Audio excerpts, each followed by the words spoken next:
Let's make it happen, Captain.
Oh 07. Let's go. Two-stop cargo run in effect.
Okay, no gaps in my work here. Here's me looking up like this. I'm freaking looking up like this. Come on, man. Damn, it's not 3D, dude.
Black Raven for it. How are you, Black Raven? '07 to you. On a two-stop cargo run.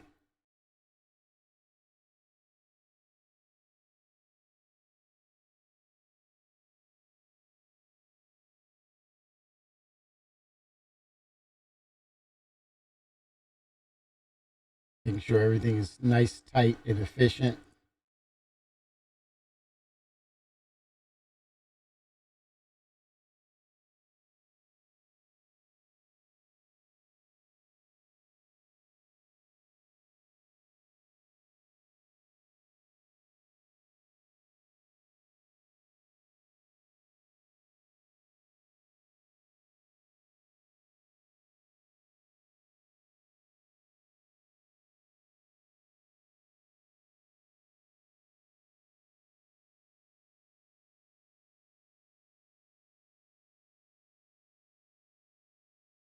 Left gaps. Okay, we're good. We're looking efficient now. Tight ship.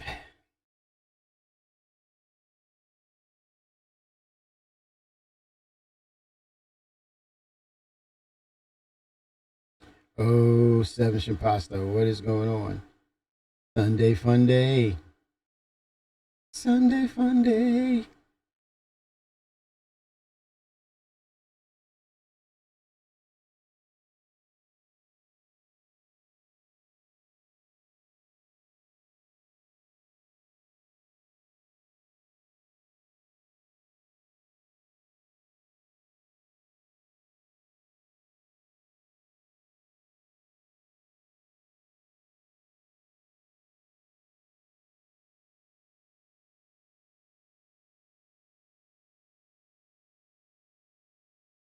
It looks like I can go on top there.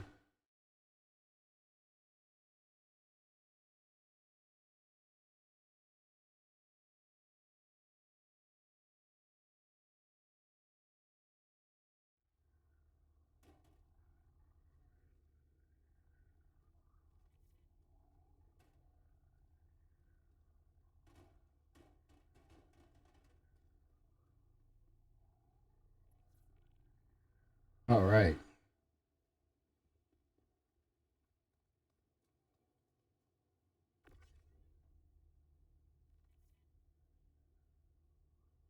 Monday, Monday. Yes, I don't like Mondays, but it's coming.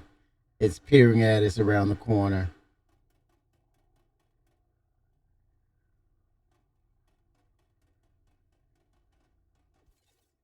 There was a song dedicated to Mondays. Two, actually, that I'm aware of. Manic Monday by the Bangles, which was written by Prince for them. Just another Manic Monday. I wish it was Sunday, 'cause that's my fun day. I don't want to run day. It's just another Manic Monday. And then one by Bob Geldof. I don't like Mondays. Tell me why.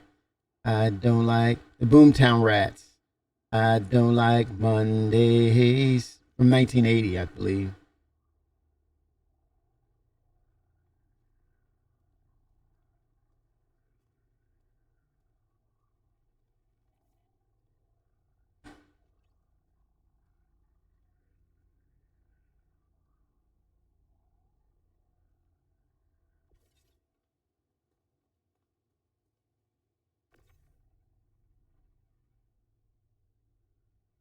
All right.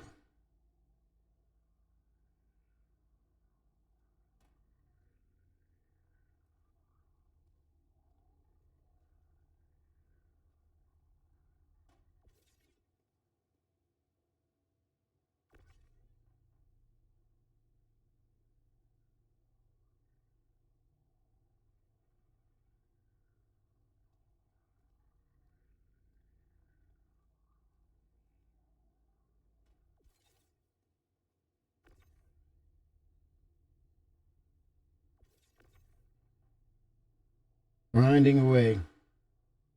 Admiral Kusanagi '07. Well, yeah, I think your Perseus will be ready by that time. It's time to kind of dust off that keyboard and reset those keybinds. Perseus coming. The Perseus coming for sure.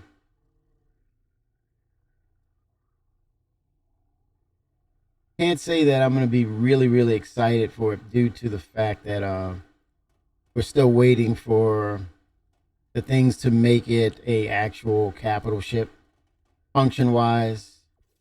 Um, no NPCs, no server blades, no actual working stations to really crew it up properly. But I think knowing that we have Polaris, we have Perseus in game, it stands to, it has the makeups for really creating the multi crew gameplay feature, like capital ship versus capital ship.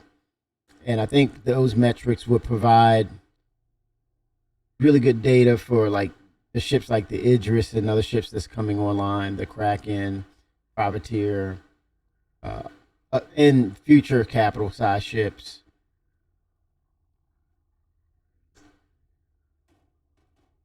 But yeah, I mean, as far as backers purchasing the game, I mean the ship, and it's physically in the game, and they can actually go in and examine in the interiors and things and whatnot. I think that's going to be exciting for people who back and probably will spur on orgs to want to buy the ship once it's actually in game. So it's sort of a win-win for both sides, the community and CIG. I have HD too.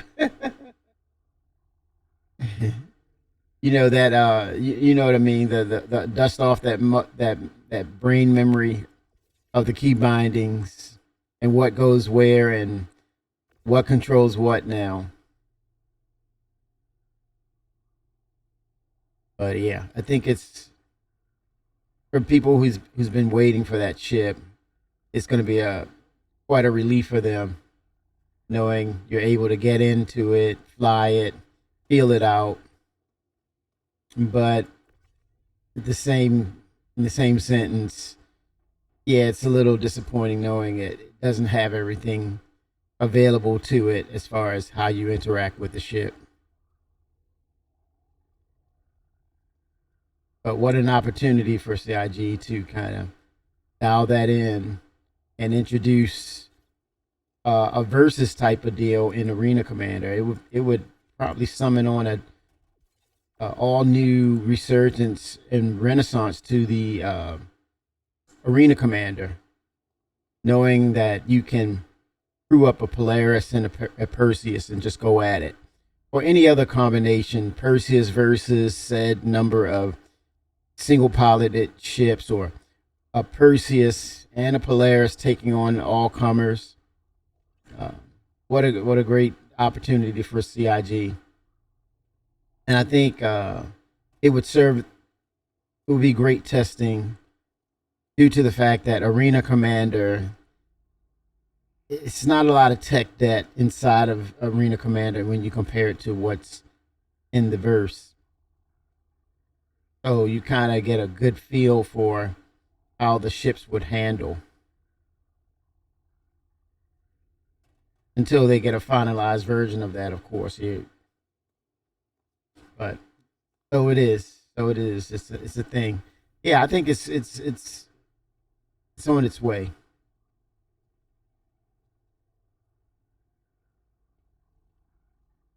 I was just looking at the last CitizenCon too. Before the vehicle team signed off, they said the ships that they were working in the next 12 months.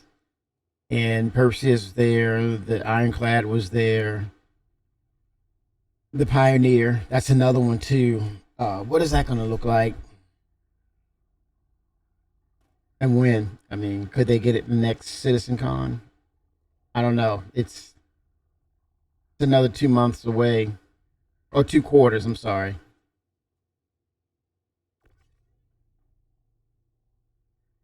potentially early next year for the Pioneer.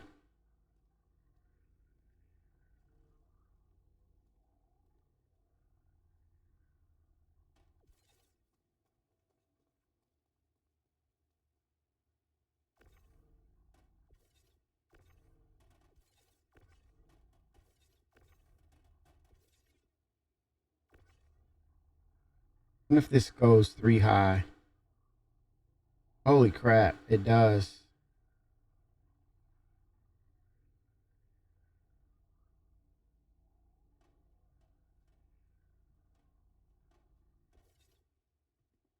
Whoa.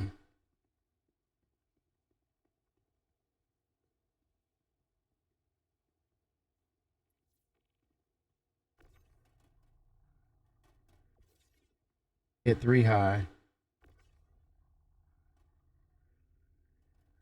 I gotta get efficient with these stacks of cargo because I have another location to load up on this ship. May as well go 3 high. Why not? Right now. Let's see.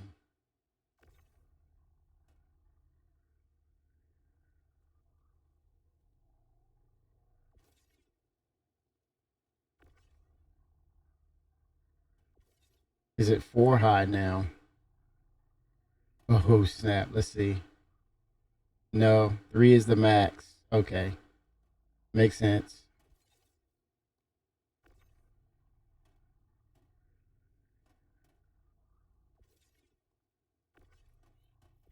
Get efficient here.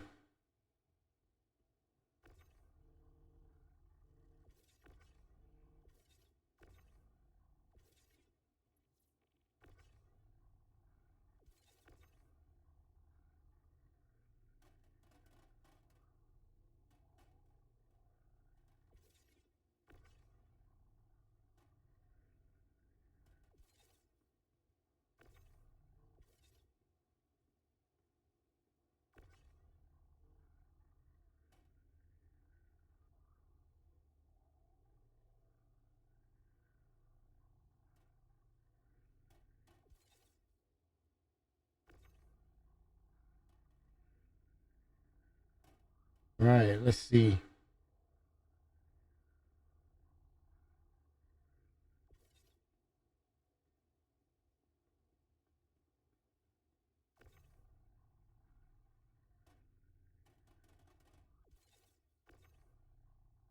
Wow.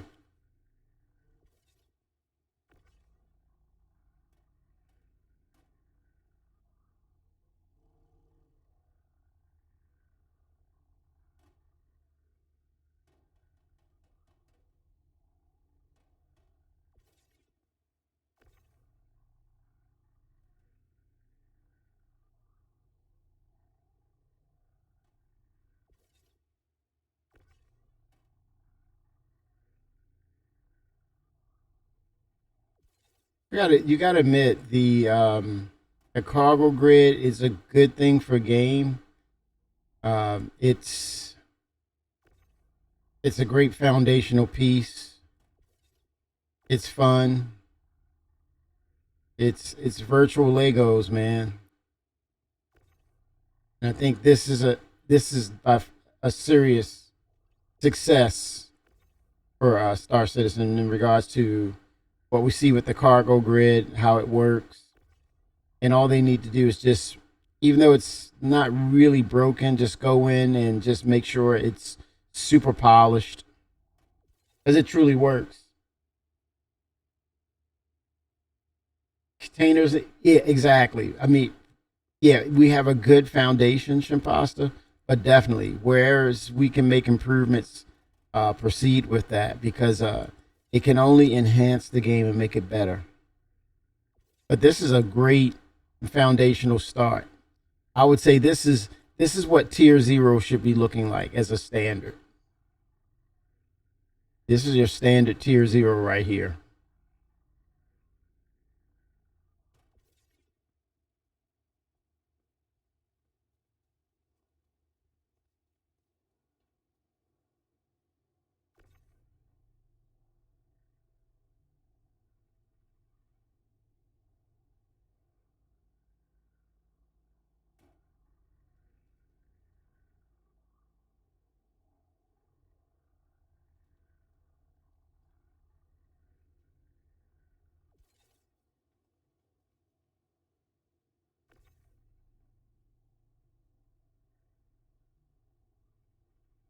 Yeah, I mean,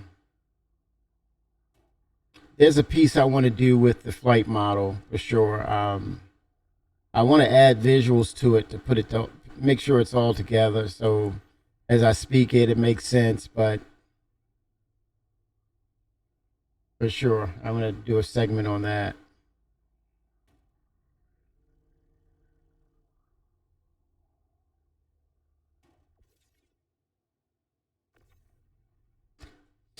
We're holding our breath right now because we don't know what the product is going to look like. Yeah, I think the next ISC should have some reveal or some sort of communication in that regard with the transit system and where it's going. What is it going to look like? That would be a segment I think everyone and then some would probably tune in and want to hear about.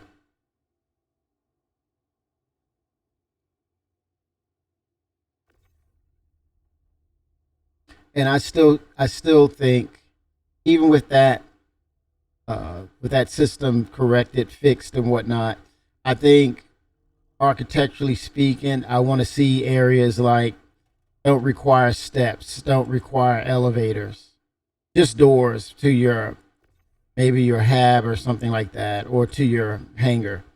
But definitely try to sequence away from elevators in general for a while. So then your system, because it would make sense, then your back end would not be heavily, or you wouldn't be heavily dependent on this back end that just based on traversal or access by the elevator and the tram system. You want a good mixed portfolio of some locations have these elevators, other locations it's just one grand floor, right? Or no more than 3 floors at the max, which would just feature stairs, and just have a mixture of that throughout. Even like alien locations, levitation platforms, ways to change it up, which wouldn't call for a lot of draw calls from the on and tech debt on the system. I mean, that's just to me. I believe that's a common sense approach and allows them to go forward without these repetitive issues that happens, such as the elevators and the trams. We've been working with or having to deal with the elevator systems for quite a bit. Yeah. So my philosophy would be once we fix it, we don't continue to double down on elevators and trams because it's fixed. Don't introduce that potential problem coming back, and it could be a more complex situation if we are burdening that system again. You know, tread lightly, CIG. Common sense says tread lightly, even with the fix implemented.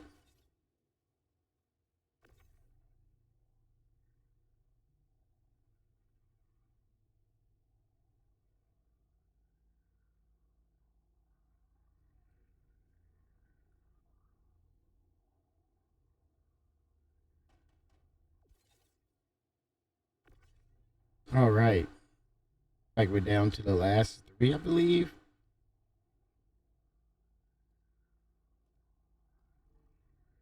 and it's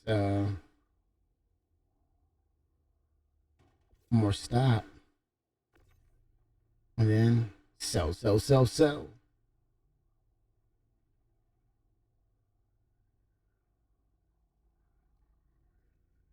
But yeah, we do have an ISC that's dropping. I believe this Thursday or Friday. I think it's what is it? They changed the time frames.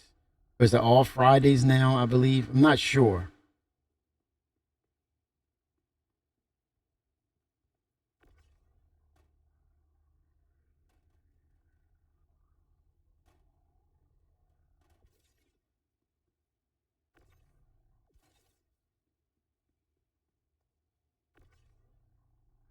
but I think they are they don't do back to backs anymore. I think it's like you get one for that week or so, and then you have to wait another week.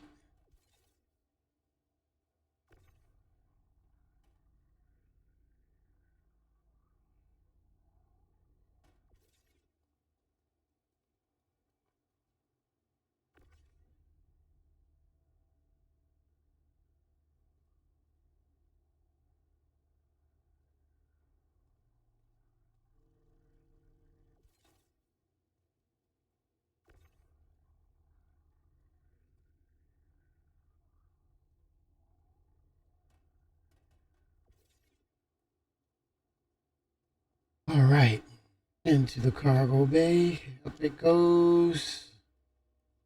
All right.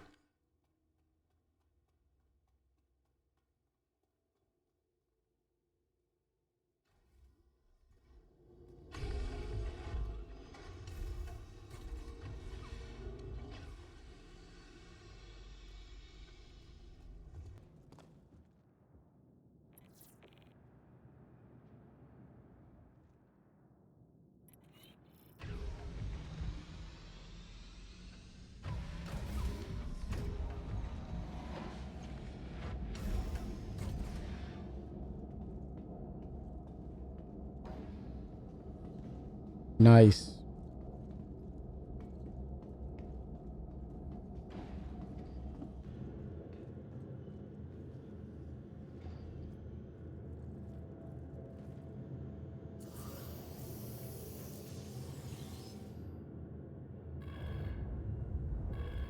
Welcome to Rocket Space Industries. Enjoy the ride. System check.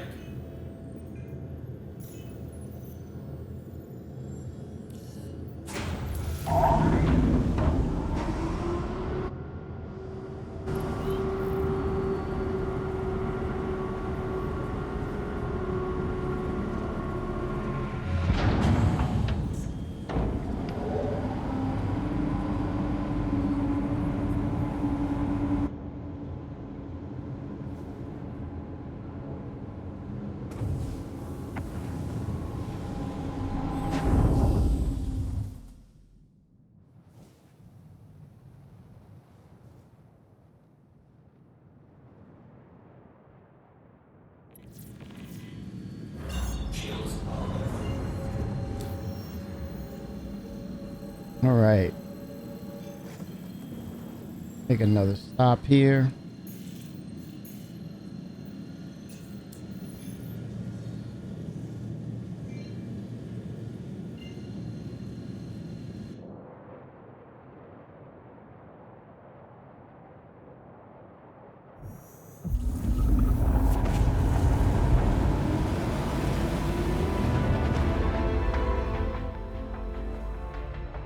All right.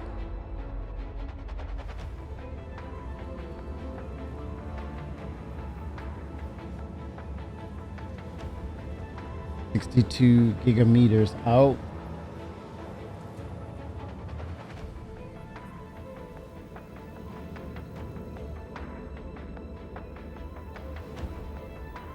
Precious cargo. Stacks, stacks, stacks.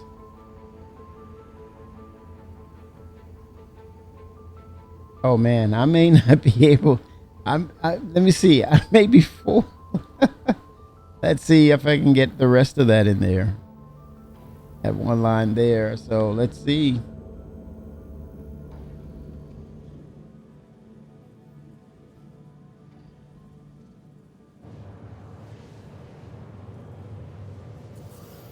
Starting my Perseus.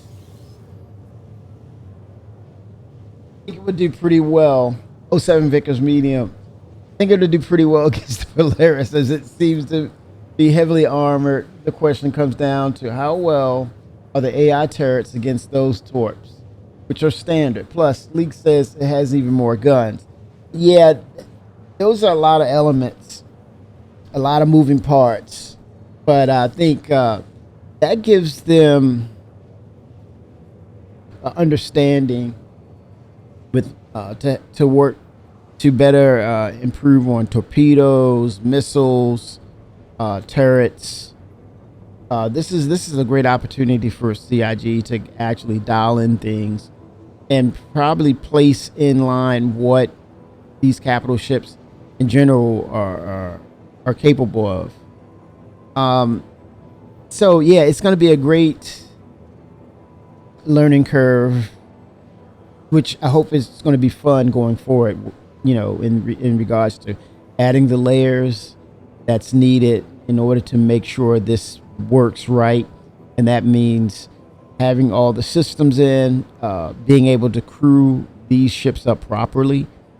But then you dial back and go into the other parts of it, which would be working NPCs, working AI blades, and those combinations that will spark up options. It would create literally endless options of how you want to crew that ship up. But I think at the end of the day, the mark or the standard would be a fully crewed ship on either side with seasoned veterans who know what they're doing. Hence, that's where you get the endless gameplay that will continue to push you and to make you a better captain, a better navigator, a better all-around whatever your duties are in regards to playing the multi-crew capital ship gameplay. This is a great problem for CIG. This is a great problem for them to have. And to set up the metrics. But I think the one thing that will still hold it back, both ships, the common thing is the foundational parts of the game itself, or the engine. Dynamic server meshing is going to help with how the game plays. It's going to take away some desync. It's going to allow the game to scale up. To what extent, we don't know. But that is where your platform starts for capital ships and all things. That's Star Citizen. Planetary Tech 5. Finding the efficiencies in it. But then bringing everything online and getting it worked out so that it's stable. It's a lot of work, man. It's you want to say, oh, it should take a few months. But it looks like we better get ready for the long haul.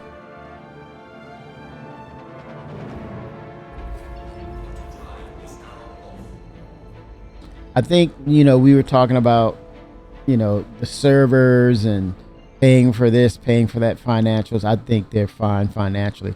With all the microtransactions, endless microtransactions that they can come up with, they'll be fine. And that's why they don't have to go to a subscription base, period.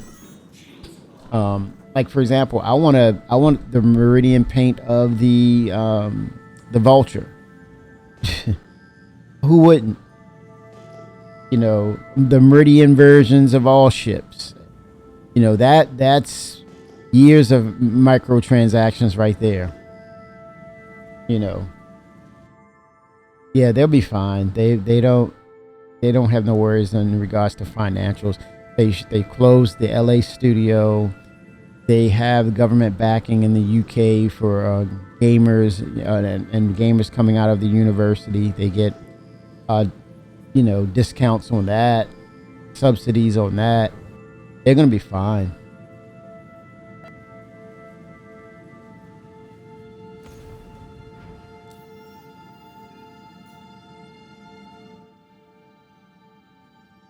See if I can actually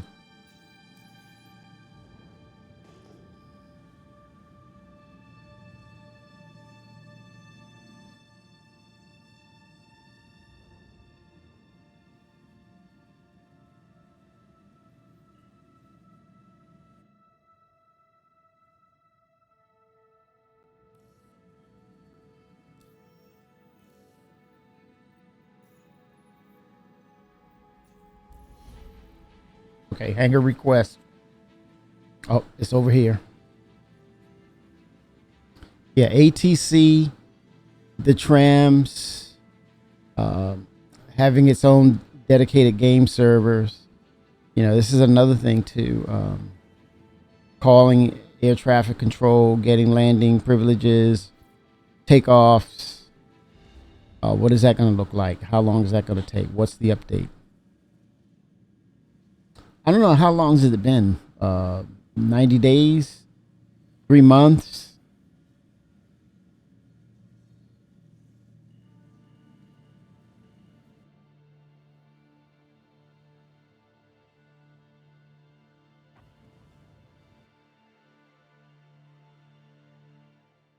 Let's see if I can spin her around.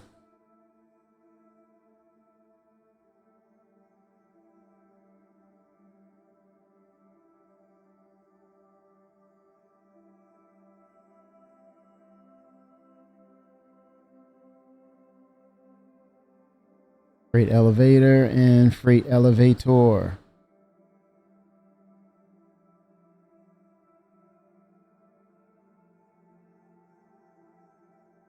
Landing complete. All right.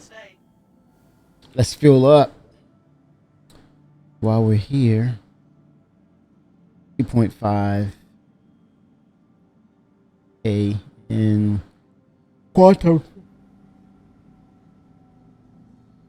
All right, let's see. Let's see what this storage is looking like. If I can, hopefully I can fit it.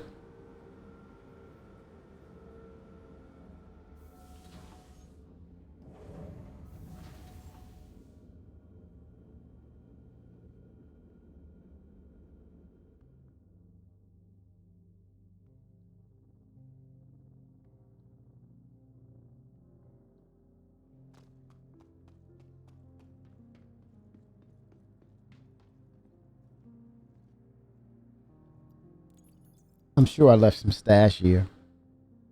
There we go.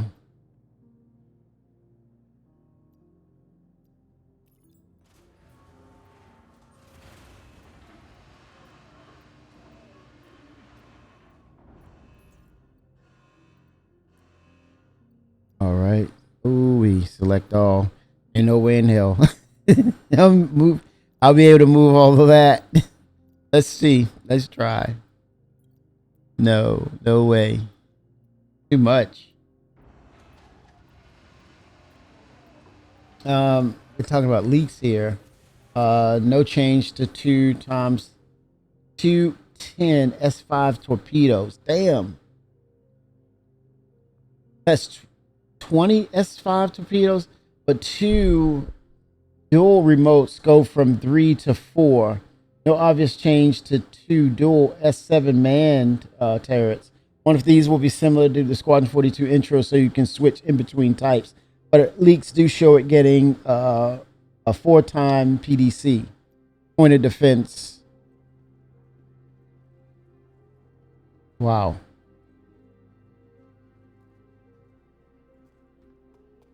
Oh, damn, I'm on the wrong side. Let me store that.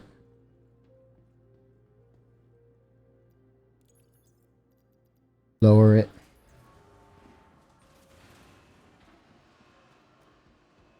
Good gosh.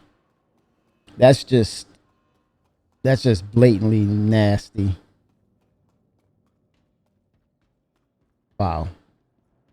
That kind of firepower. And it makes you wonder what the enemy is going to look like. The Vandals.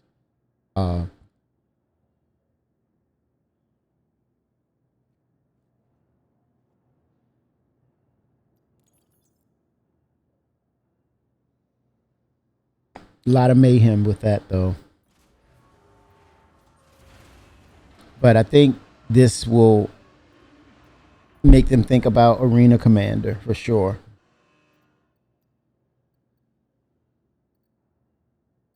They would need to.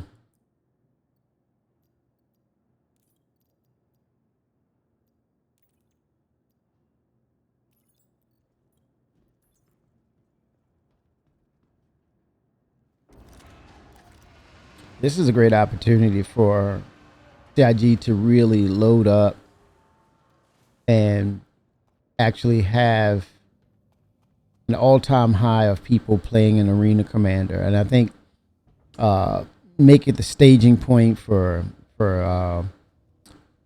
organizational ops, organized operations without no consequence of losing your life.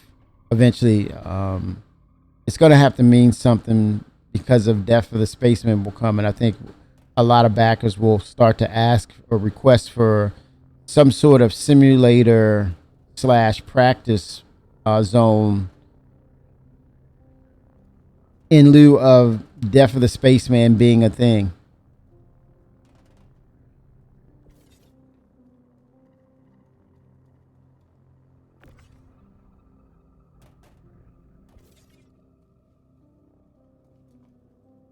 And I think it will happen because that's what it was. When you think about X-Wing, Wing Commander, those aspects were added into the gameplay. While you're in the middle of a campaign, you had like a sim pod or a simulator that you would access that would put you into your recent or recently completed mission. You would practice. But I think Arena Commander would bring a unique opportunity to Star Citizen where you could, summon up a scenario of a number of capital ships fighting single-seated ships, an actual org getting into the game, even potentially with dynamic server meshing, have some semblance of dynamic server meshing with Arena Commander if you want to scale up and you're able to scale up. Having a large op go in and do operation or practice operations and battle scenarios. But here's the thing, we talk about battle a lot. Should it be limited to battle? Should it be also teaching salvage, teaching mining 101, refuel? Refuel would definitely be on the list. I think Imra and I, we did some recent things with refuel, and you get an opportunity to record that. But yeah, it bodes well for industrial practice as well. Of course, it doesn't. The only value you get out of it is learning the game mechanic. And I think that would be a place for Star Citizen to start implementing instructional lessons inside of Arena Commander. There lies your guide, your play guide, your how-to. And it also should incorporate video of maybe streamers who, tutorials with them involved, and have that in Arena Commander. You can click on a video and have them incorporated in it. It's a great idea. Surprised no one really talked about that. It definitely works. And it would have value. And change it out from that time to time and put a fresh face there time to time. But or actually have the devs who created it. This in turn, they need to play some of us say they don't play their own game. Have them also focus or showcase it. And they give the little nuances, and then they run into a bug, and they're like, oh, wait a minute. Cut the video on that, Jared. Cut the video. It would prove to be so valuable because they actually can go in and fix their stuff as they set up that tutorial. And if it works, and then we say on the client side, on the other side of the server, we say it doesn't work, then it really helps them with, wait a minute, it worked in the tutorial. It worked in the studio. They'll see exactly, oh, this is what's going on.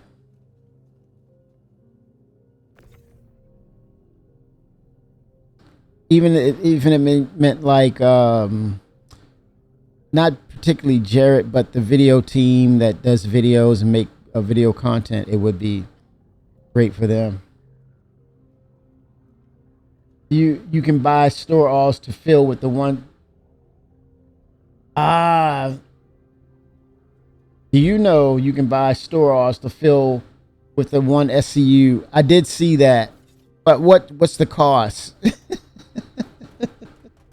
about that bottom What line, is the man. cost? It'd probably be worth it though, Mike. It's probably worth it.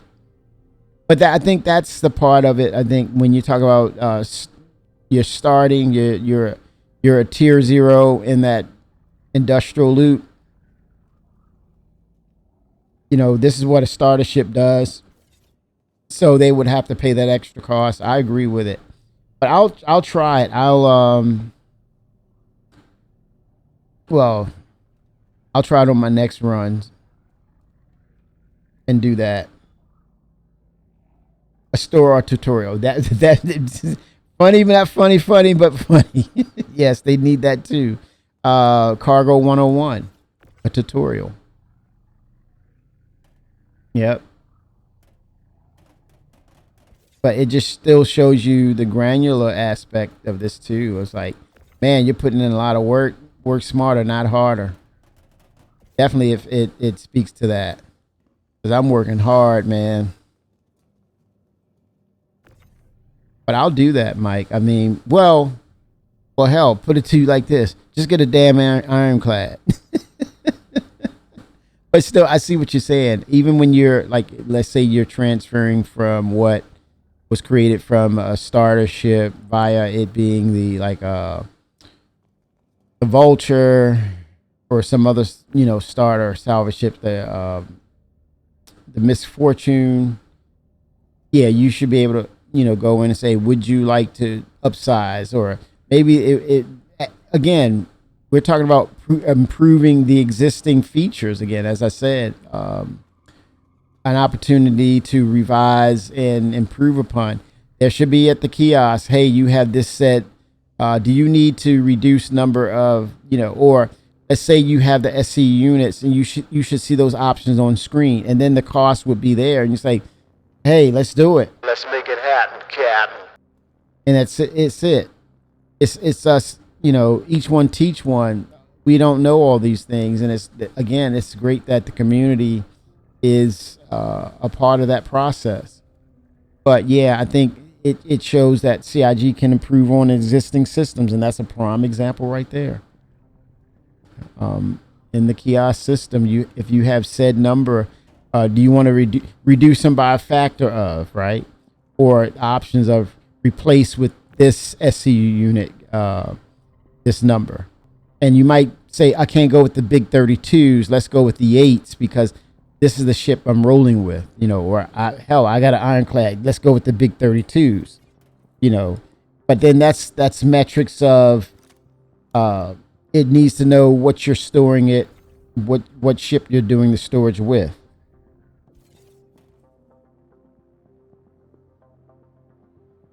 I thought I was doing rotation R. Let me see, what was I doing?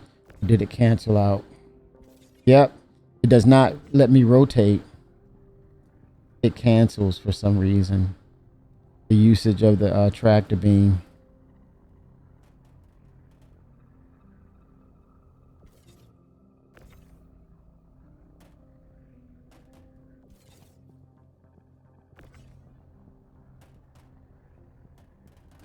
I'm glad I kind of tightened things up.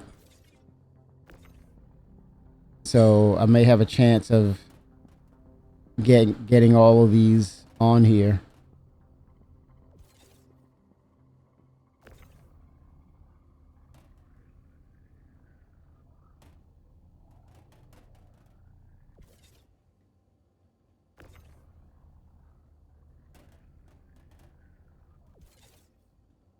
All right. I may have a shot now. I may have a shot. Yeah, I did this once 168 times. Yes. Oh, damn, there's another layer behind this. It may not work. Oh, boy. That's good to know, Mike. Oh 07. Great to know.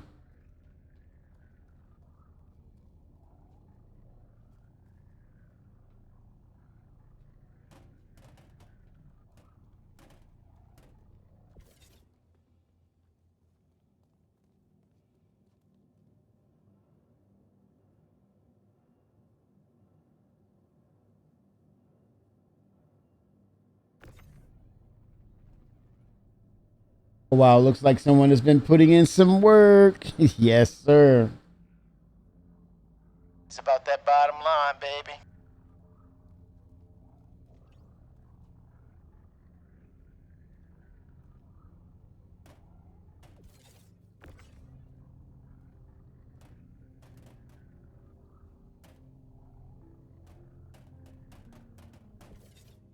All right. I want to try my best to fit all of this in here.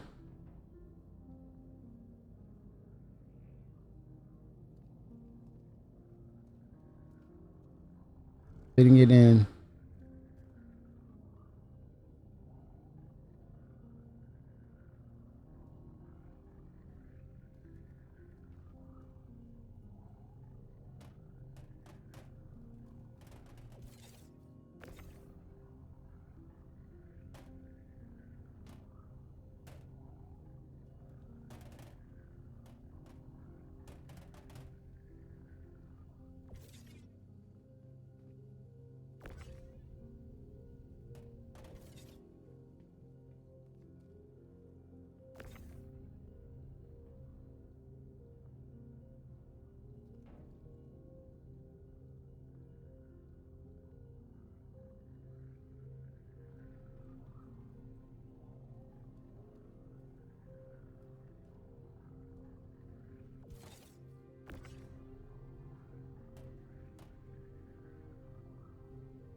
Oh, 369.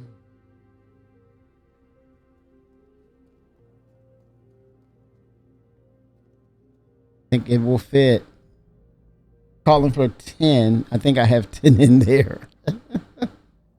Oh, gosh.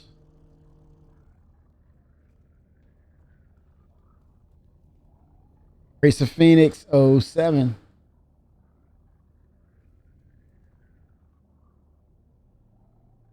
Getting this Stargo. Pat pending. Stargo. Not cargo, but Stargo.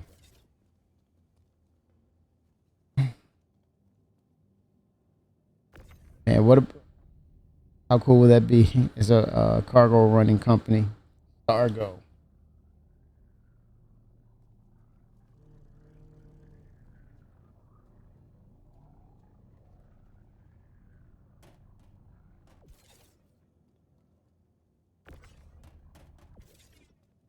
Stargo, when you jump to get it there.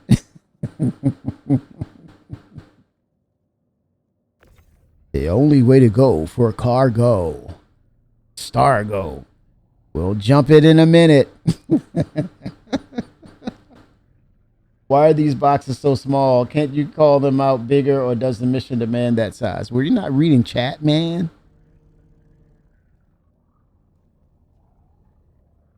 Weren't you hearing the concepts? You're like, this is a way that they can improve tier zeros, and just actually put that in the options to ask the questions. Hey, you want to convert these over to 8, 16, or 32s? And then you said, well, it should be filtering out based on the ship you select your ship. It says select the ship.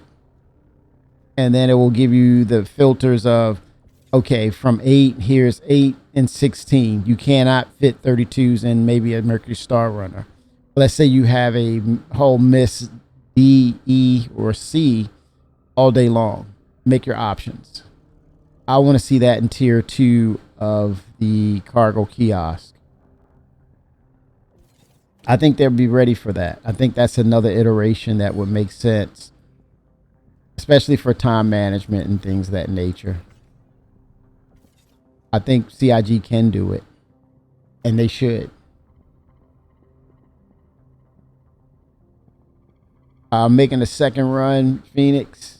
I'm just going to fill this up. And actually, this is my second run. I'm just going to make the run to sell. And then I'll see from there what I'm going to do. I'm not sure. Mining may not be viable. It may just be salvage.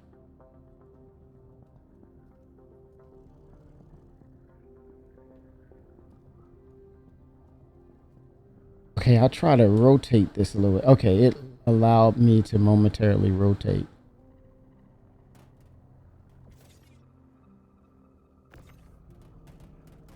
Sliding it back, bringing this up. Okay.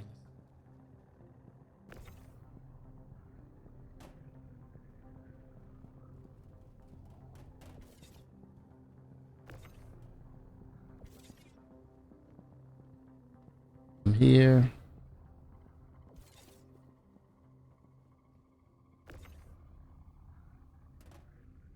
Oh man. Getting them in tight. Okay. Now just 3 left. Holy crap, man. Just 3 left. I think did I math this right or what?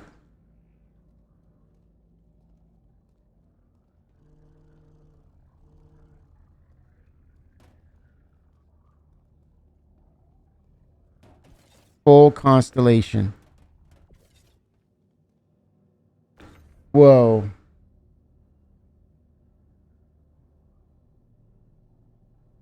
Oh man, refinery has started sending large boxes. Yes, that would be cool. Cargo systems. You know what? That's the next iteration. I think should happen. I think once we go to the dynamic server meshing, uh, the kiosk should be aware of scaling. Hopefully, it can or it will work. But that's for game ideas. Yep. Oh wow. Totally full, man. Well, no, I had room to spare down here. Holy smokes.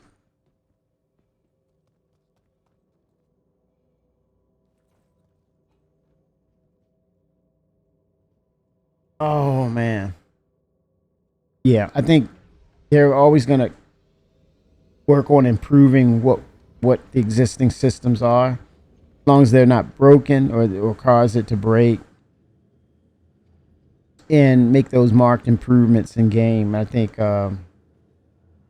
there's room for it. No Argo Atlas. Oh, it's at my this is not my home base hangar.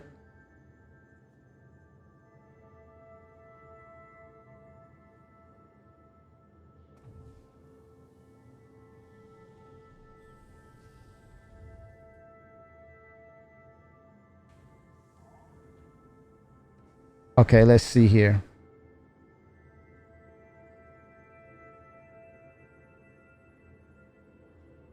All right.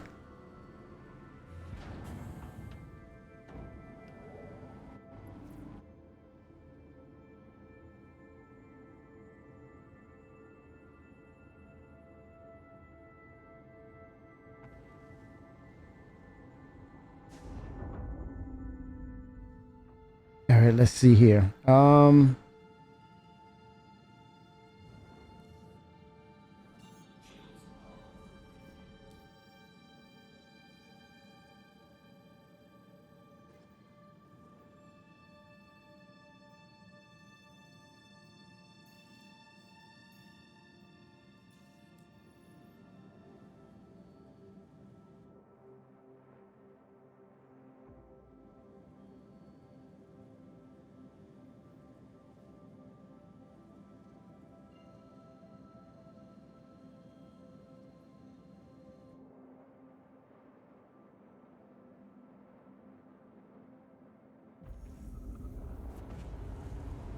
All right. Now the question is, do you unload or pay to unload? I usually unload it myself. It's about that bottom line, baby. And I do have the Argo Atlas there, so that should be pretty cool.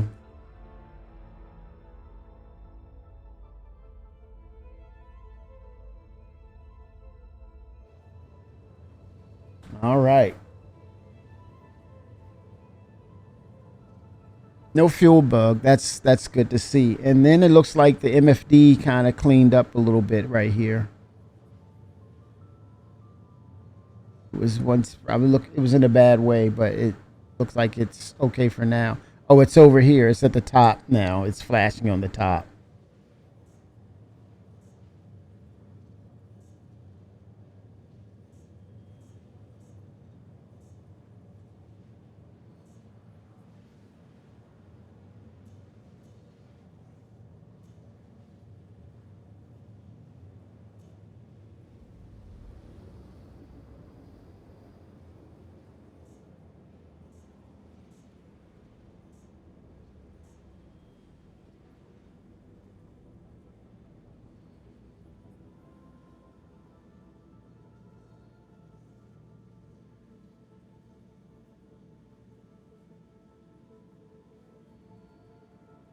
I don't know, man. I would say, yeah, delete the, just reinstall.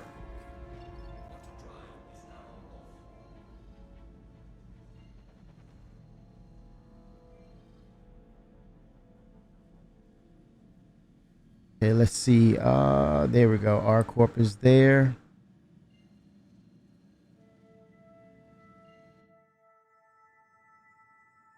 All right.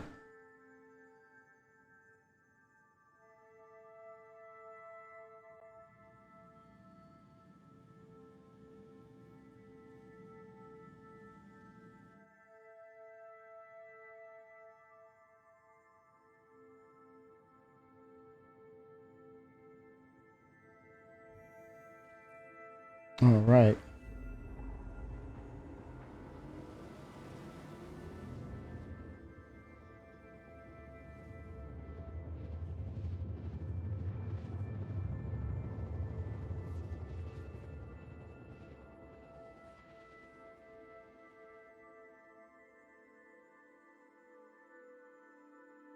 Okay, let's see what's going on here.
Only a shadow of me.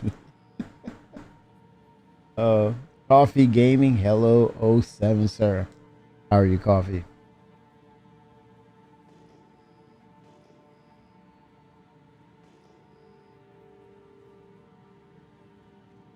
Okay, let's drop under this canopy.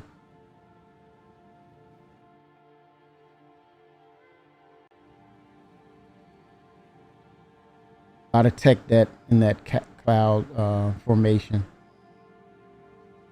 Frames went to a crawl.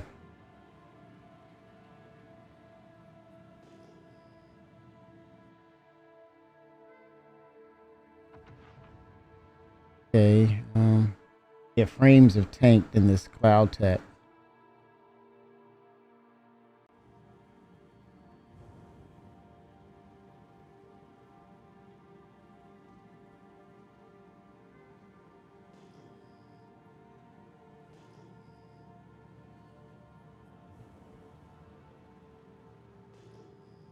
Okay, so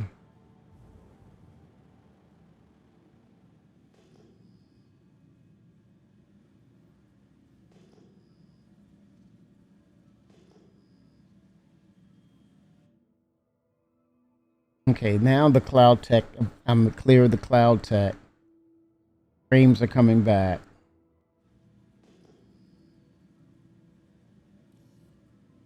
Um,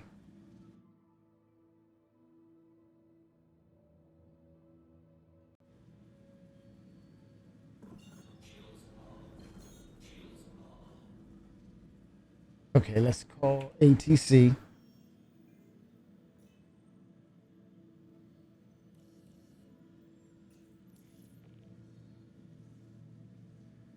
Oh, there it is.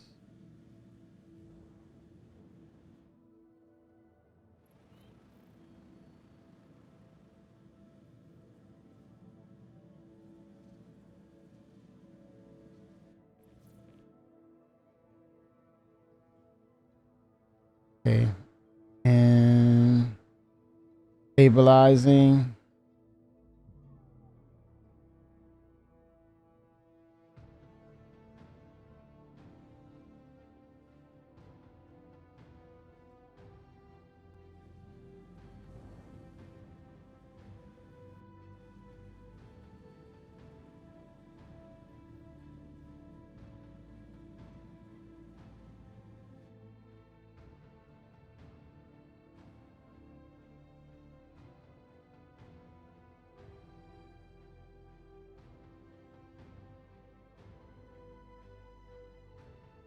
Okay, here we go. Okay, let's see where's the hangar, and I see the Atlas right there where I left it. Persistence. Oh, come on, man. I didn't have my gear down. You gotta be kidding me. Oh God.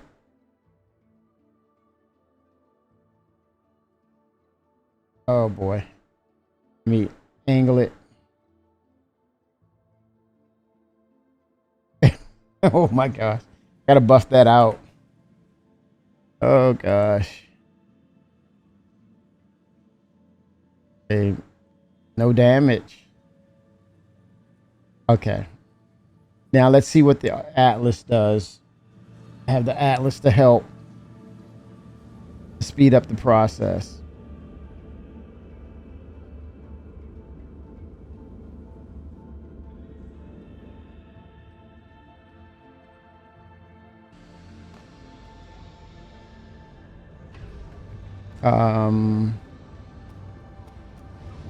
The other hangar.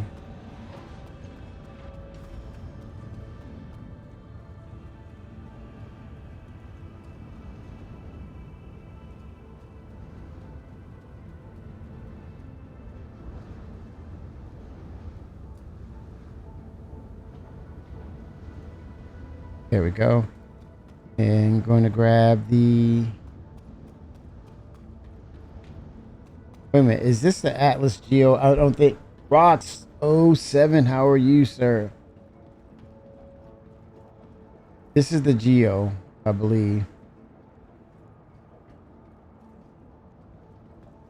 Oh, I can't call it up.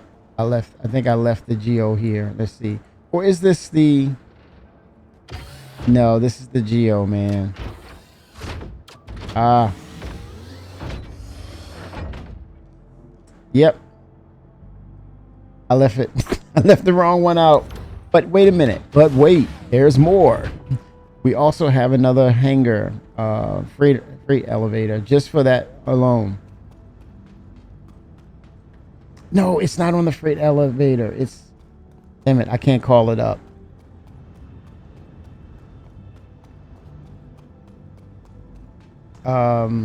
Yeah, I may as well get to work here. There we go.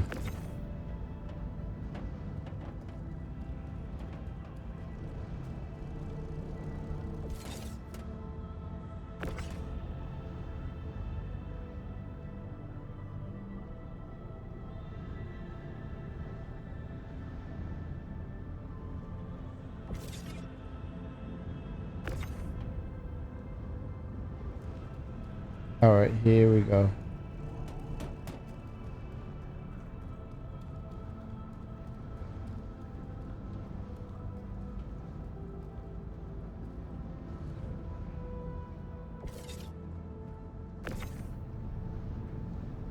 Oh, that's stuck.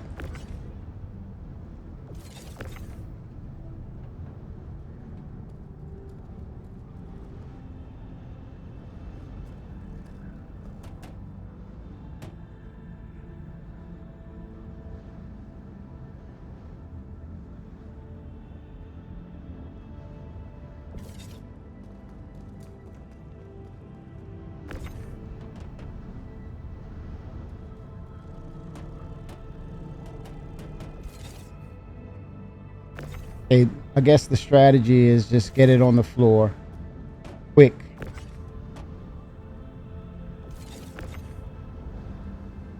Get it on the floor quick.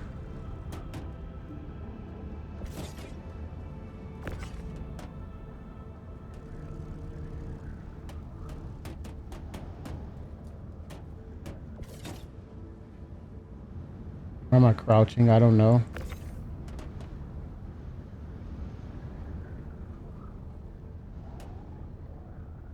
That's awesome, sir. Good, good, good, good, good, good, good, good. Should we see the update? I think. Oh, they said the Evocati tests. They're doing uh,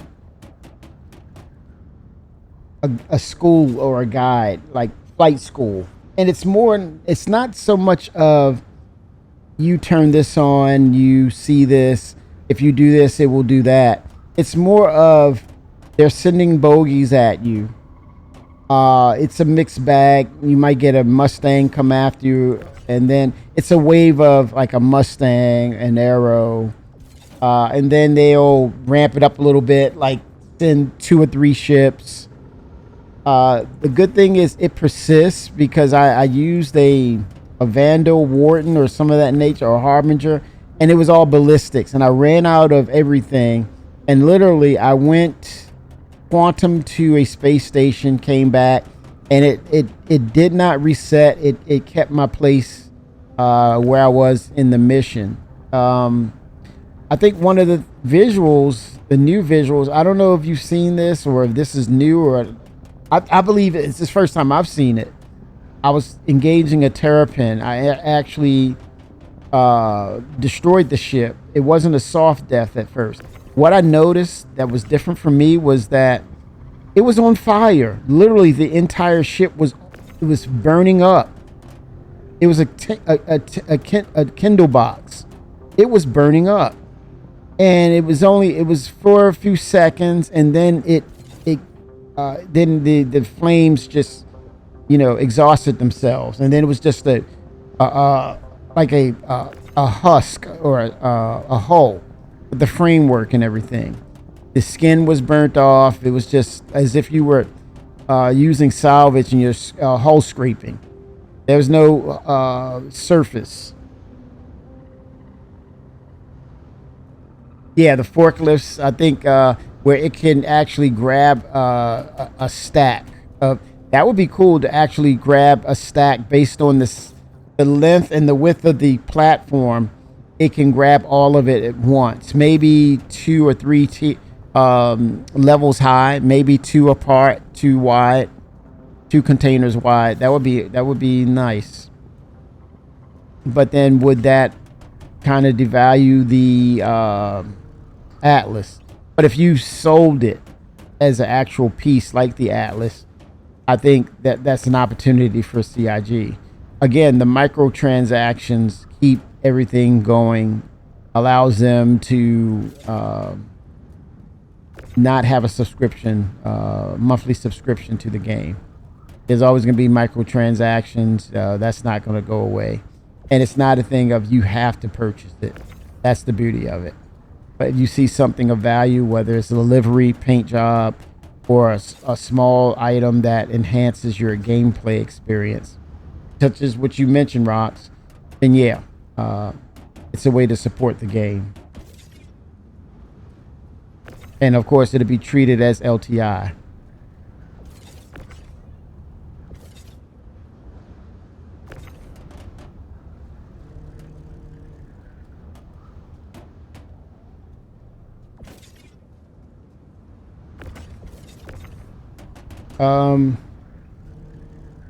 Yeah, get it on the ground. I think I knocked myself down with the box. I went to another station though. Here's the dilemma. I went to another station to try to sell these. They did not want to buy them. Yep. I tried to sell them at a space station. They were like, no, this is the wrong size to sell. They didn't want it. Hence why you're seeing me now bring it to Area 18, trade developed and development division, because they'll buy any and everything. I think with the exception of contraband, they'll pretty much buy anything. Which was weird. Certain stations won't buy it. One SCU.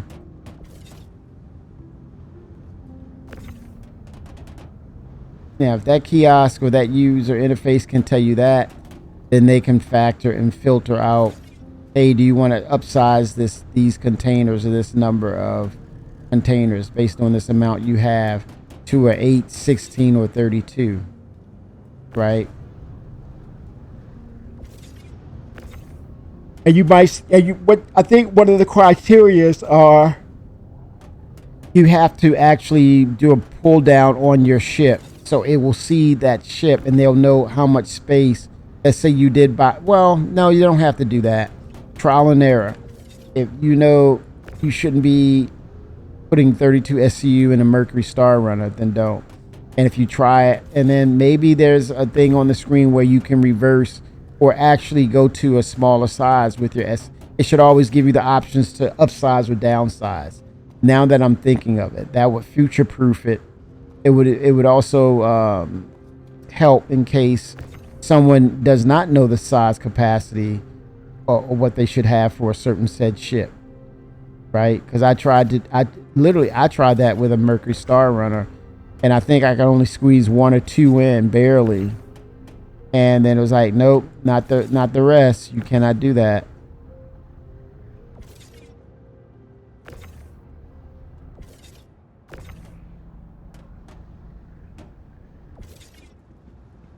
It's a lot of boxes though. But again, it shows you that the person who actually created this system did a hell of a job. The fact that you're even allowed to move this stuff like this amount, says a lot about their programming prowess or skill. This is a great foundational part of the game.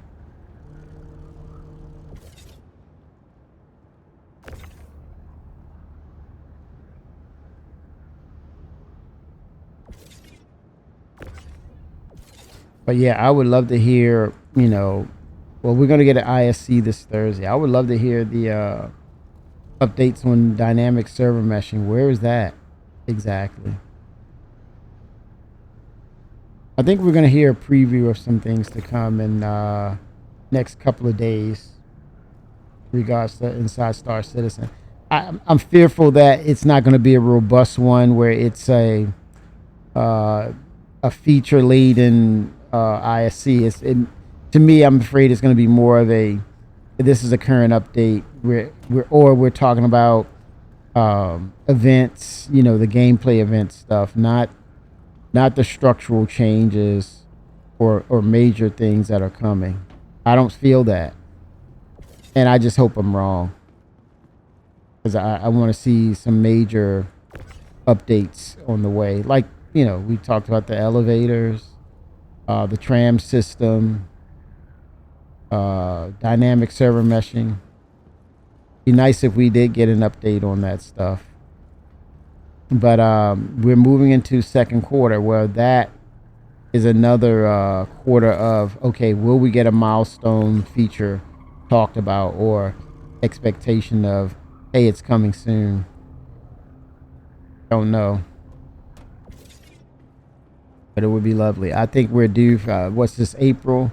May, June is the next, the drop of second quarter. End of June will be this drop of second quarter.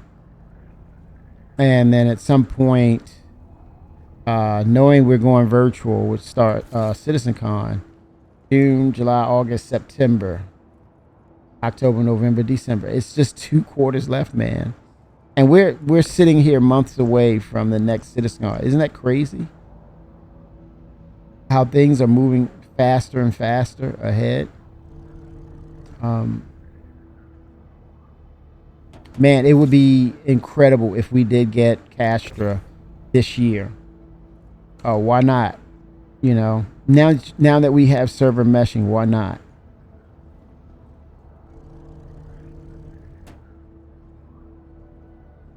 But what a disappointment if we don't see Castra this year. Or is it possible to see it? I wonder if we can, there's a possibility that we'll see it. I'd be disappointed. Knowing that we're going with a virtual CitizenCon, it would be very nice to get a release of Nyx for the next virtual CitizenCon. That would be a wonderful release. And just hold it until the event is done.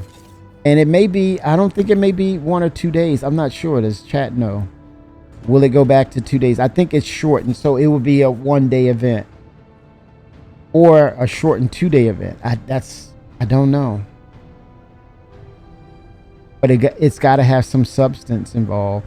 I don't see it being a Squadron 42 update other than, hey, the polish is going well, or we're going to end 2026. You're going to see this, and they end it with that. And then they splash a 2026 on us release date or actual release date. It is a virtual CitizenCon coffee, which will be like, I think, more robust bar citizens based upon where the devs live or reside in comparison to how close they are from those events. Like, for example, in Austin, I can see it in Austin. I can see one in Montreal. None in LA. I think it would be by the people. I'm not making fun of that, but UK for sure. Manchester for sure. That would be the main headquarters. You probably have Chris there. Jared there, of course. Frankfurt, definitely. What is it, the other place? Derby? Yeah, so I see those hubs. And then beyond that, it would be sponsored or backed by the actual community, be outside of those local locations where the development studios reside. But I think there'll be a punch up of watch parties and I still see it as a 4-hour event for the day. Maybe 4 hours, right? Not 8. 4 hours worth of content. But to really solidify some releases. It would be nice to have flyable ships too. I think that was one of my wish listed type things with going forward with CitizenCon is have at least one flyable ship for each year. One flyable ship per year. Whether it's a starter, it can just be starter ships. Or items, maybe armor types. Change it up if you can't fulfill it with a ship. Maybe virtual items that you can purchase. Gameplay goodies, like maybe armor or weapon, something of that nature. Interior furniture.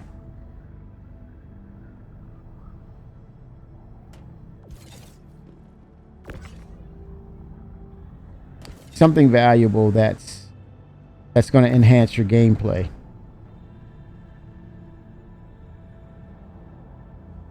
But I would imagine, they're going to be pictures of, people, videos and photos of people in their local spaces, and they're just talking about, hey, we're at a virtual, and invites coming out or announcements of where. We're gonna see a lot of that. But yeah, definitely Twitch and YouTube. It's gonna be on the docket. I'm thinking I'll probably be at a bar citizen, and then catching the rest of the event at home, doing a replay of it. Because I think it's going to be all right. I think it's going to be good. It can be great if we can get some things released, substantial, groundbreaking things released. Could we get the release of dynamic server meshing, or will that be a December thing? Don't know. Planetary Tech 5. Oh. The release of Vulcan, finally. Global illumination. A lot of those items we see on a 1.0. Matter of fact, I'm gonna offload this cargo, and I want to transition over to the virtual, the previous year Citizen Cons. Maybe do a little discussion, show some of that to keep us up on track of what's being worked on.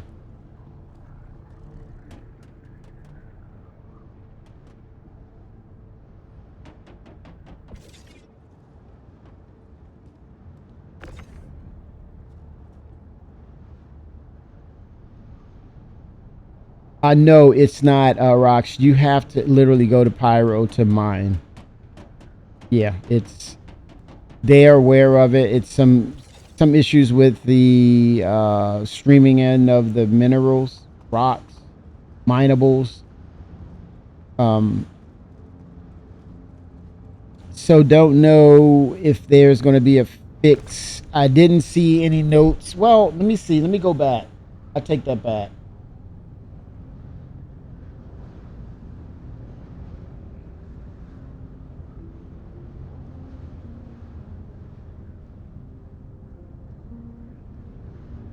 Um,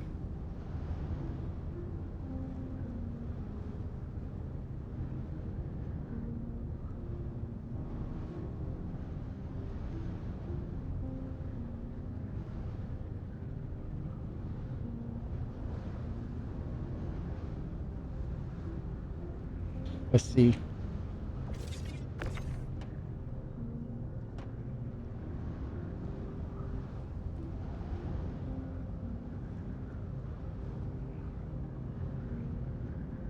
See if there's any notes on mining.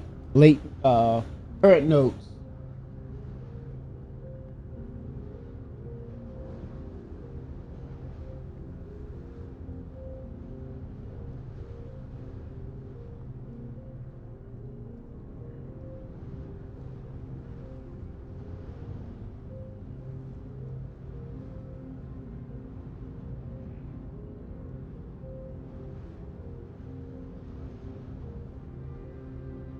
Mining. Okay, these are known issues. No, nothing in regards to them being fixed. Because they're known, that means they're working on them, which is good. Uh, these are listed as critical, which is good. It's high on their list. Uh, Mining horoscopes. Some mining nodes on planet surfaces cannot be scanned or mined and are lacking collision. Meaning, if you have your mining laser head and you aim at the rock, the laser goes through it, and then you slowly approach with the mining laser head, it basically goes into the rock as if it wasn't there. It doesn't bump or hit anything hard or solid. Um, so yeah, that's the critical there.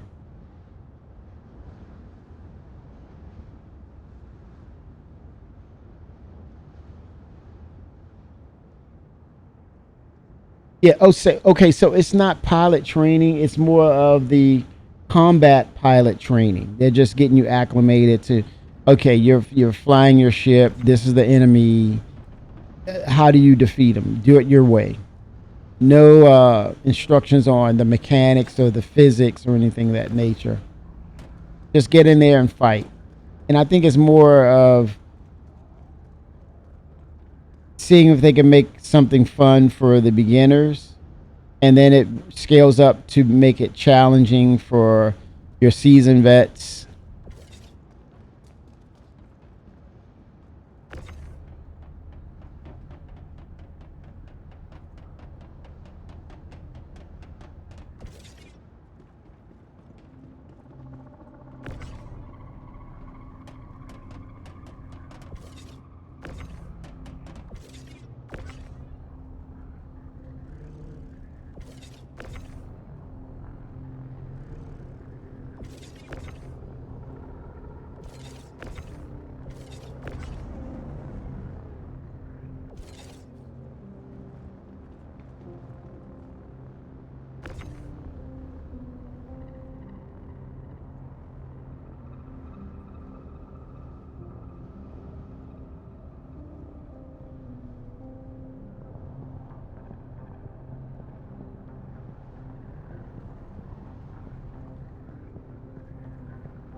poetry training.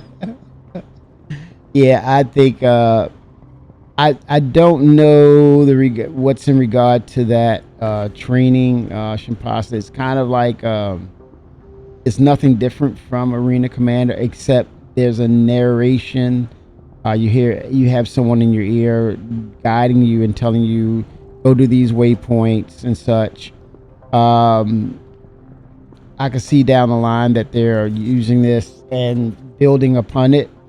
Once we get the actual flight model, maybe it's a foretelling that the flight model is about to be introduced to us, and we'll start to see how that plays out with the instructional missions.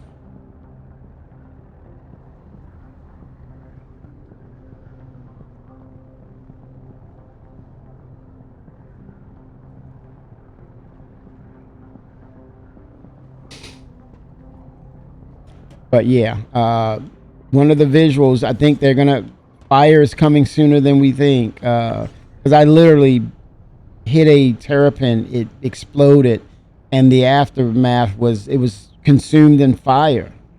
You know, it's like, whoa, this is different. And it burned for a few seconds, and then it was snuffed out, and then all it was left was just this image of like you salvaged, you hull scraped the ship.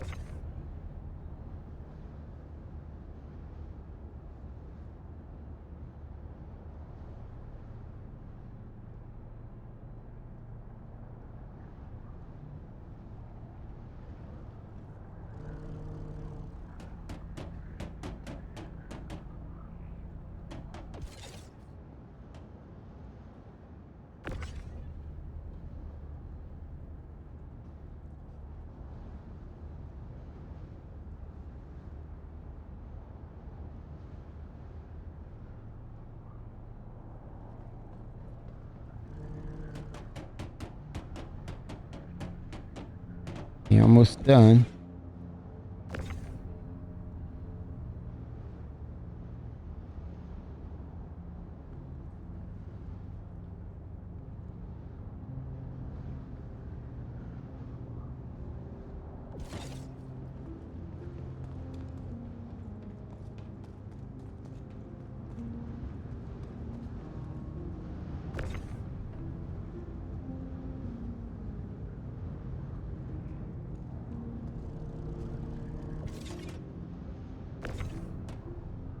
In a little staging area right now.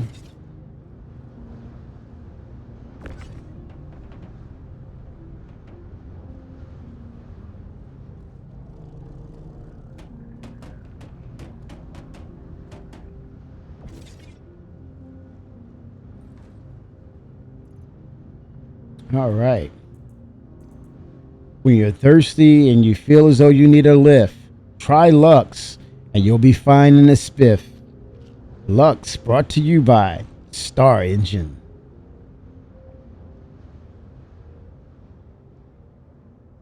Hey man, I'm a little tired. You got a little Lux on you? Of course I do. I don't go anywhere without it. Lux. Is it in your inventory? Try Lux today. By CIG.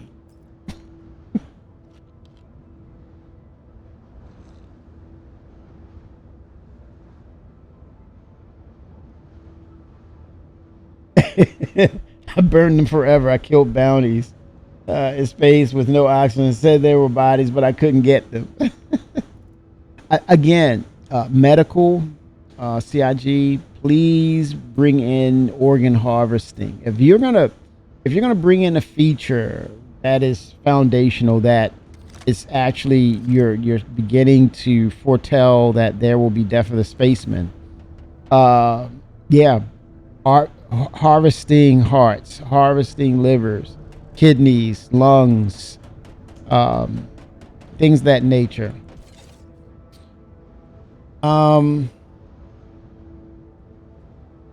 Organs, and I make that tier 0. And when I say harvesting organs, that's the medicinal side, there's a positive, there's the pros and cons to that. Piracy, meaning uh people who die, you harvest the bodies, you get the organs, sell them to the black market.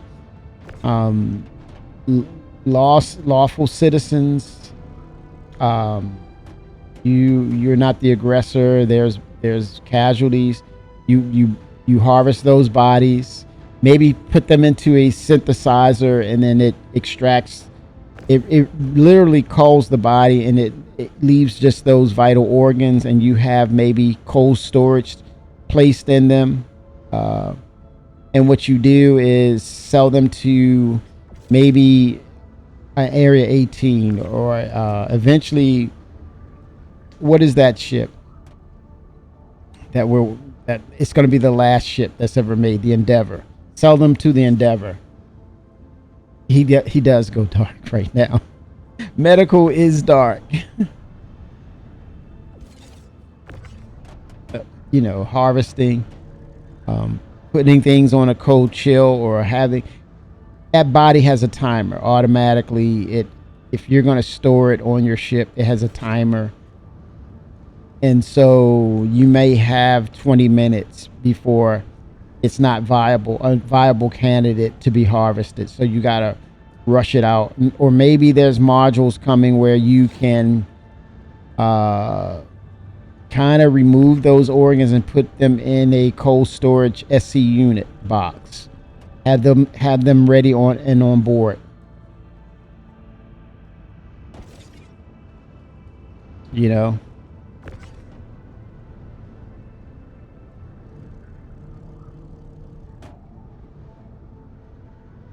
And I think at some point, will we do surgery? Will we perform surgery? Organs, are they compatible as far as blood types? You have a blood type there, and it tells you the blood type, and then you keep those that are consistent with your blood type. Are we going to have blood type in game? All those different things to think about with Star Citizen and True Medical.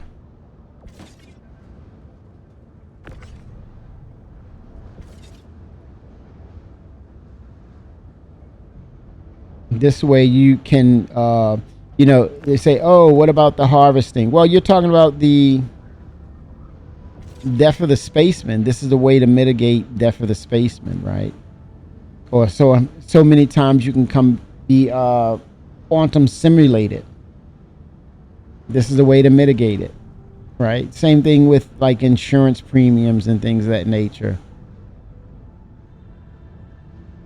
You don't always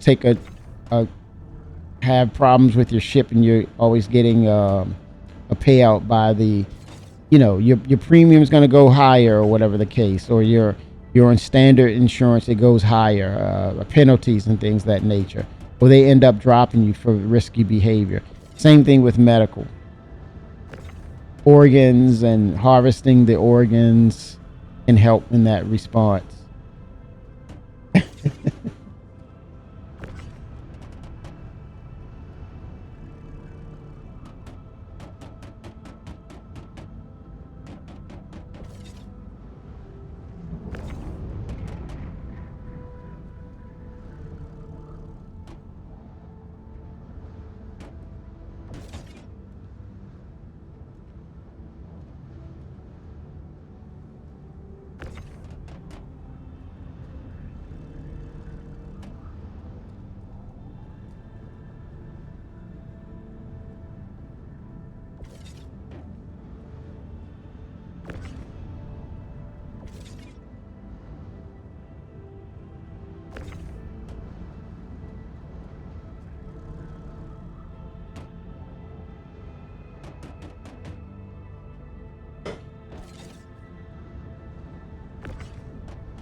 1 second, chat. BioBrick real quick. Be right back.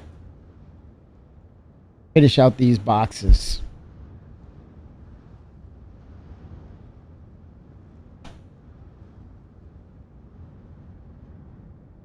Oh, definitely we need to update to inventory Shimposta.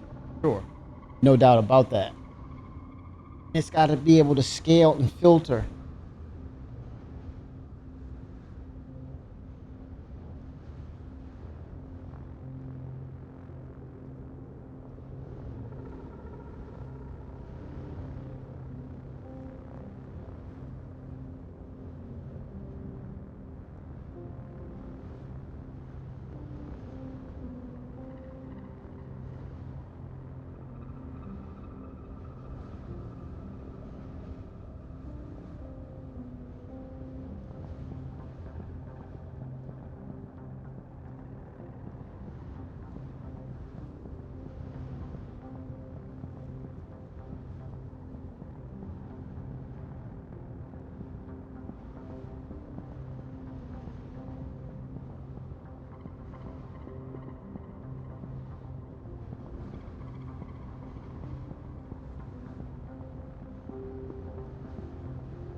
Oh, definitely Shimposta.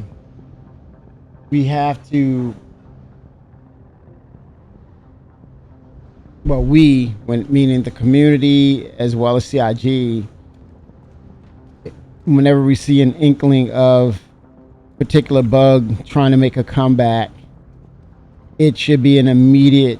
We need to squash this thing immediately and stay on it. That goes to the reporting of and the priority, making it a priority to make it go away. Don't sit and say, okay, it's not game breaking. Let's not have that narrative of if it's not game breaking, then it's not a problem. We don't want that anymore. Have that cleared out in the code so it's not a thing anymore. And I think that goes with all existing systems. I would say at this point, it's almost debatable to say, is everything tier 0? Look at this anomaly right here with the, I don't know what this is. It's like the struts or something. I don't know what that is. See that?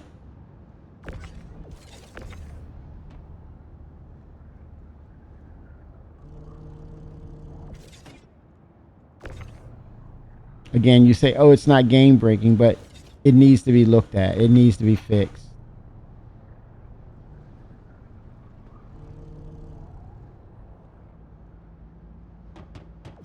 I hope they continue to work with NVIDIA and AMD,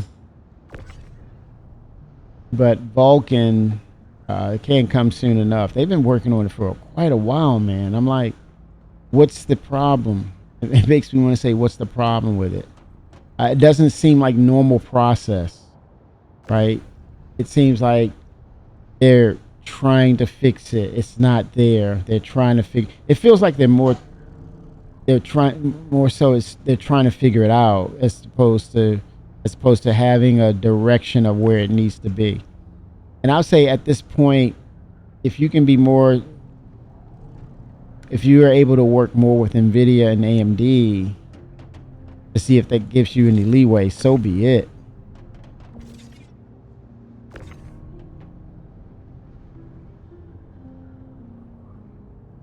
It can take a while.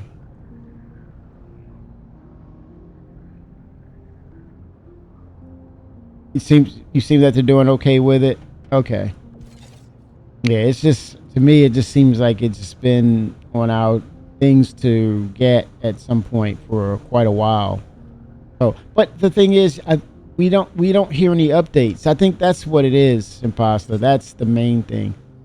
We're not hearing any progress, and that's worrisome in the sense of, are they truly making leeway? If they're truly making leeway, it's okay to talk about it, I feel, or if, as opposed to, well, if I don't have any update or if it's not coming anytime soon, I'm not going to talk about it. I don't know what that means, but the silent, gone dark mode.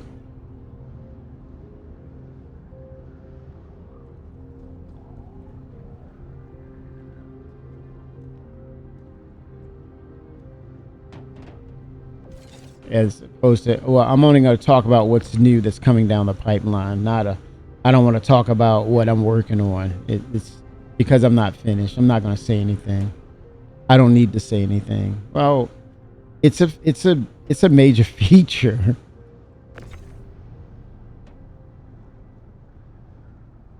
Transit system and inventory rework. I would say, yeah, any and all things transits, movement, requesting of, land, exiting, all of that, include that as the transit system. We are due for an update, regardless of what state it's in. We're due for an update. How goes it? I'm excited about the system, but at the same time, sad to know that whenever this system acts up, you can't play. Literally, you're unable to play the game. So, are there any breakthroughs? Or is it still a thing of what's causing the problem, or have we identified the issues, and what's the next plan if there is one?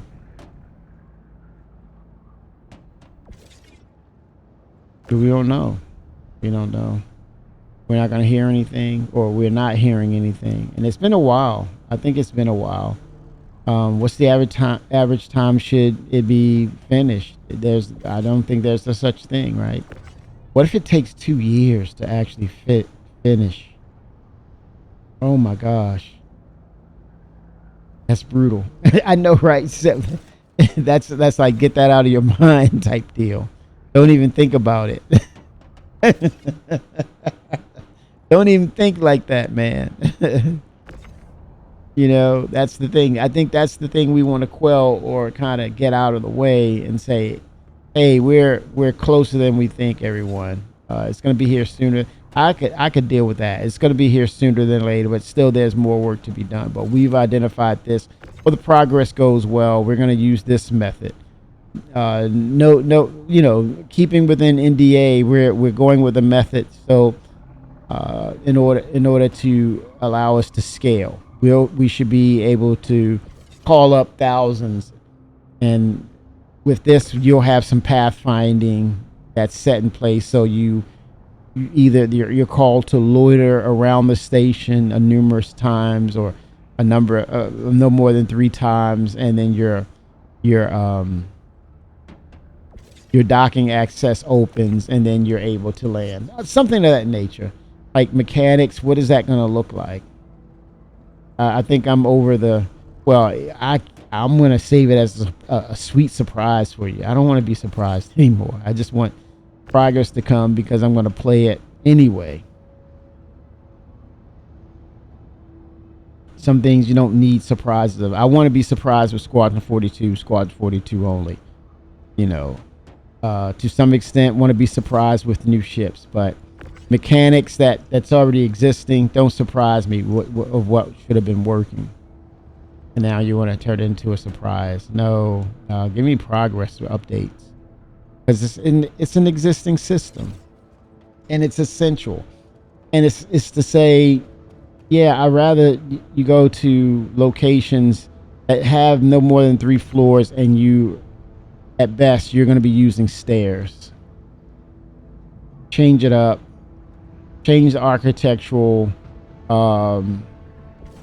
design so that you're not relying on a back-end system that could be prone to defects, or that could be prone to scaling issues, because so many people are calling for the elevators, or needing to utilize the tram systems.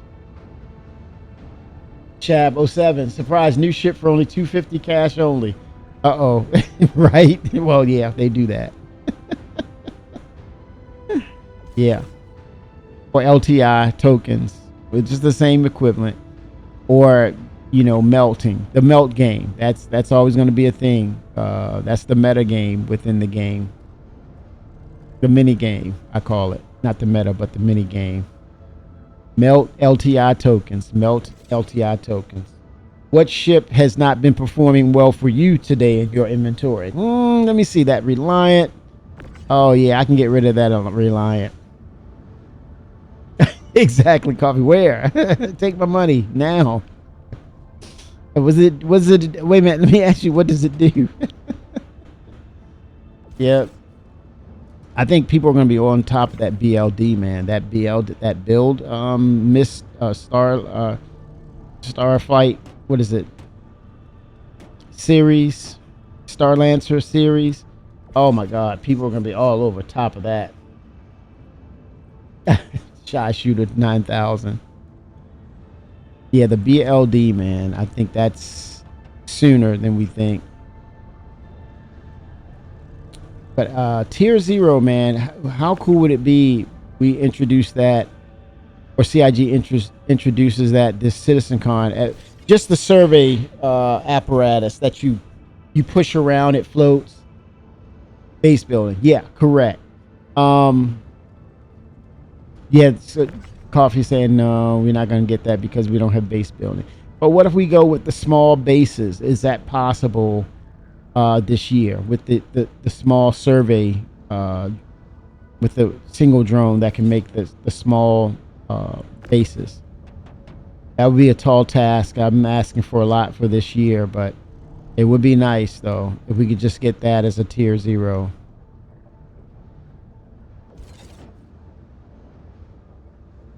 Tier 0 is likely forever. Yeah, it's mining is having its issues for sure. The scaling in of entities. And the thing is, they haven't really gotten that much bigger because we're supposed to get bigger with the introduction of the Arastra and the Orion. That's the mega, well, for the Orion, the distinction is large asteroids, because the Orion will never be working from the surface of a moon or a planet. It's not its MO. Unless CIG really just says, you know what, we're changing that. They can literally, with the release or the inbound release of the Orion, they could change the narrative totally and say, we decided to go with, yeah, we can land that thing. But they did say that it's not. John Crew himself said it. Yeah, it's definitely all asteroids, Coffee. He said that it's in space only. And that's why, you know, it's a good time to go back to those recent videos. Not the ones from 8 and 10 years ago, but closer to where they are now as a company, as they are with their engine. Those are the videos we want to recap and look at. Yeah. Procedurally generated asteroids. Maybe sections of it, Coffee. That would be the low-hanging fruit as opposed to the entirety of that asteroid. Maybe sections within those giant ones. It will call for the Orion to perform its work and maybe draw out, or maybe the mining aspect of it is it drills inside. It siphons from inside, right? And it sucks the resources out from the inside. That's a possibility too, because it kind of goes in line with what was going on with the Reclaimer. Remember that? We wanted hull munching, right? Crunch, crunch, crunch. We wanted the shattering and breaking down of physical pieces. It may go that route with the Orion, the tech that's probably involved with it. You may have to use these highly intense, heat-intensive lasers that then will surgically go in and then draw out or siphon the resources from inside, which will leave just a cavity. It won't leave a physicalized cavity. It just pierces in and pulls said resources. right? Or you can almost say it liquefies. Once it's below the surface, it liquefies from inside and it siphons from that small pinpoint of the hole that it makes, right?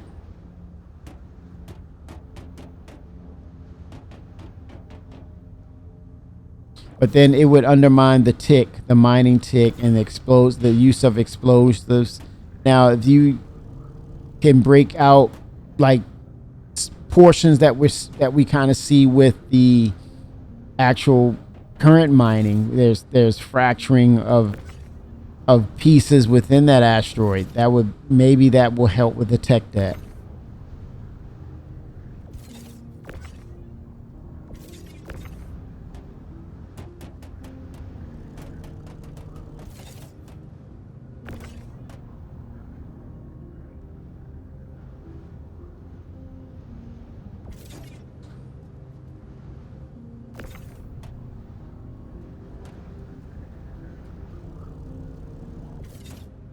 So gathered a bunch here.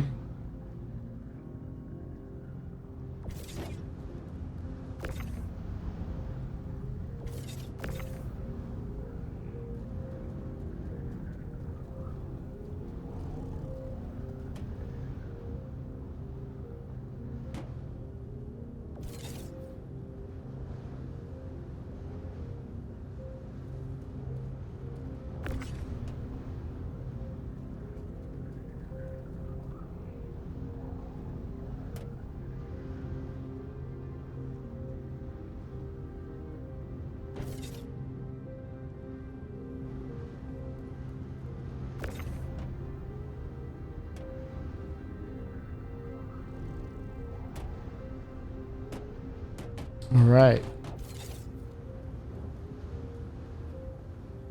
Cargo bay is emptied.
All right, here we go.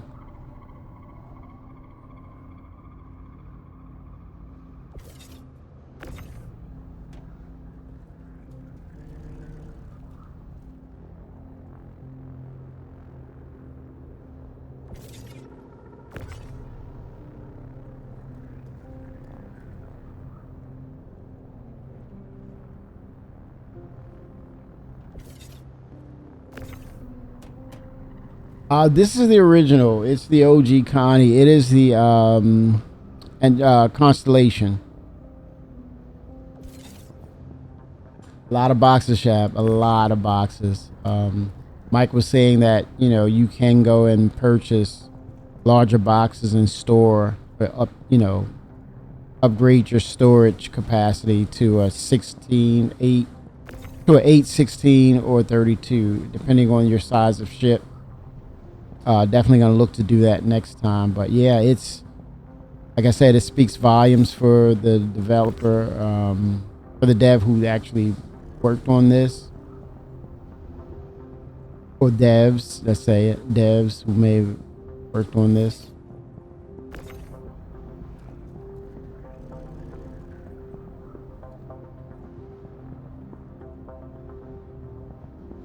The grind is real.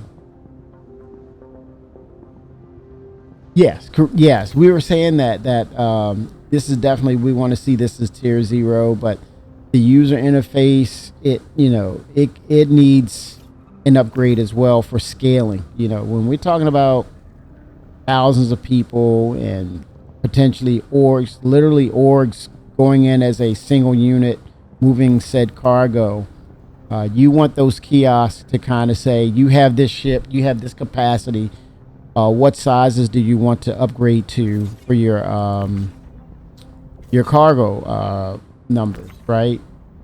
Take these ones and graduate them to an 8 if it's said, and it calculates how many you can get out of that.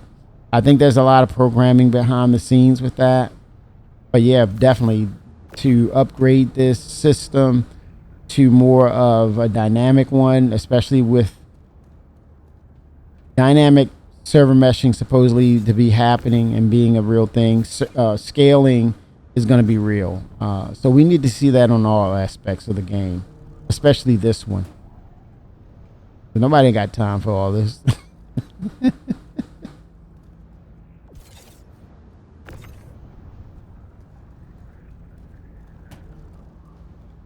At some point, the novelty will wear off, and it's too much like work.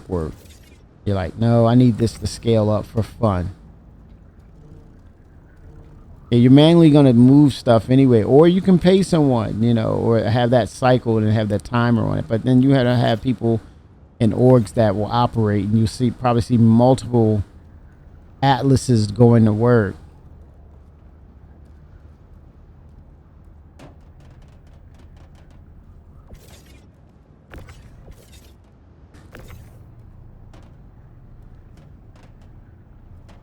All right, finally, man, look at that. Whew. Get to work. Give us the bots. Oh, Chris is like, you are not gonna have me do Star Wars up in here. He's adamant about that. Droids, and you may as well bots droids. Exactly. I wonder why could that be the reason why it disappeared? Coffee. They were removed, but we have repair bots, right? We're gonna have repair bots. Is that something that Chris said? No, we're gonna do away with that. It's out there. It says repair bot bay. Drone repair. Okay. Still, I think it's close thing to a robot. Drone repair. But yeah, that's gonna be a thing. Drones. The BLDs and the base building aspects. Drone rooms. Yes. He can't go. Yeah, we're gonna have it. The Carrack. The Vulcan.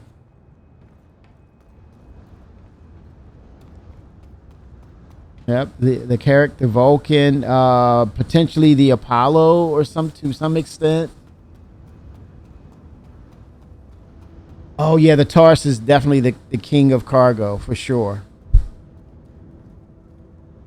They removed the parasite bay for the small ship.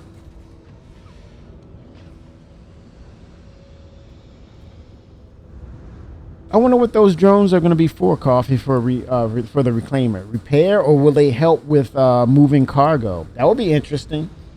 Drones for moving cargo.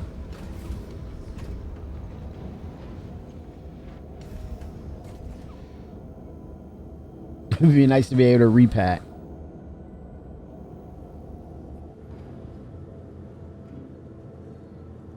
Guns, components, yep. Yep, salvage, have drones. Yeah, I think drones may play a bigger role than we think. Maybe have drones to do menial tasks around your I'm about to say crib, around your base. I'm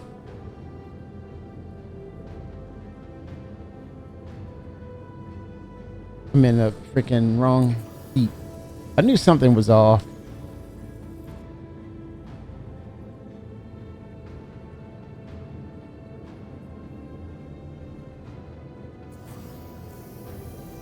Yeah, I think drones and micro. I'm okay with it being microtransactions as well.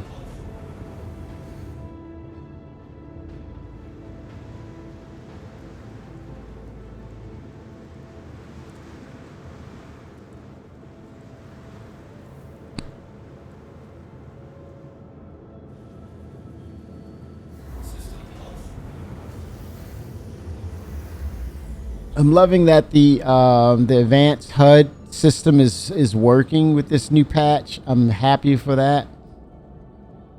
Very happy about that. The last patch it was not holding or keeping, so keep fighting good fights, CIG.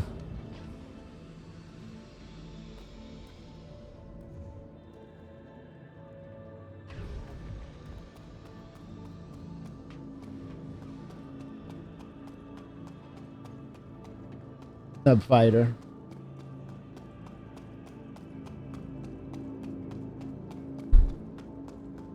Okay, so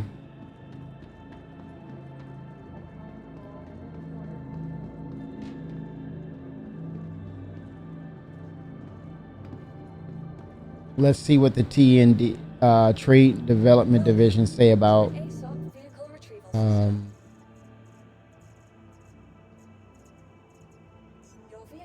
what is it worth?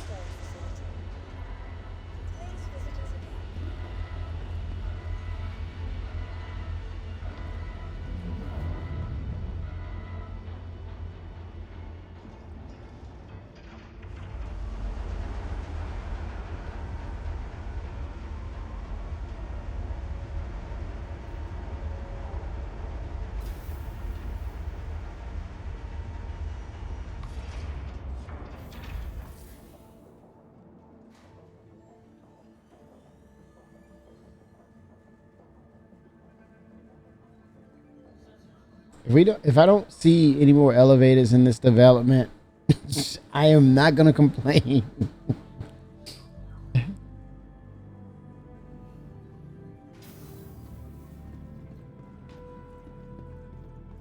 Those instant those interiors, I hope they have stairs. And there's a firefight on the stairs and friendly fire involved. So the people in front, they exhaust their ballistics or whatever, or expend the energy out of their laser guns. They move to the back or they crouch. That kind of coordination, I would love to see. But yeah, I would hope with that interior mechanic that's coming for the interiors, I just hope that they do away with the elevators, and it's more of a thing of you're going down stairwells. Oh seven, sir. Uh-oh. We got a Captain Star Citizen. Captain Star Citizen here, man. He's pledging that red, white, and blue, man. Check him out. He's not playing around. Oh my gosh. Looks kind of cool though. They got to do something with the backpack though, but yeah.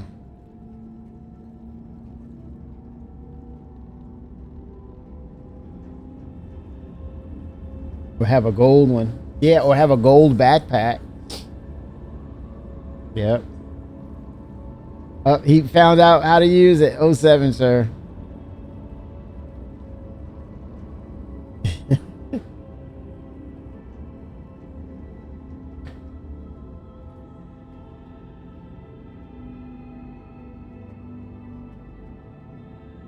All right, let's see what the value of these said materials are. Put in some work, man. Oh, put a little bit of Far East in it too.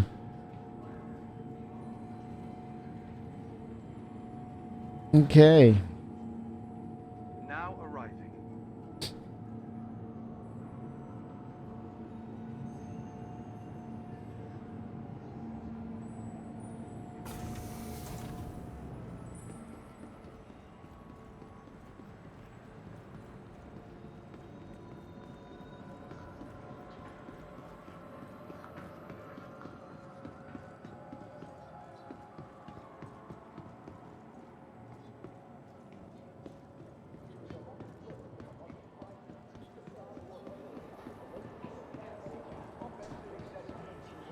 Trade Development Division.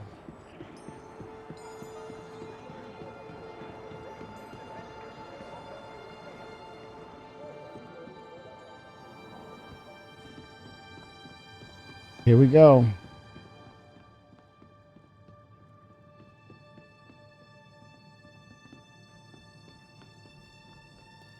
Oh boy, here we go.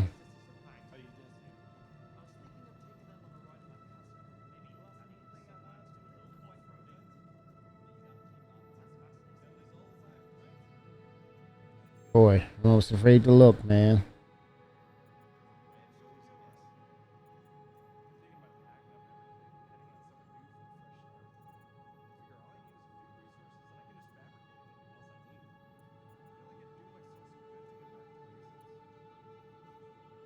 Select location.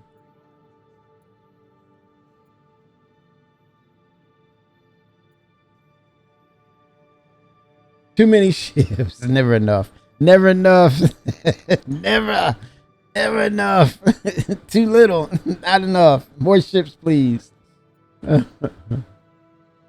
Oh gosh. 50K for that.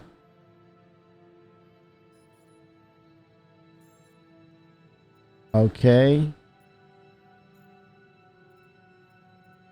Okay, that's not looking bad. 586.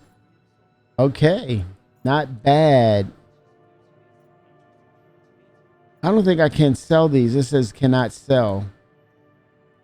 Why can't I sell these? Yes, coffee 4.1. I got to get better with it. You know, I want to do a recap. Let's do a recap. Let's switch some gears right here.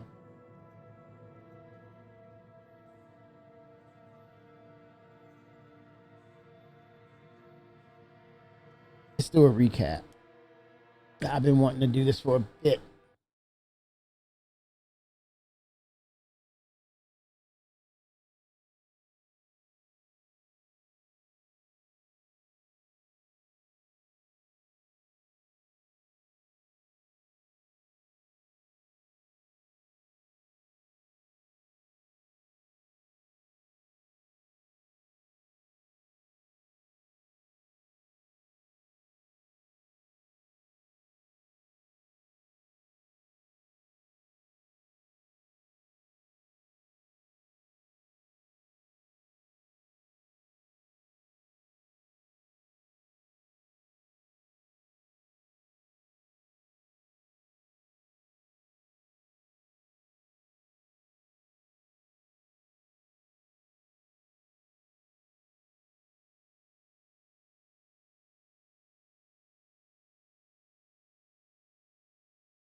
Let's get some Star Citizen.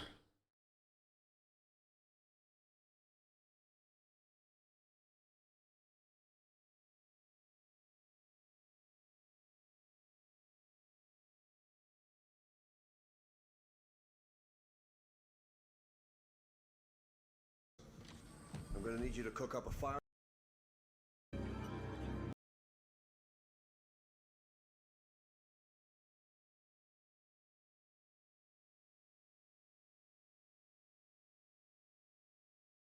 Chewy. That sounds like an equation I can get behind. Yo, citizens. Yes, not enough ships. Never enough. Never enough.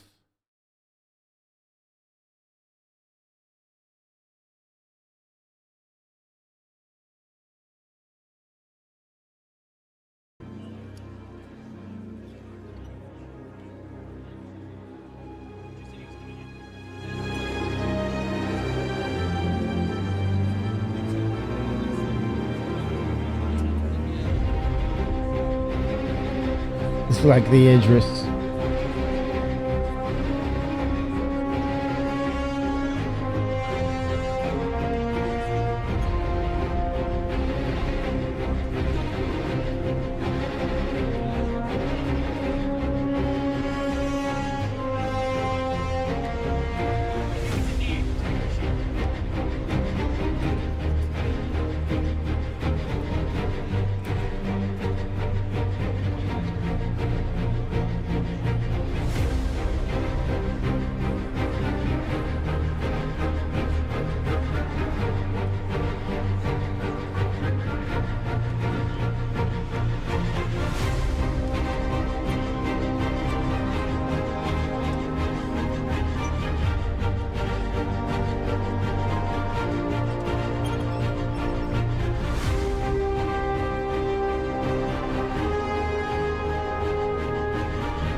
You know when the hell I'm gonna sit here and wait for 27 minutes. 424. 416.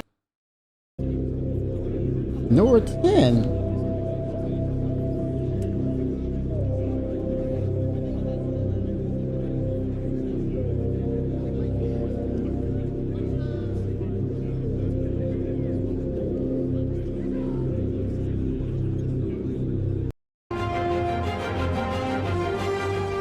Ash, I wonder where he got it.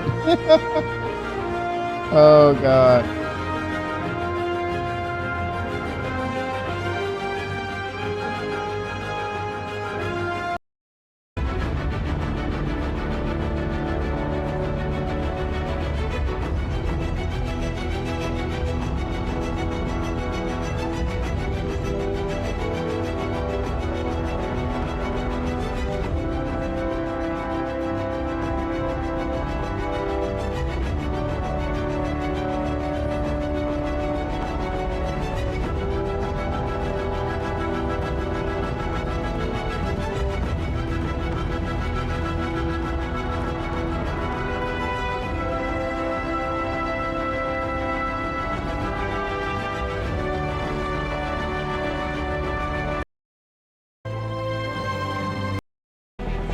And based on this theme for Pyro, this year, the UEE's in town celebrating Citizen Day, and we'll learn more about Citizen Day later in the thing.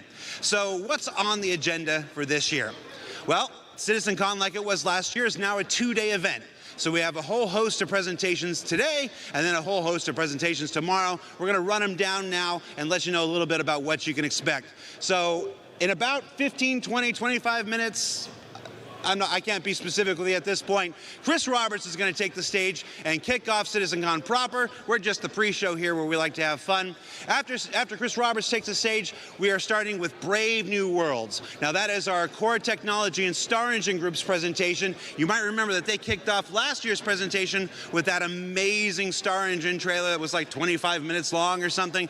We don't have a 25-minute long trailer today, but we do have a chock-full 90-minute approximately presentation of their new Genesis system, which is a subsystem within Star Engine that will let us build planets at the size, scale, and scope that we've always dreamed of. So you can check that out at the start of the day. After that, we've got a social universe. Now this is the sleeper presentation of the entire thing. Now, we were a little cagey in the description on the website about what this is. You know, it's everybody getting together and playing with your friends and stuff like this.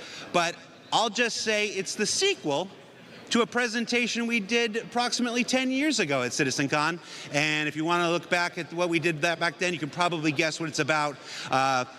Folks that are in large groups of people will want to pay attention to this one. After that, we're going to take a lunch break because this is a very long day and, you know, we all need to take a break here. That's your chance to get your snacks, get your food, say goodbye to your loved ones, because the second half of the day, you are not going to want to be anywhere else but in your seat. Because when we come back, we've got that cosplay contest sponsored by Tobii Eye Tracker, and then yes, we're going all the way back, baby. Now, Dress to Kill is also a sequel to a presentation we did in 2019. Yes, it's forbidden. About armor specializations and basically bringing high function to high fashion in the universe. And then, as we said in our summary on the website, the return of an old friend from CitizenCon past. Yes, Virginia, it's true. What you've guessed on Reddit, it's here. And then finally, Beyond Pyro, where I promised on SCL just a few short weeks ago that there's no 4.0 content at CitizenCon. Well, guess what? There's no 4.0 content at CitizenCon. We're all beyond 4.0 this year.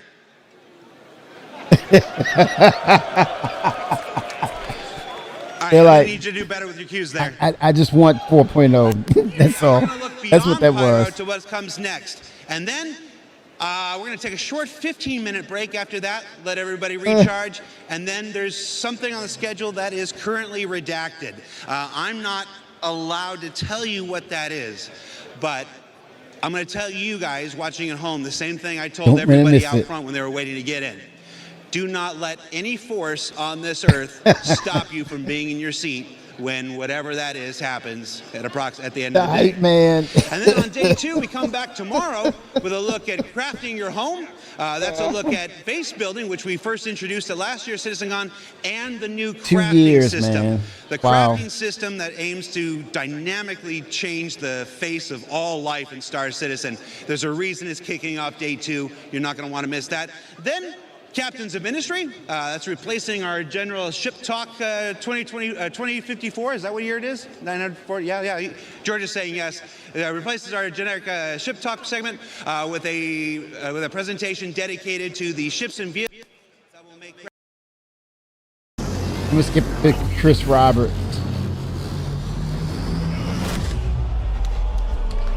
CR, aka CR. Here we go. The Ringmaster. The Ringmaster. Hello, CR, baby. 2954. There's a lot more of you here than there were when we were here last year, 5 years ago. Okay. There was 1,200 people. There's almost 5,000 people in the building today, which is amazing.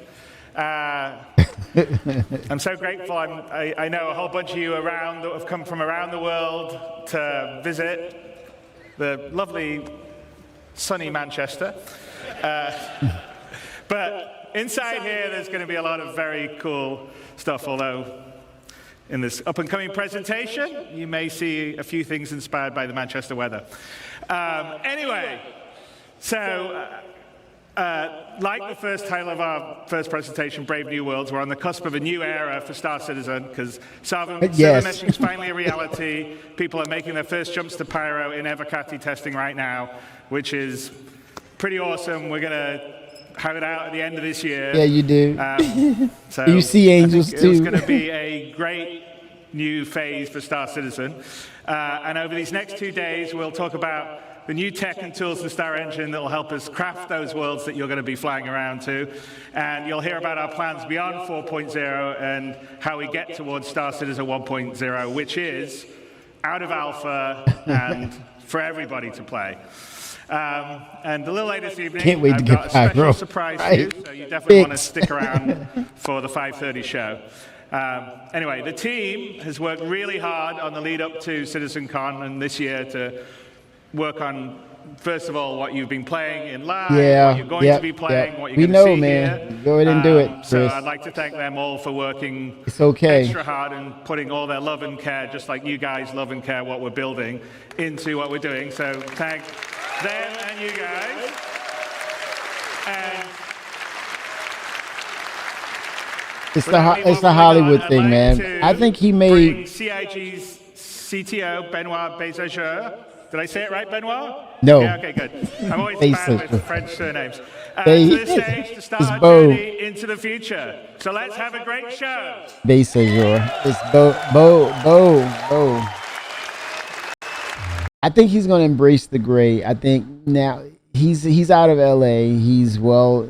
I think this is still that Hollywood thing, and yeah, he can gradually let it come in like a faded gray, not a stark white gray.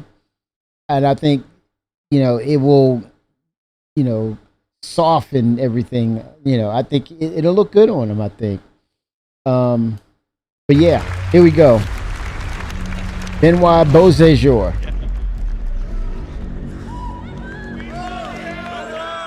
Okay, so Brave New Worlds, we have Ali Brown, Sebastian Schroeder. Not familiar with that name. I know Ali Brown, Alistair, a.k.a. Alistair.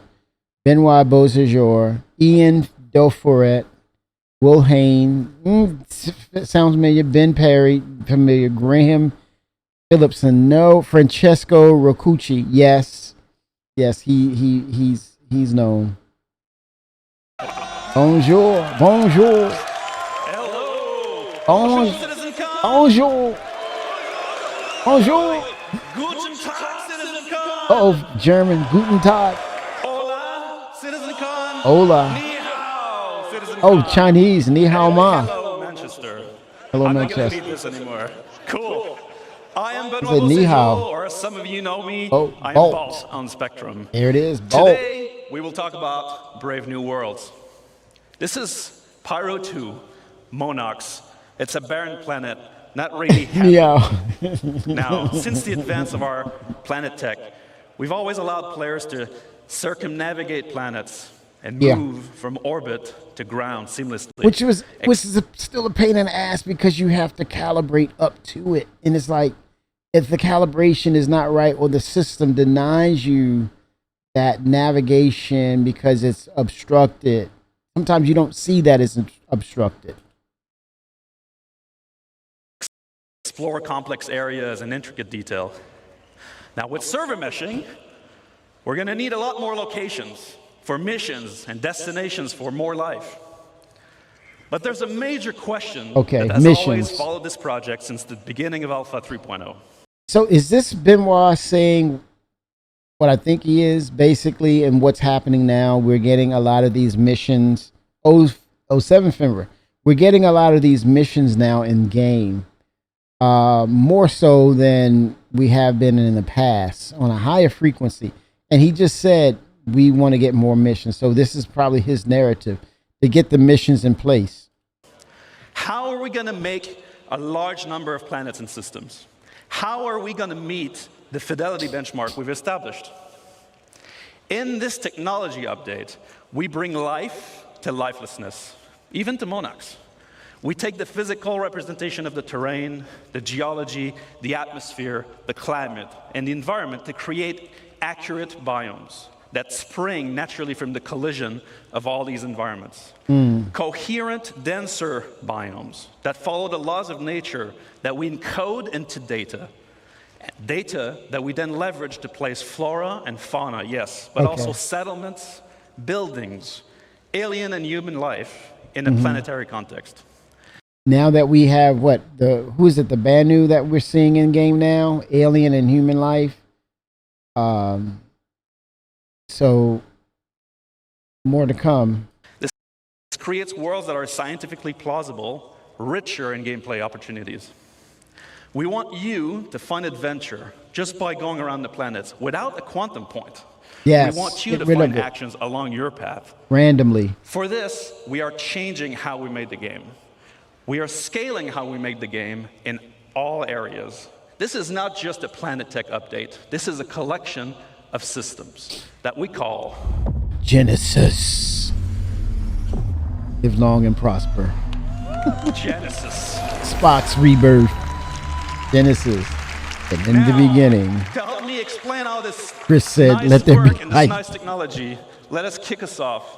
And Yes. I welcome our very own Ali Brown and Will Hine for phase 1 of Genesis. Okay, this is phase 1.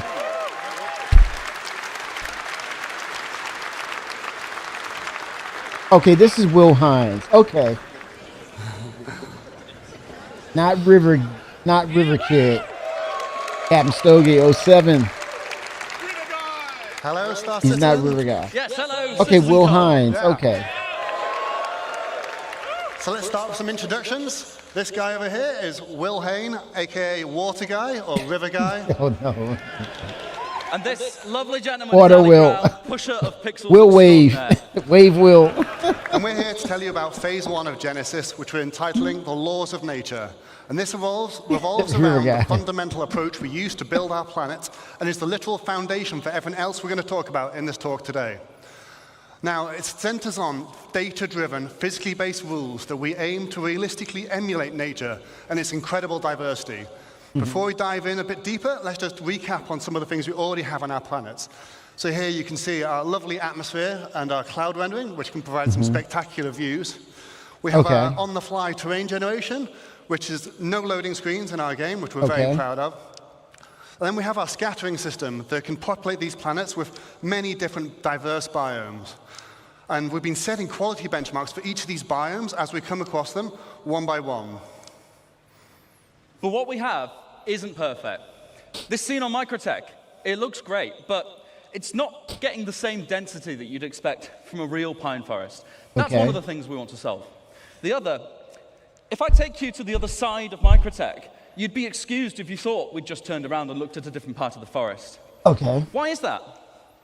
Well, this is because currently our artists create slices of biomes in great number, and then they distribute them across the planet using humidity and temperature properties. Okay. Each slice looks great in isolation, as you've seen, as you've explored. But this is not the solution to give us varied and natural biomes across an entire planet. Additionally, just using humidity and temperature limits us to only 2 degrees of variation. And that's not enough for the sorts of planets and worlds that we want to create and for you to explore. So how are we going to scale up our planet generation? Well, as I said before, we're going to start with physically based rules that drive everything. We want nothing to feel random on these planets. Okay. We want no limitations on the number of biomes. We want infinite biomes that are continuously changing across the planets. And we want extreme density, and we want to maintain or exceed all of the quality levels we've set with our existing biomes. And most importantly, we want it to be scalable so that we can really scale up to the level of content that the designers are expecting. And from your perspective, we want you to be able to truly explore and find unique playing opportunities everywhere on our planets. So to start this, we're going to need more data. Okay. So if we see here some of our existing data sets on our planets, we have temperature, which we define locally and globally, and humidity, and that's it for now. With Genesis, we add many other data sets, such as the geology type, the soil type, and then we also go for things like the soil depth and the quality and the nutrients and many other properties all drive this complex data set that we use to build rule sets on that each individual asset can describe how it should work with them. So it's this We're going procedural to put something system. together and show you some demos today using some of the assets that you've already know and love in the PU. Although you might see some new stuff later, we'll save that. What you're going to see is a vertical slice of development. It's very early stages, very work in progress, you might see some bugs, but that means it's only going to get better, so be excited. The number one challenge with planets in our game is scale. In no other context do you need a planet to look great from first-person perspective when you're stood among the trees. You need it to look great when you're in a spaceship at a quantum marker miles away, and everywhere in between. There are no loading screens, you see everything. We cannot afford for it to look bad in any of those scenarios. So, let's start from a ground perspective. Demo number 1, let's have a look.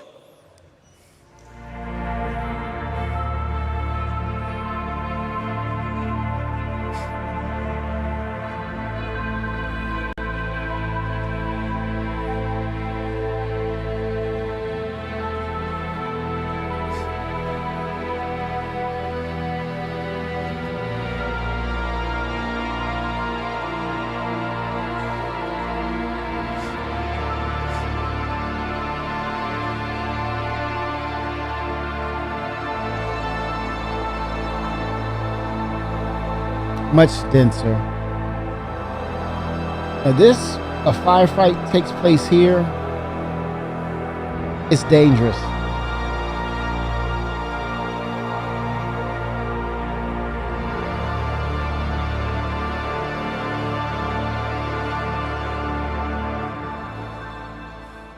In order to maintain this and have it play out or the frame rates work the way we expect them to, there's going to be a lot of tech debt reduction in order for this to be a thing, in order for us to interact with this density of this level of density.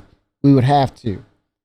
There's going to be a lot of breaking down and rebuilding what exists, and it has to be much more efficient for this to happen. So, how do we make that? Thank you, thank you. It's one thing showing it as a demo. Let's talk about first what's underneath it all. The ground! So,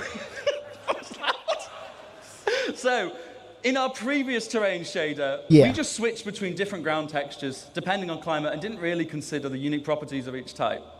Now, the terrain shader... It will change dynamically, or dramatically. It'll be so different when they introduce it on the servers and we actually interact with it. That's the thing. And I think they suspect that it's not ready, because the moment they drop it as a tech preview or PTU, you'll see where it's not ready. And I think that's one thing. They've gotten it to this point where they can showcase it and show it off visually, but I don't think they're at a point where they're ready to have us interact with it because it's not there. It's quite not there. Shader is based around 4 layers. We always first consider bedrock at the bottom of it all. Then where appropriate, we have Yeah, layers it's of blurring the soil of line, different types. Captain Stogie. Ready We then Player add One. debris Here we where go. appropriate, whether it Yep. be pine needles, dead leaves, etc. And then when it gets cold, we add snow. Each of these layers has unique shading properties and unique transitions between them. Because we do this all in one shader, we're able to achieve that as well as being performant.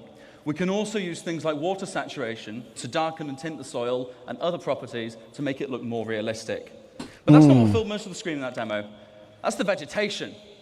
Like what Ali said, we want to emulate the laws of nature. So in Genesis, we have rule sets for every asset that tells it how to respond to our rich data, whether it be soil type, water availability, Can we hear the temperature, video? geology, or whatever. We assess the viability and the vitality of each asset and compare them to decide what is likely to spawn in a natural environment. This automatically creates the cohesive environments that you saw in that clip. Not handcrafted anymore. No one has told those ferns and those pines to be like that. They each want to be like that. And that's what we're doing, multiple assets coming together to create a unique microbiome. What about trees then? Same thing. They have a larger requirement for space, they have a larger requirement for nutrients. That's how you see the distribution, and it's how it all works. Let's meet the flora that came together to make that forest,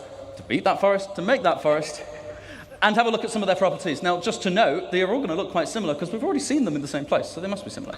So, Oh yeah. building Yeah, blocks, it was you. like grass, 'Cause I'm- common grass, I medium amount of jumped to a sunlight. twitch. We had ferns, see it's a much Yes. lower requirement for sunlight. But I mean, you can mute it We had and salix watch. bushes forming our underbroom, and we had pines, of course, and multiple variations of pines. Diversity is driven by competition. Everything has ideal conditions, which affects its competitiveness. We also have additional control over this in the form of dominance, which allows us to make one asset more competitive and more dominant than another, which is just what we see in nature. Everything is constantly fighting for resources and, of course, light. Because we spawn these assets in a hierarchy, it's easy to propagate shade data down over the distribution of the assets so that we can control ones that prefer or reject shade. Often, like these ferns, they can spawn in light, but they are outcompeted in those scenarios most of the time. So you will see a rogue fern, or a place where there's no seeds for a specific Global asset. elimination. You might start to get this coming in. Let's take a look from a larger perspective here.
So to take you through some of the things we saw in that clip, let's talk about rocks first. So anyone that's done a lot of ground driving and ground vehicles might have seen that our rocks sometimes feel a little bit randomly scattered and it can be quite an obstacle sometimes.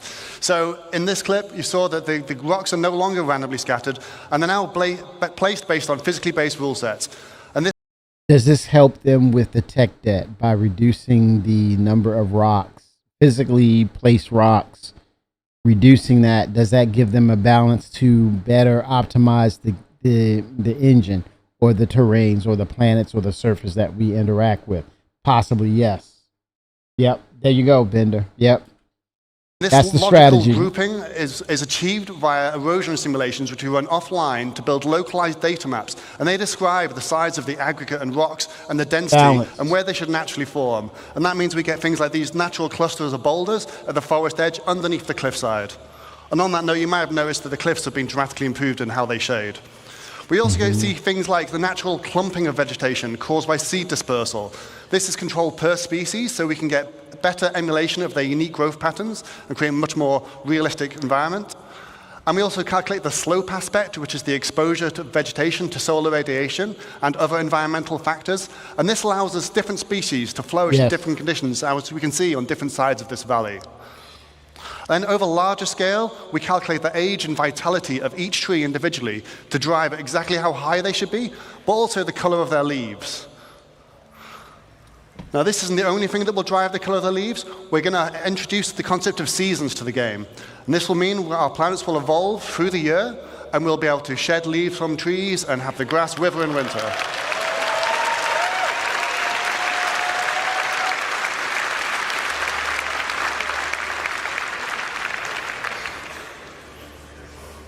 So as you're starting to see, all these rules, all this data, it's all coming together to create what we call truly emergent biomes. Let's have one more look at how this varies over a much larger scale.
Just like in real life, thank you. Just like in real life, our areas should vary, even by traveling a few kilometers. If you get in a helicopter and fly over the Alps, it all looks a bit snowy, but when you look closer, it's constantly changing. And we're now able to accurately represent that with our changing data. Another very important factor to mention is the distant look. In this screenshot, you don't see a single tree, and yet the terrain is still green. We previously did that with artist-made lookup tables that told the planet what color to be at what position. But that wasn't going to work with all our new data and our far more complex spawning. Now we have a systemic solution. The planet shader is able to intelligently evaluate what's going to spawn there using the same rule sets that cause the assets to spawn there when you get there. That means we can sample the sort of color that is going to project onto the orbital view and use it. We get a far better accuracy from the result. Together, by creating rules and authoring data that works, we create a continuously varying planet that sets the scene for the incredible exploration gameplay I know you guys are going to have. But how have we done this without compromising on performance? So yeah, with all this new data sets and these physically based spawning rules, you're probably wondering, how is this going to handle in your CPU? We don't want to melt anyone's CPU, so we've redesigned all of this tech to work much more efficiently than before, and now it can run on many cores. This allows it to be run perfectly well on both the CPU and the GPU. So we've redesigned our framework so that we can run it at both and swap between them freely. This is why it's taken a bit. The way they are balancing out things, that's huge. 1 second. And these physically based spawning rules. So new framework to allow code to be executed on both central processing unit and offload and balance it out over the graphical processing unit. So you have both. You have a card that has memory on it, a good amount of memory, a decent amount of memory. It's offloaded there, but also it's going to use not just on the CPU, they're going to use the cores of your CPU much better.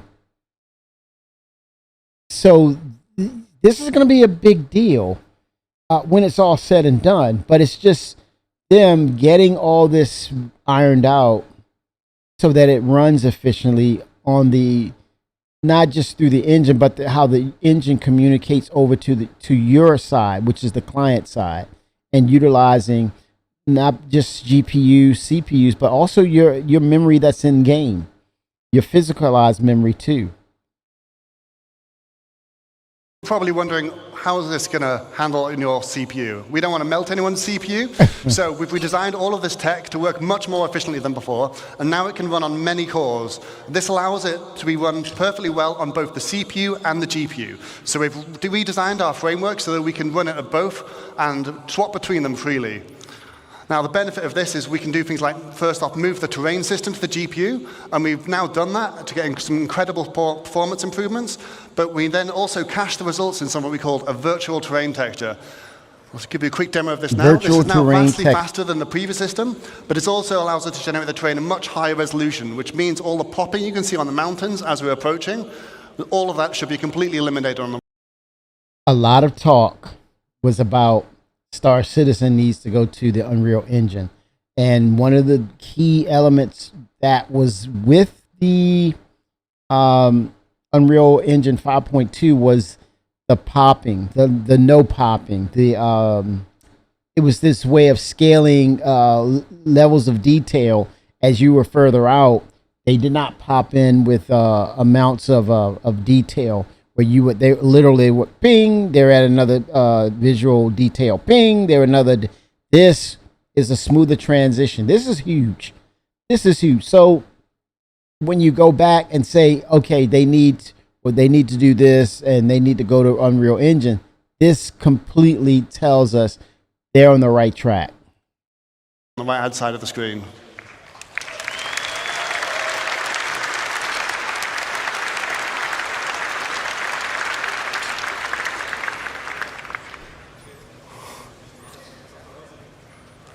With the extra headroom we've gained by making our terrain system more efficient, we've been able to introduce some improvements, including high-resolution ground textures, proper blending between surface types, and of course, better tiling. If you're familiar with any of our planets, we've taken off all the assets so you can see the issue, and now no how tiling. It looks, you don't see those lines going at all.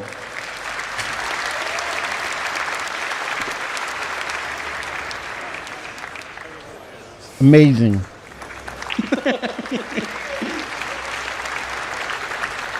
And one more.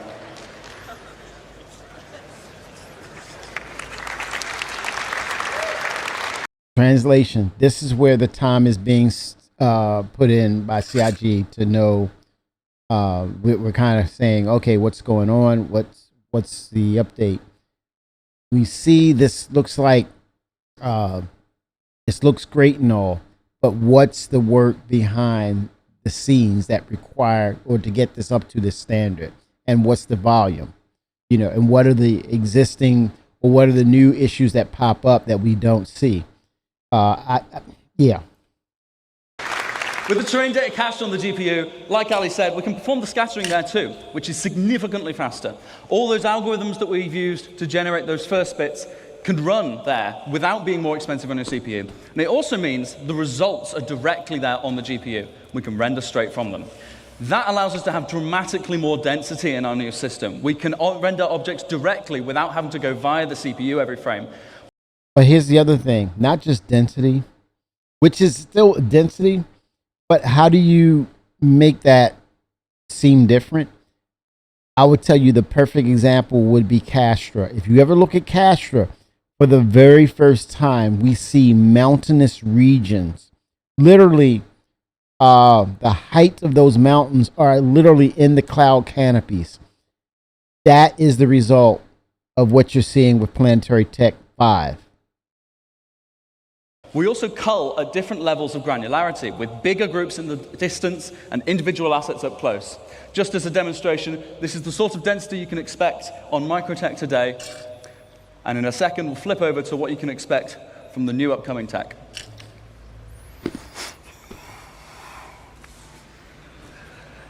Oh my God.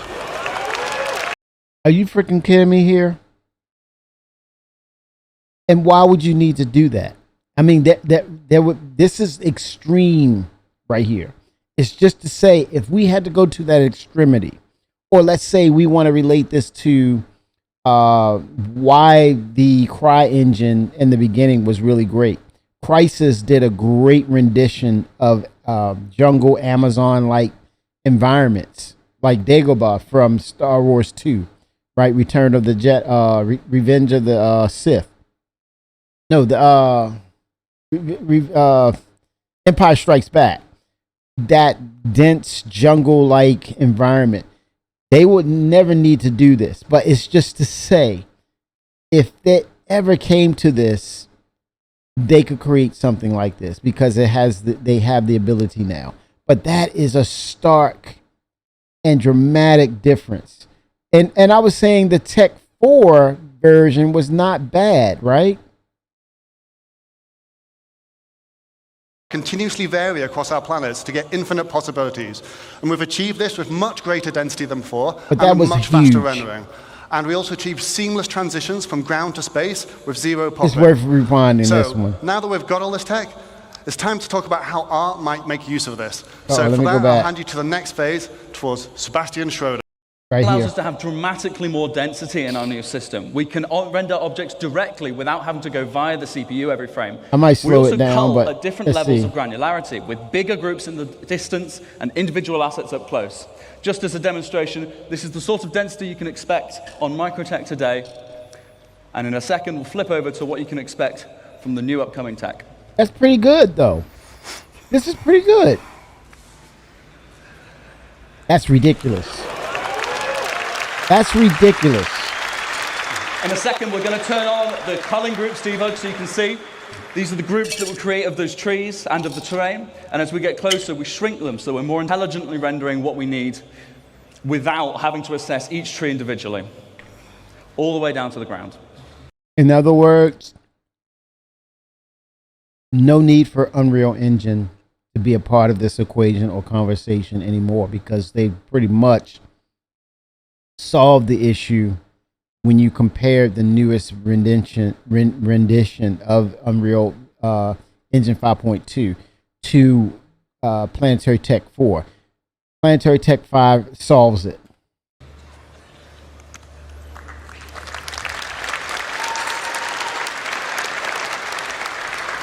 So to recap some of the things you've seen here in phase one, we had data-driven rules based on physically based data, generating emergent biomes that continuously vary across our planets to get infinite possibilities.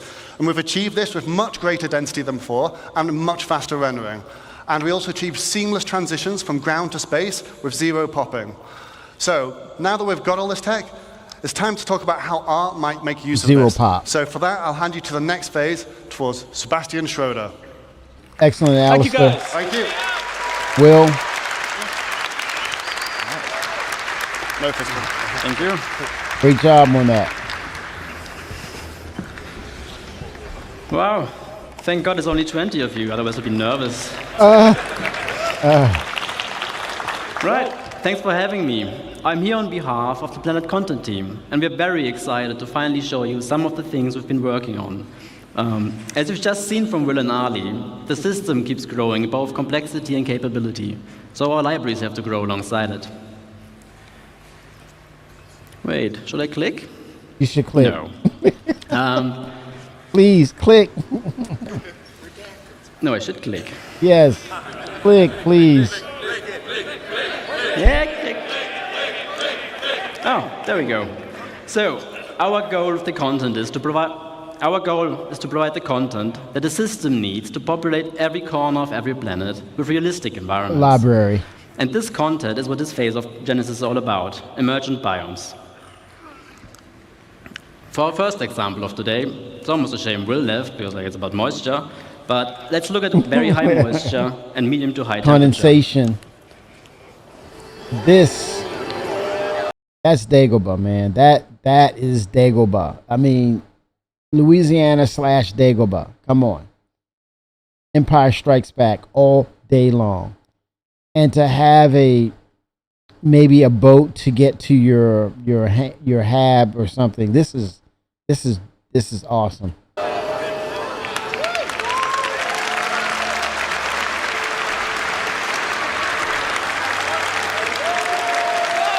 That's excellent.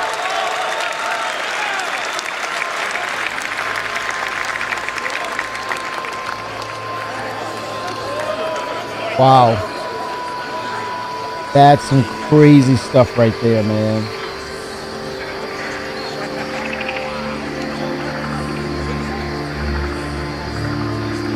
I mean, and the Valacar. Remember the Valacar? They showed the variant that looked like a serpent. Oh my gosh, that's Valacar all day long up in here. Yes.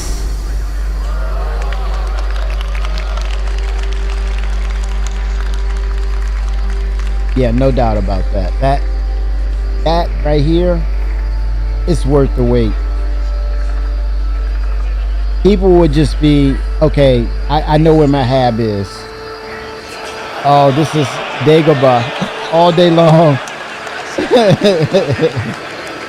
That is so tongue-in-cheek, man. Yeah. That's Dagobah. Oh, he got the business up front, party in the back.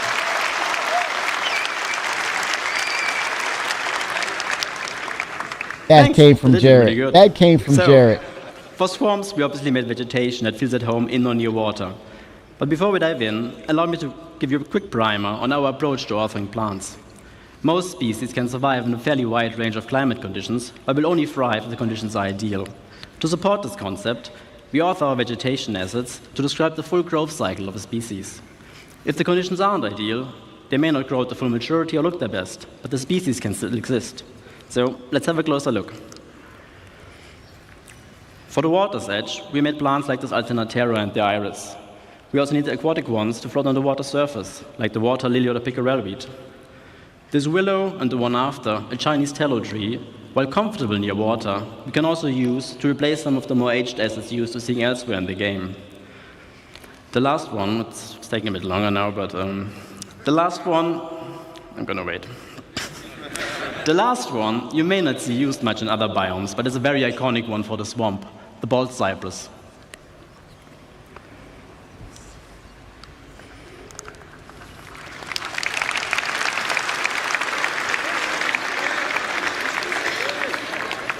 So another feature we need to make a swamp experience a proper one is water injection. Over the last year or two, a lot of work has gone into improving the way our water reacts and renders. So naturally, we wanted to make a biome that highlights those advances. Let's have a brief look at what it's like being inside the swamp. Wow. As you walk or swim through the water, you may come across obstacles like logs or debris floating on the surface. They will react to the player character and can be pushed out of the way. It's a big deal.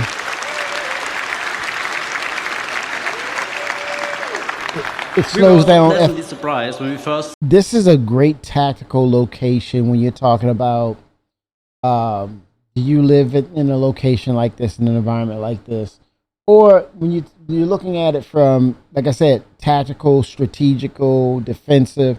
You're talking about you're traversing, and you're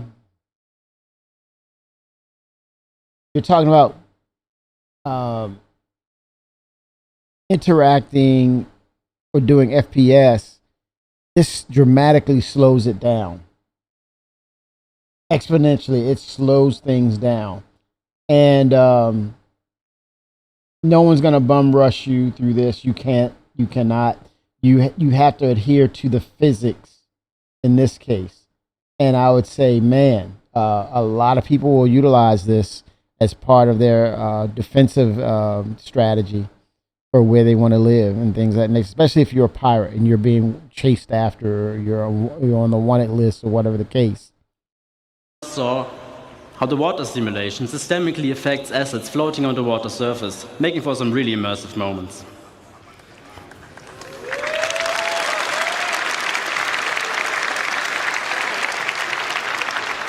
We're another step closer Now, to going before I get to our underwater. second use case of the day, a quick disclaimer.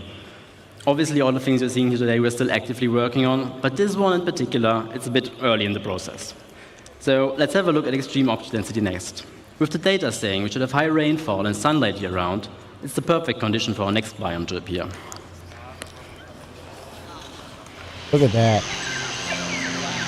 Jungles. This is it. This is CryEngine. This right here, for me, I don't know about Chris, but when they talked about the CryEngine, this was one of the strongest points of CryEngine by far for any engine that we ever played a game on.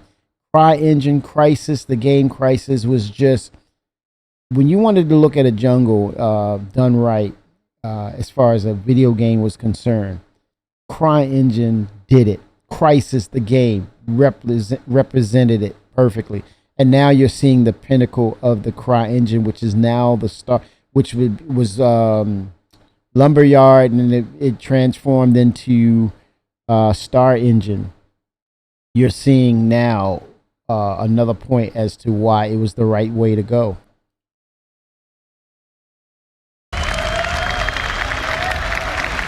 Good God, man. My gosh.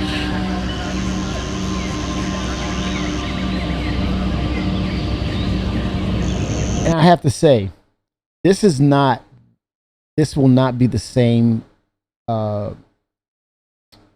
situation or the same thing that we can't relate this back. We'll never relate this back to when the concept of Area 18, the planet, was shown.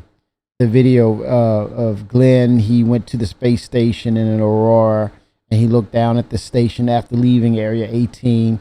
And then we finally got, finally Area 18 was released to us, and we said, well, that's not the same planet. That doesn't look the same. And it drew criticism and negative feedback. But eventually that's kind of subsided, and still Area 18 is still a beautiful location. Great result of good work still, even though it was a little different from, or let's say it was a lot different from the concept in some people's minds. Yeah, it was different. But this is different. This is not going to be the case. When we're talking about what we see here, it's more than likely going to be a one-to-one experience from what they're showing in concept to what we actually get. And I know, I potentially will be, I'm potentially setting myself up to be burned or saying, hey, you were totally off base here. But no, we're talking about flora. We're talking about density. And we're on the cusp of getting a brand new planetary tech engine. So I see this as a more closer concept to actually a game mechanic in the game, or foundational piece of the game itself.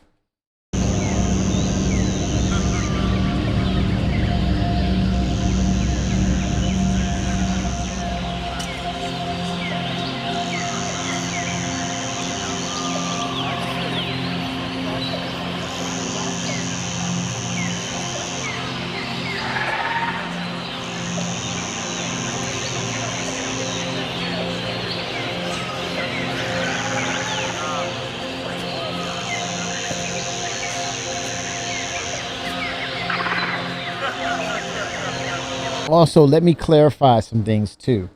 I don't see this covering the entire planet, kind of like what we see with Area 18, where it's just an urban sprawl that covers everything. I see this placed strategically. I still see this in large areas, but I also see oceans. I see deserts.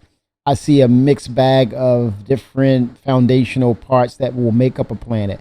But if they happen to do something like the opposite of an urban sprawl, it will be a jungle sprawl.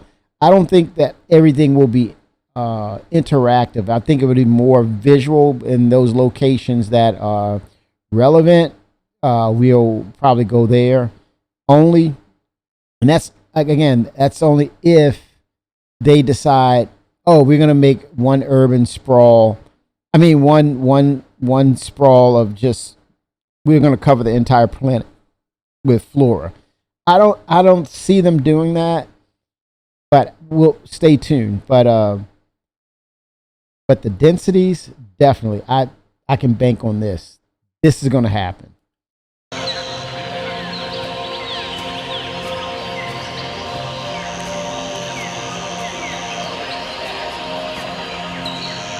Are you kidding, Chimpasta? Oh my God.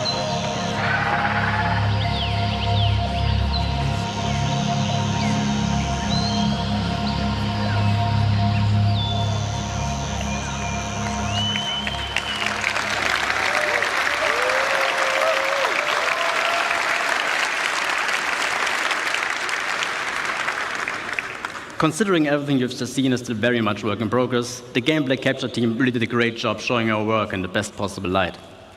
With jungles, we wanted to explore the concept of vertical stratification, as they are the prime example for that. What it means is that you have a horizontal layers of microbiomes defined by this, species that thrives with the amount of sunlight and rain that still reaches there.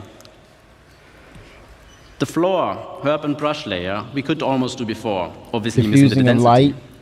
But now we also have the option to add variation to the tree layer by dynamically spawning epiphytes like lianas, orchids, or bromeliads, attached to trunks and canopies of other assets. Wow. Wow.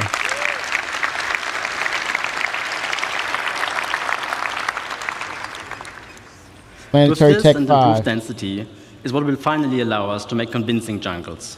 And the best part is, we don't even need a lot of different species to create what we refer to as a canvas of a biome.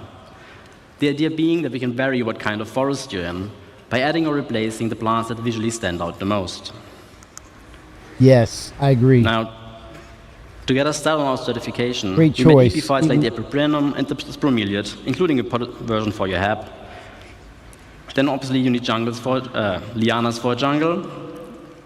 And we also made agrias, which add character to the herb and tree layer. For tall trees, we decided on a fairly generic rubber tree, as its different growth stages serve as a nice foundation for all height levels. And that's pretty much it, what we need to make a pretty good base for jungle.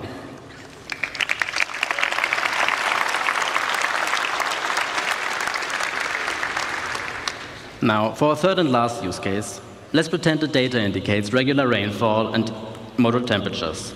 This climate would support a lot of different forests, but we also wanted to use this opportunity to explore extreme scale. And they're just really cool. Yeah, I don't think we're gonna have to deal with extreme scale in the game once it's released. But in certain areas, that would be cool.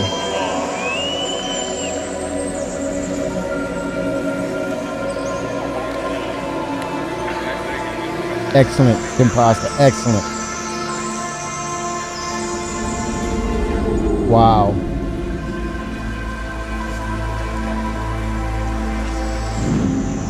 Oh, Return of the Jedi. Oh my God. Oh my God. Okay. Hey, Tarada, that one's for you. Bonjour. Yes, sir. Tarada's like, let me have it now. I will show you the way, Chris. I will make it do what it is supposed to do, Chris. Yeah, that's a good one.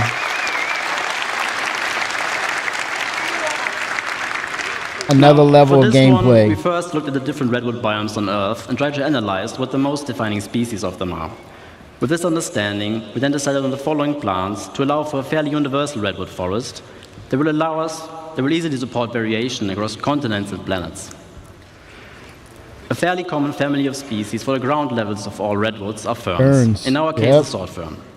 We also made a huckleberry variant to provide some visual density for the shrub layer. To add some Jurassic vibes, we made tree ferns, as they can be found in New Zealand's redwood forest. 07. The most important one, though, are obviously sequoias.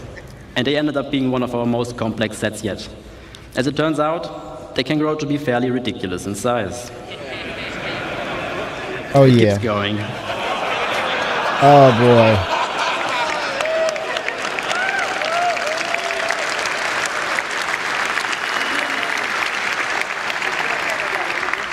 Oh, definitely. Now, one thing our game's foliage is sorely missing is the ability to properly react to what's happening around it.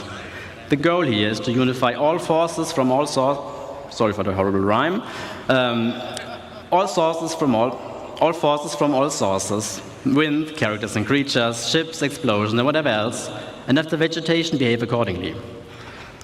Now, as part of our tech improvements, we will be implementing a GPU-based simulation that's fit for our game scale. For now, we've set up the ferns with our existing CPU-based one to better visualize what it will feel like to walk amongst those giants. Also, with the biomes on our planets now being defined by where an individual object wants to appear, you can expect a lot more happy accidents by having species invade different biomes, making for some unique locations, hopefully. Surely.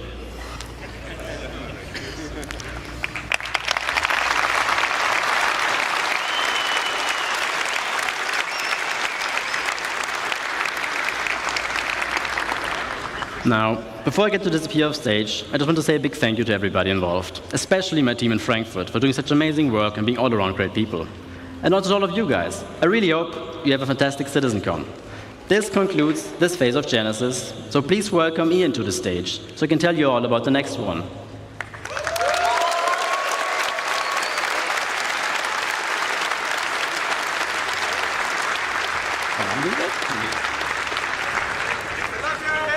Thank you.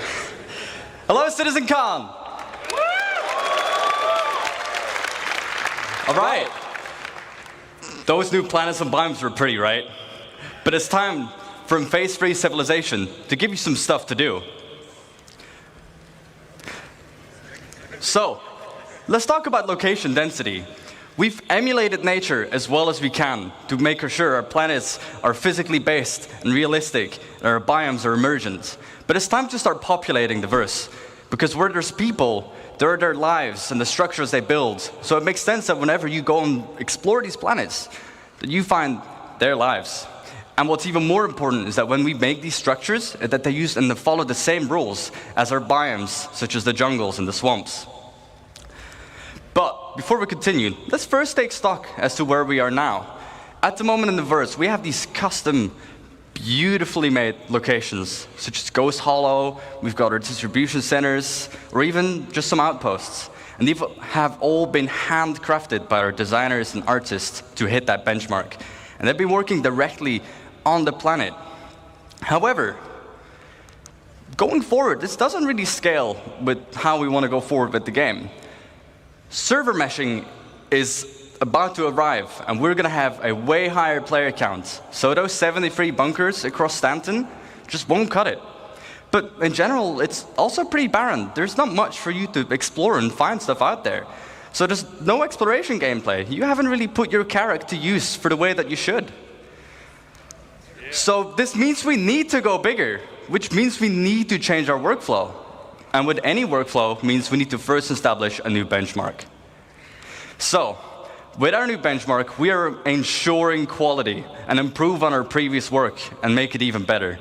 And any location that you'll find needs to have its own unique personality and no repetition. We don't want you to find the same location twice. This also means that this is your exploration and your findings. So when you go out there and explore with your Carrack or with your Corsair, is that whatever you find, you can share with your orgs or with your friends.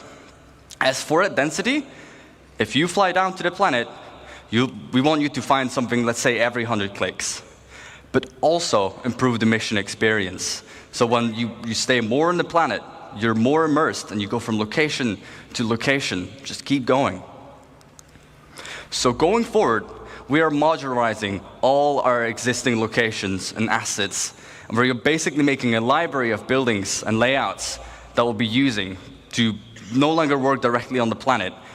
The neat thing, all these modules and assets can be iterated upon and tested right in the editor for all the designers and artists. to ensure fun gameplay and interactive sandbox activity, and also make sure all the mission stuff is there. Basically, we're building a toolkit. So let's look at some of the things that we need to keep in mind as we are making that toolkit. First and foremost, we've got our art style and branding. We've got things like Frontier for our settlements. We've got high-tech for the emergency shelters, but also utilitarian, like our bunkers and distribution centers. The richer the data, the richer these locations will be. Secondly, they all have a function. We've got mining for our mining outposts, farming for the farmsteads, or just places where people live. The function of the place will define the way the place looks as well, and its form. And last but not least, the people as well, the faction and their loadouts. We've got lawful people, like the new Citizens for Prosperity in Pyro, unlawful, such as Xenofred, and sometimes not even no one. And the place needs to look a bit, derelict. In different places, you'll find different people. So, now that we've made our toolkit, and we've defined all this new stuff, let's start building thousands of locations. Yes, I said thousands. So, to avoid the same issue of working on directly in the planet, I'd like to introduce to you Starchitect.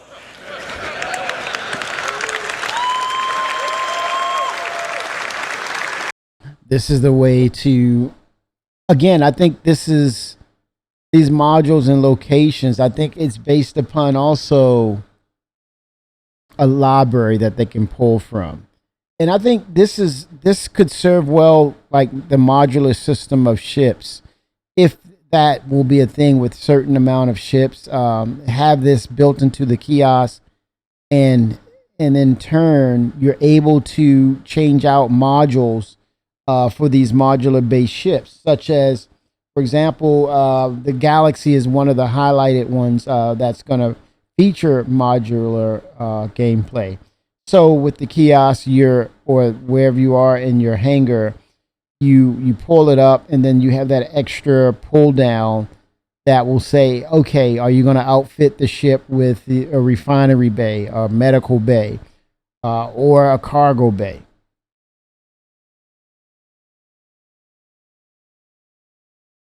I think this will present more things that will help the game in the future. Let's say you have a smaller based hangar. Maybe you can go modular with where you are, where you interact. You can modularly change things out. I don't know. Whereas if, let's say it is a extra large hangar, or a hab, you have all those at your disposal. You have those extra rooms. You literally walk to them and interact. Whereas if it's a smaller base, you can maybe have materials that you may need to say, okay, I want to prefab modular into a work bay. It takes materials. It'll prefab it. You have to wait. Then you have a place where you can fix things, but you always have a bed or things, a bedroom or something of that nature, the basic common things. But maybe one room for modular things, even though it is a small base. Medium bases, not so much. You may need it, not as much, but making sure that the material is there so that the drones can. Well, no, it can pull from a fabricator. And it basically 3D prints the space. It's something to think about in the future, man. What Starchitect allows us to do is directly on a planetary scale scatter all these new libraries and modules and assets and no longer work directly on the planet. And it uses the same logical rule set as our emergent biomes. And it also gives us full control over the data that we set on these locations. So expect locations in places where they make sense. Let's kind of look at all this new Genesis data and all these new libraries and chuck it into Starchitect and see what it gives us. Here comes the gameplay. As you can see, we're now able to make full-size locations, and they will look completely different based on where you'd find them. The layouts are controlled by the rules, and it will reflect its place in the verse. We've got farms, mining outposts, but even our older locations, such as the bunkers that you find on Stanton.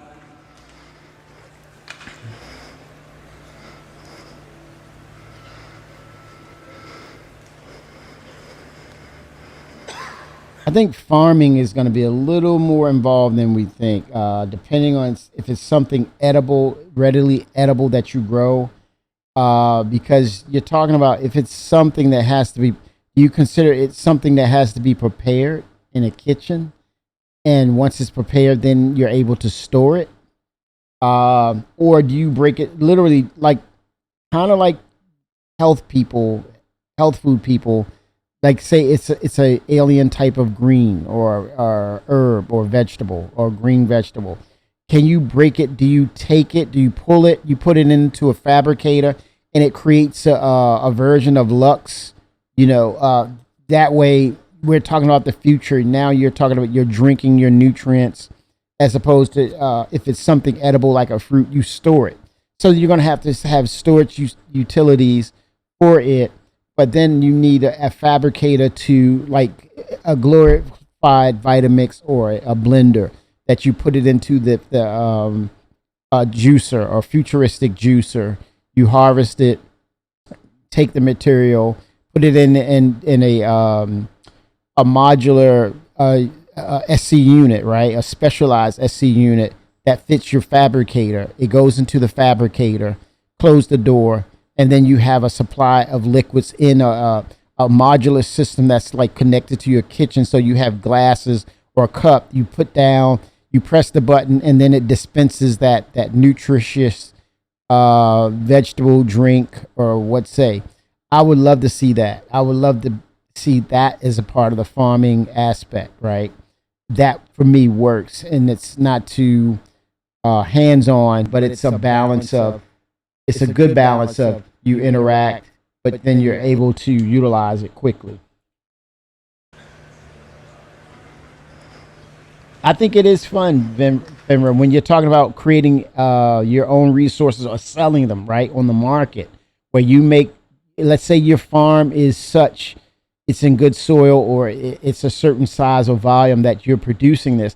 You create these SCU units, or you fabricate them. They similar to tech that's already in game. You put it into a hopper that's similar to the salvage, right? It creates this hopper. You then can store them underground or in your hangar bay or whatever, or freight elevator, right? But then you can also take those wares over to sell them. That is fun when you're making money off of it. So yes, and if it persists, yes. And at the same time, there's so many things that needs to be done for you. You're not actually trying to recreate the wheel. I think that's where we get into, is it fun or not? Because we're trying to recreate the wheel here, and we get into the semantics of, is it buggy? Is it not working? What's the concept? Stay tuned in 2 years. We'll let you know. Whereas you already have systems that show that are working, and you can kind of alter them in a way where you recycle them to the point where they're totally different, right? So it gives you the feel that you've created something new when it's already in system, and it already has foundational mechanics that work, such as the fabricator for salvage. So let's look at an example and kind of use the tool to really, make a location. We can define the rules, as I've mentioned a couple times by now. So for our mining outpost, it wants to be near a resource. We can specify what this resource needs to be. But we can also give suggestions where sometimes you'd find it here and sometimes you wouldn't. If the location has refineries, it might want to be near water to refine the resources. Then secondly, we can define what buildings should be there. So obviously we need mining buildings, houses for people to live as well, and even power buildings that we can leverage with the resource network. Starchitect will intelligently figure out where to place these and what needs to be at the location. Next up, farms. Its rules, well, temperature. Not every plant can live in every temperature, but the same with soil type. Only certain plants can be in certain grounds. And then we can query the seed map to determine what plants you would find there. What are the harvestables? As for the targets, again, farm buildings, obviously, power buildings, houses, but even animals, such as our beloved quasi-grazers. And last but not least, derelict ships. We've got these all over the place currently. Rules, well, they'd be close to anti-air because I would be shot down. But even in harsh flight conditions, such as mountains or low visibility, you'd probably most commonly find them. Targets, well, crash ship parts, of course. Sometimes you'd find the full remains of a javelin, and the other time you might just find the nose of a starfarer laying around. So, let's talk about coherency. Sure, we can scatter all these locations everywhere on the planet, and you'll find them in places they make sense, but we can do better. You don't just want to find an outpost completely on its own, right? We want to make sure it really feels like people have built their lives here. So, let's talk about some missing bits. We want to tell tighter stories, such as the people's lives, but also logical exploration. If I find one thing, I expect to find something similar or something else nearby. We also need more data control. What defines one mining outpost being different from the other ones, aside from the harvestables? And also give the narrative developments. Make sure people build near rivers, on mountains, they build near town halls, they build near distribution centers. So to hit that bit of our benchmark, we make sure that locations are near each other and group them together. The effect it gives is a fully developed landscape with vistas and points of interest all over. And we group them together in what we like to call a cluster, like this one, that has 13 locations. Let's talk about clusters. Clustering means generating locations near other locations. So, for example, if you find a distribution center, just like in the verse currently, I would find forward operating bases next to them. But if you go even further out, you'd find mining outposts to funnel those resources to the FOBs. Go out even further, you'd find caves around them, because that's where they might find some of the gems. And then we can even specify the data on a cluster level. All of the factions that live at this whole cluster, any mining outpost, that would be the same people, but also what commodities they sell, to find on what resource you'd find. So let's look at an example of the clusters. We have our mining cluster. Again, we can define what rules we should have. Rules, well, near a resource, just like our mining outpost, but also it needs to be on a lawful planet. We can target on a planetary scale where they would need to be. They need protection. As for the targets, well, caves, mining outposts, but even trade posts. Let's go to the other side of the spectrum. Before I do so, I forgot data. We can, on a cluster level, specify, again, what mineral commodities, but also what harvestable types you'd find are in that region. Now let's look at the other side of the spectrum, an unlawful cluster. What rules? Well, they need to be far away from any other cluster, because they want to be isolated and do their evil deeds on their own. And also on an unlawful planet, such as somewhere in the Pyros system. For the targets, outlaw outposts, crash ships, because they would shoot them down, and also ruins from just places they just completely overrun. The data on this one, you'd find specific loadouts, and they'll be using weapons that you wouldn't find in any other legal system. And these weapons will be sold at the shops in these regions. So, now that we have a cluster, let's go even bigger. Just like our locations, we can put clusters near other clusters, and we group them together, ranging between 10 to 15 locations each. And we group this into what we call a sector. Like this one, that has about 120 locations.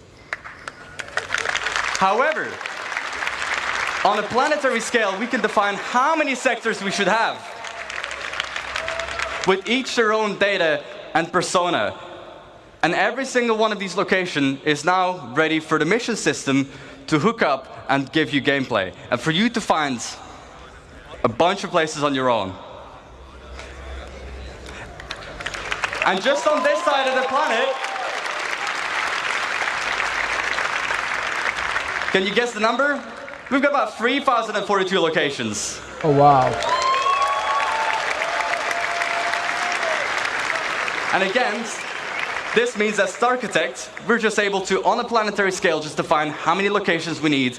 So the tech that they were able to gather or get back from the GPU, CPU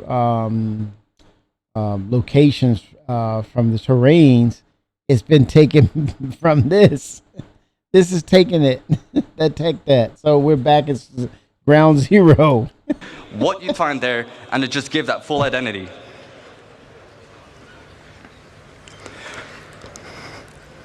Thank you for listening. And I won't just see you in the verse, but I'll see you in a denser verse.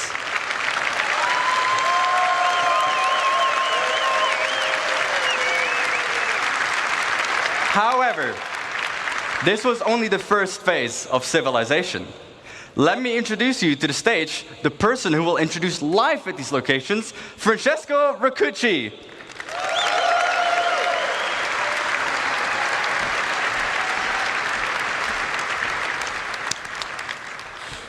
So, hi everybody.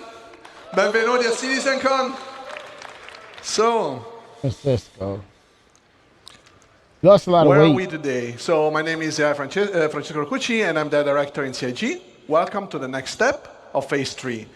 We will look into how life adapts to the laws of nature and how all the NPCs can interact pretty much with these incredibly vast and dense worlds that we just saw. So up to this point, we have seen how we are building the worlds. We start from the physical data set. Are we kind of seeing with he's in charge of NPCs and AI? Are we kind of waiting for him to some extent? We're able to see some improvements with the current tech that we're interacting with. But is it because he's working on the next iteration or the next phases of things is where we kind of see most of his work is being put into? In other words, once we get dynamic server meshing, once we get Planetary Tech 5, those tech deck savings and more efficient ways of programming, as well as a much improved engine that will utilize GPU and CPU, which in turn we should see better server FPS. Is that where we're kind of seeing, or not because we're not seeing, is that probably we're seeing, or we will see where a lot of these concepts of what they're working on, specifically with the NPCs and AI, is that where we're going to see his work kind of say, well, kind of let us know that that's what they've been working on as opposed to what we're getting right, what we have right now? I think we've seen some improvements, but we've seen some not so good things with NPCs currently.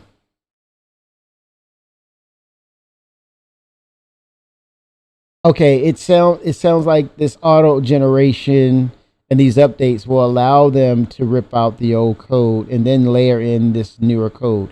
So that makes sense because it seems futile, or it seems like the code is so bad that no matter what he does, it would probably hearken to him having to rewrite everything. And with the lack of foundational support with the current engine in its state, he won't even put a dent into fixing what exists currently. So that makes sense. And this is to make sure that what you see is not just beautiful and realistic, but also physically accurate. So the distribution of the elements that we have seen and the location and the POIs are influenced by geology, mission, narrative, and the lore. Mm-hmm. Those locations cannot be lifeless. We want the planets to basically leverage the space that emerge with life. So from an AI perspective, I will categorize the elements of those worlds into 4 macro groups. Emergent environment, that is everything we have just seen being built out of the physical data set. Mm-hmm. Users-made locations. So this includes everything that our designers or you players will create in the world. But here's the thing, though. Even though we're creating it, it's still within the framework of what is allowable. In other words, you think that you're coming up with totally something different, but it's already preset in the rules of how they will attach, how they connect, and all the different possibilities. Yes, we might have outliers of players who will do crazy things with the library or the tech that's being delivered over to us from CIG. And then those edge cases may create bugs themselves, right? But I think it's just to say, yeah, you can create your own stuff, but we've already tested it. It's already a predetermined library. So, yeah, you think that you're doing something creative because you're doing it for the first time. So in your mind, what's relative to you, it's new. But for us, we've thrown the kitchen sink to this. So I think, yeah, you see what I'm saying. So something that is mankind made and not predefined in the environment. Interior of those locations. Now, this is very connected to the previous point. The difference is that they represent usually. So, sum it up, AI will still be able to interact properly with whatever you come up or concoct as far as your user-defined location. The AI has already muscle memory to go in and say, I'm familiar, I'm acclimated, I'm good. So, interesting. Usually a confined space where there is much more tight interaction. And for NPCs, is a lot about interaction with objects that we are usually used to in our everyday lives. And then the day and night cycle. So in essence, the passage of time. That so far didn't have really a lot of impact on the gameplay. So to allow life to respect this world and conform to the rules that this environment defines, well, we want to improve our tools and workflow. And we want to distance ourselves as much as possible from a designer-driven approach. This is because, first, it's labor-intensive. It can be prone to bugs, but also because the scale of the words that we've just seen are very hard to be, designer-driven in the markup. So we want to improve this workflow, and we will see how manual markup is also not usually the best option, because with these words that are heavily impacted by users and changes and customization, it's very hard to know in advance where interesting things are. So today I want to show you a couple of examples of what the IT team has been focusing on to make these systems supported and scale correctly to support these vastly dense dynamic worlds. So we'll look at perception in light and dark environments and dynamic cover generation. So, attacking an outpost now must have a level of depth that goes beyond what we had. So layouts of the environment can change, vehicles may or may not be present, and PC can be anywhere. And if it's a bright day, well, we will be more visible, but our enemies will also be more visible. And if you choose to attack at nighttime, well, we'll attack in shadows during darkness. Oh boy. It's going to be a bit harder to see our enemies, but we will also be harder to be spotted. And it will give us more opportunities to be stealthy and sneaky. How do we do that? So as you see, there is also a lot of different light conditions in this outpost.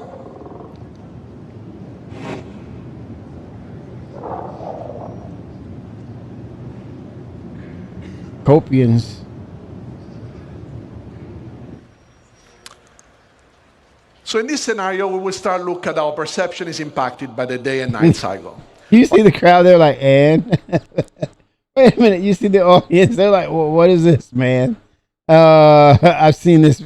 This is not new to me, man. Oh, gosh. The perception in different ways. And one way is defining how quickly NPCs can understand what they're seeing. Like, and the light condition night is terrible in this game right now. An NPC will fully understand, for example, if there is an hostile in front of them. They're like, and obviously there is condition of light that designers can control, and some others, like the day-night cycle, that they can't. So in this video, we'll see two main elements. The graph on the top left and the two colorful cones. AI is under a lot of hot water right now. NPCs in, and the current multiplier this light level generates to speed up or slow down the NPC perception and understanding. Damn, he's got a trained copian with him. The 2 cones instead with him. represents the primary and secondary FOV. The red color means that if you stand in that location, it will result in NPC reacting the slowest to you, and the green color instead represents the quickest response. So during the night, NPC will have a hard time to understand and foresee and see things. But if they have flashlights on their helmets, they can turn it on, and this will impact their primary FOV, making still the peripheral vision a bit more uncertain. And as you see here, first of all, the NPC is patrolling with his domesticated friendly Copion. This is because he wants to exploit the vision, night vision capabilities of the animal, and it's kind of our tier 0 pets. So we will now look at the cover system. That is the next dynamic things that I want to show you. So when we introduced planetary navigation mesh the first time, our goal was really to create a systems that would support and process the environment in a very dynamic way. Our planets are just way too big to statically export them and process them, first of all. And then their regions only exist when somebody's there and the NPCs are there. So essentially, environment has its purpose only when life exists. Also, let's keep in mind that even if we could export dynamically and statically those planets, so processing dynamically all a static version of the planet, this would be, first of all, wasteful and on the memory side and time-consuming. And also because we have a lot of runtime modification of the terrain, this would require us to still reparse it at runtime, and pretty much that will be almost all the time. So to generate the cover data, we want to leverage the navigation mesh system. And what we do is, as you see here, the blue polygons are basically where NPCs can walk, and the green ones are what we call cover surfaces, that are our simple representation of the environment, what NPC uses to understand if they can hide behind something and if they can shoot from some positions. So up to now, we have an approach where designer would be a designer-driven approach. Designer can define in the locations where cover was interesting. They could mark it up, either the location itself or prefabs, and then with a special entity that would just sample dynamically the environment, but would still be designer-driven. This is obviously a good approach it's also a standard approach in gaming industry, but what about all those organic and inorganic elements that get scattered with a new system? Like if designers want to iterate on these ones, for example, and they want to change the physical data sets, those scattering tools will just change completely the layout. And what we want is that designers can do this change without being afraid of doing it, because the gameplay was, predefined and controlled, and now they can just make something beautiful but also fun. Besides that, yes, we did have a prefab approach where you can build stuff out of small building blocks. I'm thinking about the density, the dense forest or the dense jungle location. So they will have to overwrite and create paths that will traverse over dense flora that's in game. Trees, not as much, but they're going to sparse it out where they will allow the AI to traverse through those thickets and those locations, because they have to, because it's part of the narrative of AI. So yeah, you're going to have, it's great to see the density, but is it fun? Is it gameplay? Especially when it comes to AI and NPCs utilizing and interacting, they're going to make some exceptions to the rules of what you see with densities of forest or thicknesses of jungle flora, for sure. This is obviously a good approach because it's, in a way you can build stuff out of smaller version, but this creates a lot of unnecessary data. Imagine a crate, and we can say that the crate can generate cover. Now we stack 100 crates, and what happens? That we have a lot of data to generate cover that we have to process, throw away. This would just waste CPU cycles for nothing. This is why, until now, you also couldn't find an NPC in a forest like this one and see them hiding behind a tree or a rock. So enabling the dynamic generation of covers on the planet allows us to exploit all the elements of the environment. Whenever navigation mesh generates, NPC can now have a chance to fight with you hiding behind available elements. Boulders, rock, walls, and are all useful elements right now. However, we don't have to limit ourselves to static geometries, but also vehicles can be used for cover. And as you can see, this is dynamically generating that would be cool. while the vehicle moves. So be careful where you park your Ursa, because now it can become a source of danger for you as well. But you know what, though? Let's say the NPCs, eventually we're going to get to NPCs interacting and manually or controlling said items or, or vehicles, not just ground vehicles, but I would love to see, like, if there's NPCs approaching you and they have something like a sort of tank or so coming after you, and they're coming after you, they're approaching you slow, but then they're also utilizing on-foot soldiers to walk and trail along the side of that tank or behind it and help press fire upon you as well. That is next level right there. And the same thing with, you're taking it to a point where, let's say NPCs on foot and above the ground, like in a Cutlass Steel, they're hovering, they're pressing on foot, and they're communicating or providing echolocation to where you are in regards to them actually using radar from above, and you have to take them out from above so that they're becoming a little blinded. You have to give them that way you're not you're killing their echolocation to ground troops to say where you are, right? So I want to see that level of AI and NPCs work where it's or all the above, ground vehicles and air assaults happening in real time. That's next level. Yes, Coffee, for sure. I think that will bring a level of fear and anxiety where let's say you retire or you retreat to a bunker. Let's say in one of the missions that happened to go off, they call in troops and they come in with those what are those ships that like a Valkyrie, and they deploy and then they're on the ground and then they're pressing you with not just or they launch vehicles as well, right? So they're pressing you in multiple levels and they make you retire into a compound and that's under the ground, and they come after you in there as well. You disperse them, you come out, and you still have to deal with the air assault, ground assault by the tanks or whatever the case. Or maybe you find the right stuff or the right resources in that ground facility to fight them, right? So those elements, those things, I think we need that more so than anything else with NPCs, along with the true functionality of NPCs. Last but not least, these systems can be just used on all the different type of navigation mesh we have. So not on the planet, but also, for example, the interiors and everything you guys construct. Because obviously, you guys will build your own locations, but you don't really mark up stuff, or you don't want to decide that, because that's going to come automatically out of the system. So I want to show you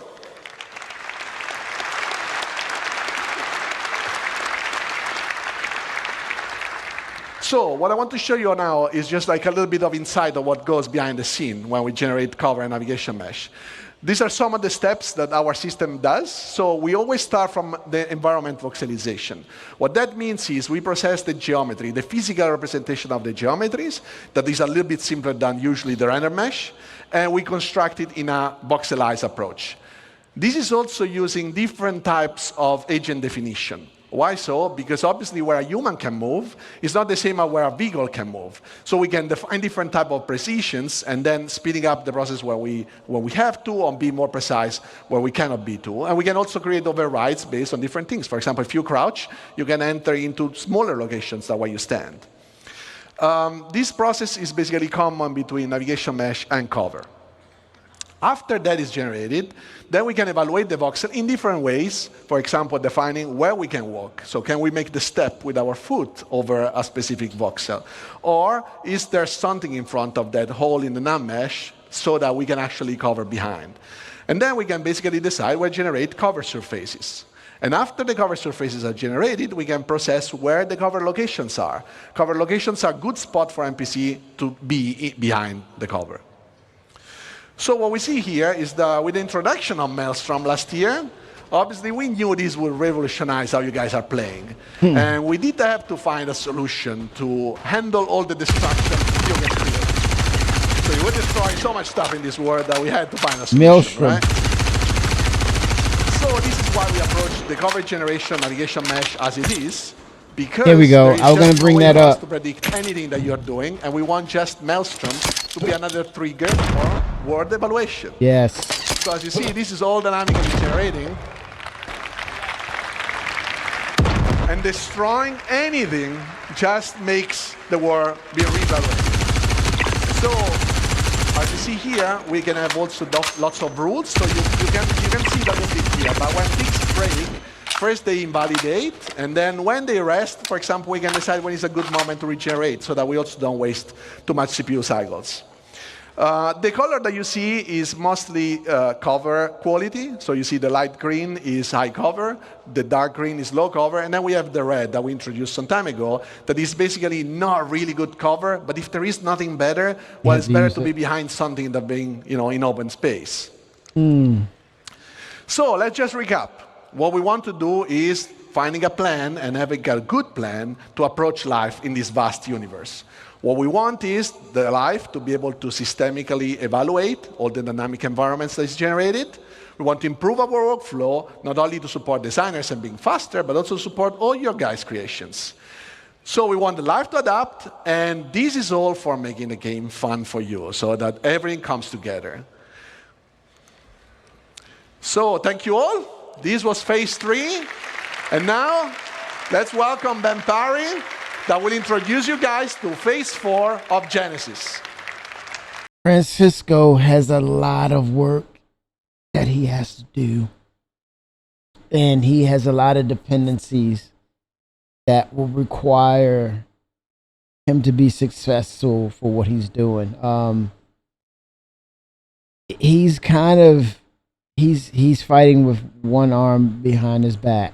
If he's right-handed, his right hand is tied behind his back, because there's so many variables that will require that's required for AI to work properly. We are witnessing it first and foremost. We're witnessing it. The desync, the single-digit server FPS. It's gotten better, but it looks like we need more. Congestion on the server, the tech debt. In order for us to see what NPCs and AI is going to be like, or have a clue of what they're going to be like, we need those major components to the CryEngine, to the Star Engine to be in game, in order for this to have some semblance of, is it working, or what, do we not use it? So that's, the latter is not an option. They have to use it. They need AI. It's got to be a thing, because if not, capital ships won't work. So yeah, he's got a lot on his plate with this, and I see now why it's taking longer than we think, because they need a full-blown dedicated game server for all things that are AI. Yeah, the netcode. And that's like saying, where do you start? It's like, okay, work on the netcode. It's like, yes, that's everything. It's almost like NPCs are the endeavors. If it was a ship, NPCs are like the endeavor. It's like everything's got to be in before it's commissioned, and then it's set up for work. It's pretty much a done deal. I mean, they got to have everything in pretty much, and working and optimized. A daunting task. Thank you. Hello, CitizenCon. That's not my lines. Sorry, someone's changed my lines. Welcome to Phase 4, Light and Sound. Now, we've seen already automated systems for automatically placing different biomes, different vegetation, settlements, and people. So now we're going to take the same approach to automatically handling light itself.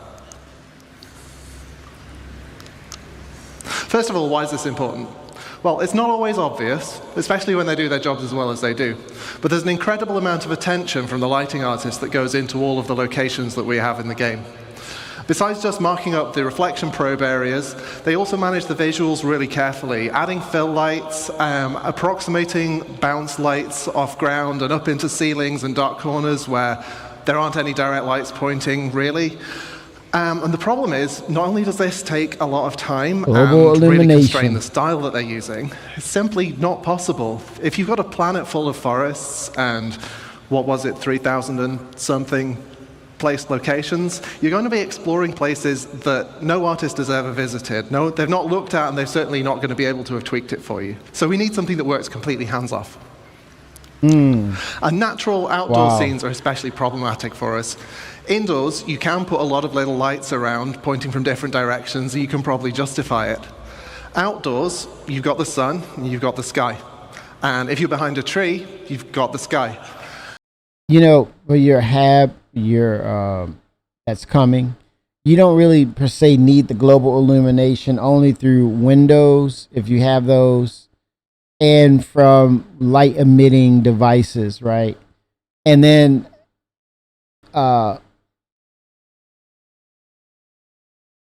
outside of that, this is another feature or gameplay mechanic or let's say a part of the engine is going to require so many other things mainly the Planetary Tech 5. You don't want to be doing this in the old tech or the old system. You want to put this in the new system. Potentially planets, moons, looking at your day and night cycles. And if you can come up with a procedurally generated version of this, which I think they're attempting, that's fine. But it's still time. It's going to take a lot of time because like you said, some of us are going to end up going to locations where they thought that they worked on and they're not there, which will probably go and should go through an issue council issue about, hey, it's pretty dark over here. Lighting is off. But they're hoping that, I think with tools that will help them. But I think, to me, it sounds like they're manually going through the process to make sure it's right and performing a percentage of QA/QC on this, but only in Planetary Tech 5. There's no point in them doing this in Planetary Tech 4. And so you need that skylight to vary. Now,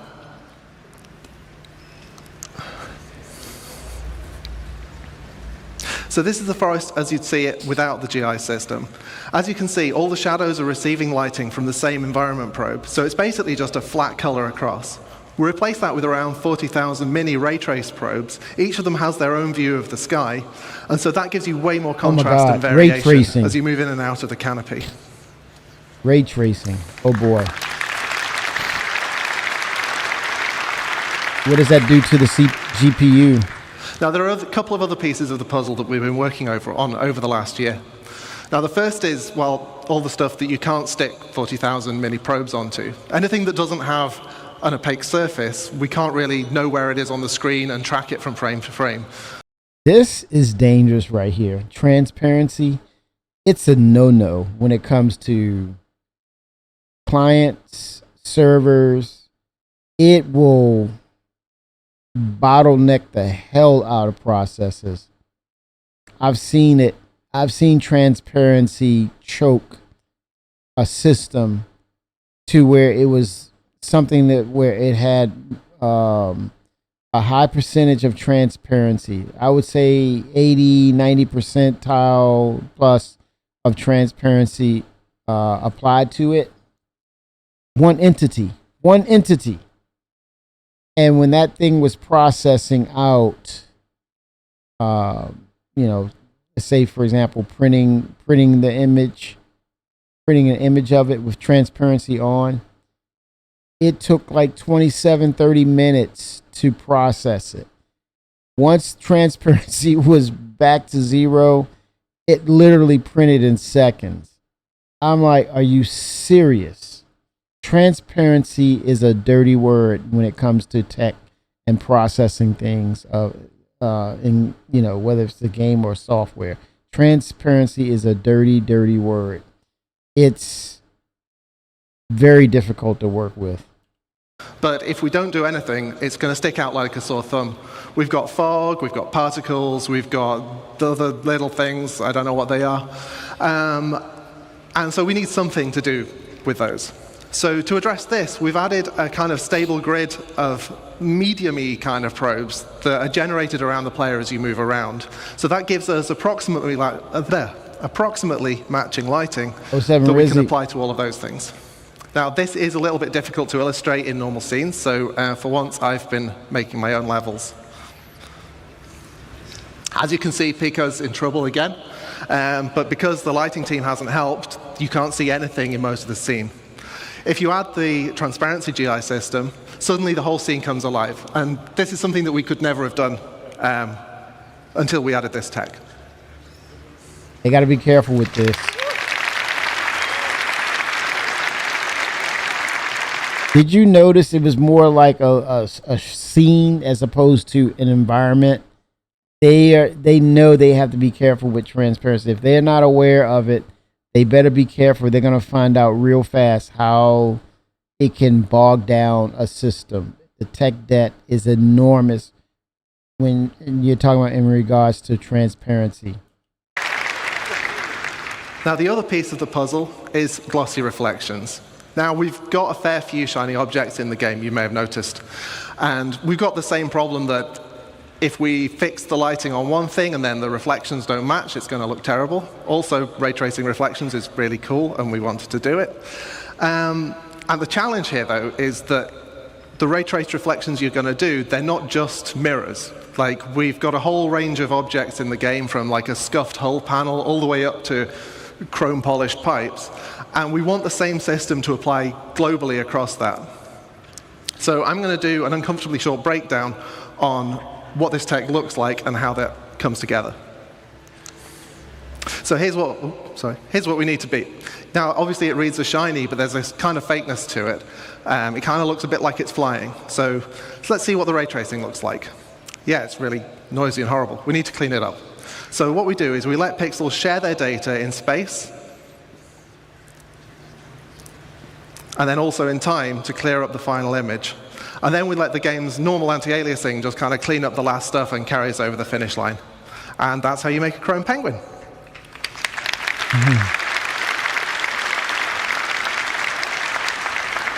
Now, I'm going to derail for a moment away from the topic of Genesis, because this isn't actually just about automating the lighting for new environments.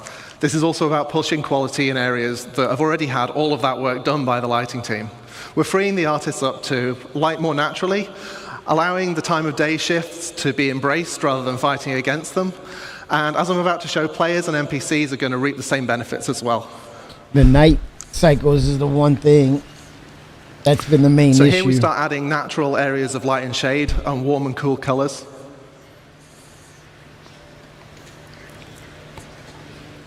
These open areas benefit in the same way as the forest scene did, adding areas of shade and areas of open lighting. Okay. Like I mentioned, the time of day shifting leads to different ambience as the sun moves. That looks good. You feel the volume of the environment. The volume is there. You feel the volume. It makes the old environment look flat. When you Finally, let's see how the new GI system can brighten up your character's day. Oh, wow. And also their day as well, whoever they are. Well, I promised you light and sound, but I don't actually know anything about sound. So here's the man who does, Graham Phillipson.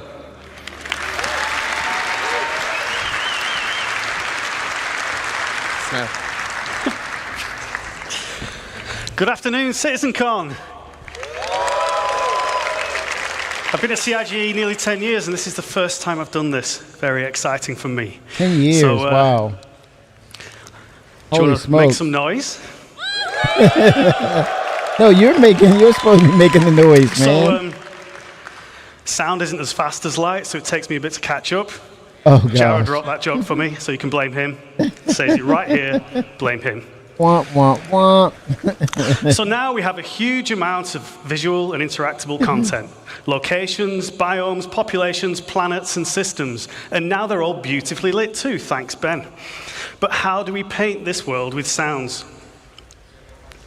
It's a challenge. It's a challenge of scale. We need to support multiple star systems, and it's a challenge of quality. We want the highest quality possible. We also don't want implementation to hinder creativity, and we want a seamless experience. So we're asking a lot. But with Star Audio, we can rapidly implement audio for entity classes, brushes, or audio sweeteners, all of which can be reused and reflected immediately across the game, including all of those emergent locations we talked about earlier. So again, this is Genesis data driving what happens in-game. And we can do all this without breaking flow. So here's a fairly dry video. It gets more exciting later, I promise, showing you our rapid workflow. So over on the left, I had to think about that, we have the Wise editor. That's where all our sounds live. In the middle, we have Star Audio editor. And on your right, we have an entity that needs some insect sounds on it. So we can very quickly drag from Wise to Star Audio. We can mark up very quickly a bit of logic, and we can re-trigger this entity's spawn sound so that it immediately makes a sound. I assure you that is a group of insects. Alien insects. Thank you. You're too kind. If you like that one, you'll like the ones that come later. Uh-oh. But there's a little something missing. So to add some realism, sounds respond to how they move, how you move in the world and how they move relative to you. So we need to change the frequency as their velocity relative to the listener changes. This is known as the Doppler effect. In simple terms, the pitch dropping as something whizzes by. Or, in even simpler terms, Now, sound designers traditionally needed to implement their own Doppler sounds.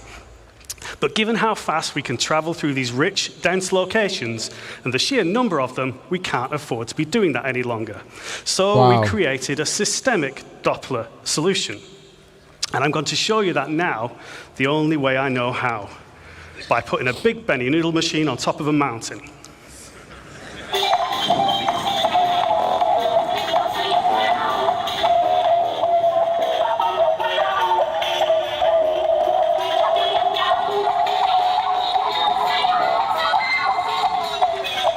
So you can hear the pitch and tempo changing as we move relative to the Benny Noodle machine, and this is all fully systemic, no special treatment for this sound.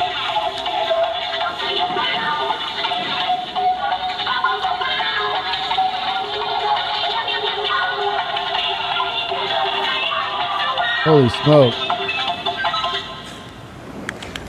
That's annoying. And I expect the noodle bar to be very busy after that commercial. So, how does it work?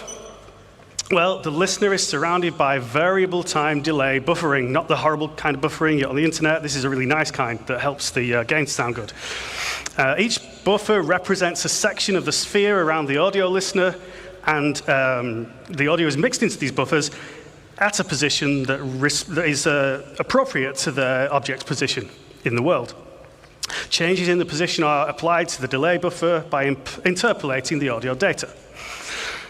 But that's not all we're doing here. Now, I know there was a bar citizen yesterday, so some of you may not be thinking as fast as you might normally. Oh, gosh. But you may have realized that by buffering the data in this way, we're not just creating a speed of sound. We are not just creating a Doppler effect. We are, indeed, and I just spoiled my own line, creating a speed of sound effect.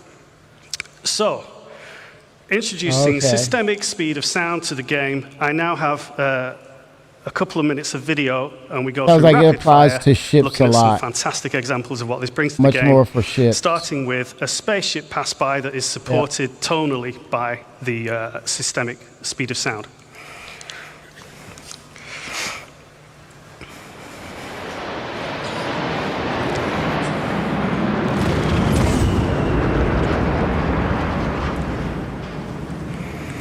Okay, sounds cool. What about weapon fire?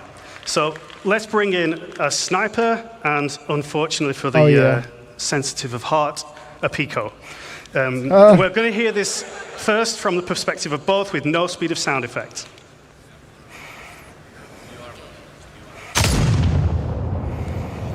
Okay, so that's, if you're at the Pico perspective there, that's how you'd hear it in game right now. Let's hear it with speed of sound enabled, and this time we're just going to listen from Pico's perspective. So Pico's down before he even hears the shot. But don't worry, he's not dead. Okay, let's finish him off.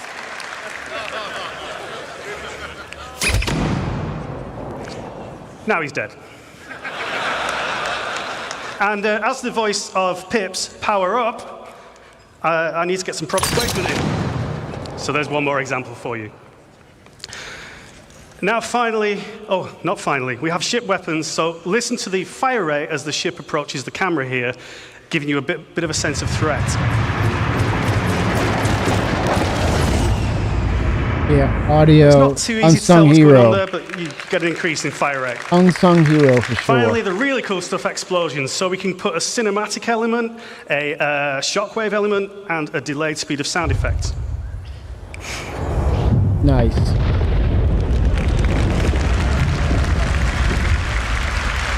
And that's way too cool to do just once, so we're going to do it twice more from further distance. So again, cinematic effect first when you see it. Shockwave. And the explosion itself.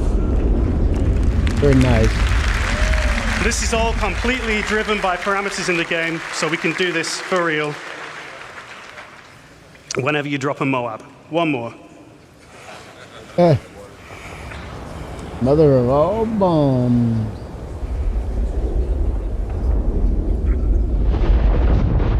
Oh yeah. That's spot on. That's pretty cool. So the speed of sound simulation gives you a better sense of distance, it improves the sense of speed, and it supports those amazing cinematic moments. So, in summary, we're trying to make the game more immersive and respond to all this Genesis data and make it feel more real. And that's not all we can do. We can make sounds respond differently to changes in atmospheric pressure and resultant changes in temperature. So, for example, the sound will travel faster in extremely hot, high-pressure environments. We really look forward to getting this in game for you and getting you enjoying it at home. Very nice. Now, that's all from phase 4 of the Genesis cycle, Light and Sound. So I'm going to hand you back to the amazing Ben and Ali to bring us home with the final phase. I would say with sound, the sound group for next year, one of the, I think, what would bring them really up to the forefront of excitement by the community or from the community, seeing them, bring them back for a CitizenCon, would be creature sounds, and not adding well, it would be great to put illustration or drawing to that sound of that animal or that creature. But definitely some sounds that they've been working on as far as creatures and what they sound like. I think that would be really a hell of a, it would have everybody on the edge of their seats of saying, oh, this is this creature. What does it sound like? I say, why not? If you're able to put in and give illustrations of the creatures, why not bring the sounds into play? And even then, just say subject to change, but it would just be fun. Just my suggestion there.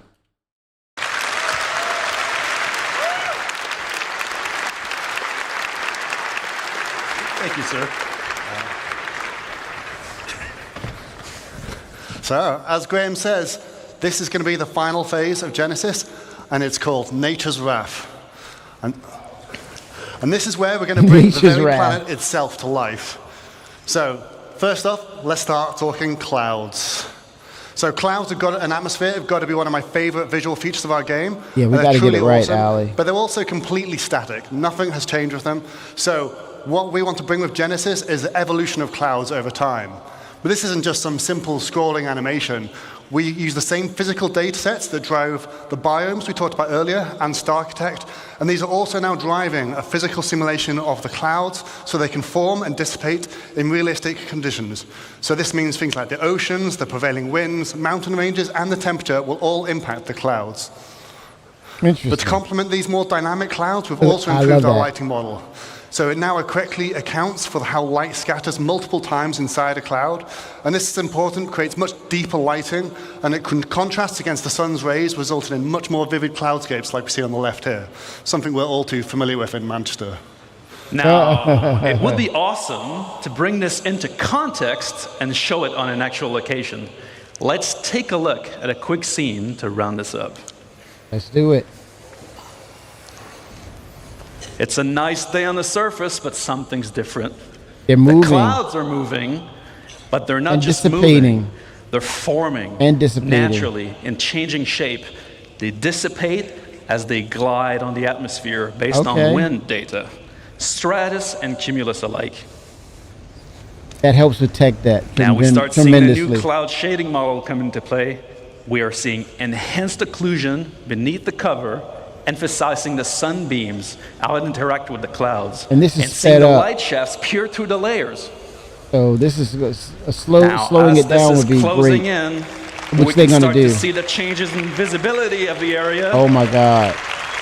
Light precipitation is starting. Previously, we authored static cloud shapes, but no longer. We didn't manually place a volume here. Its presence has been informed.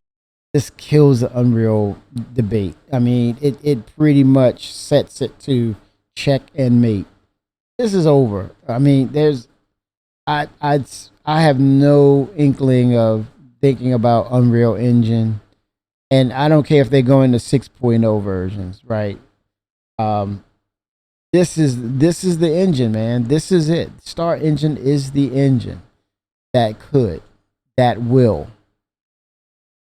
Formed by Genesis data. Oh, and it's not just a cloud volume. And now, as I said, there will be other engines that kind of mimic what Star Engine does based on this alone, seeing this potential. But Unreal Engine, it will continue to be the engine of choice because we are creatures of habit. But when it's all said and done, to me, there's really no comparison. Of course, Unreal has its strong points and things of that nature for what it wants to do with console and helping the next generations of consoles. I'll bet even to some extent that we may see a console version of Squadron 42. In that context, do you have that conversation of will it remain to be a CryEngine product, or will it be will it port over to Unreal? I don't think so. That would be crazy to think, but no conversations about we should go to Unreal Engine and why didn't they pick Unreal. No reservations at all. I think they know where they are. They know where they need to be. They're already working on it. We're seeing this right now, and it's just it works for them. It's perfect. Volume. It's a weather front. Man. Now we're trying to see the wind picking up. Terrain and rocks are getting wet. Vegetation, grass, and the overall environment are responding to the weather. The system is changing the world around us.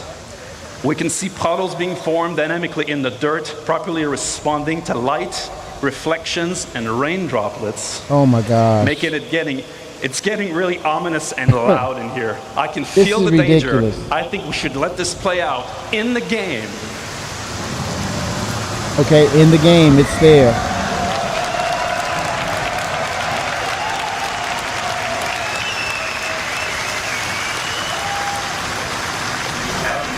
Outstanding. Conditions are deteriorating. Severe items. We need to leave now. Get back here.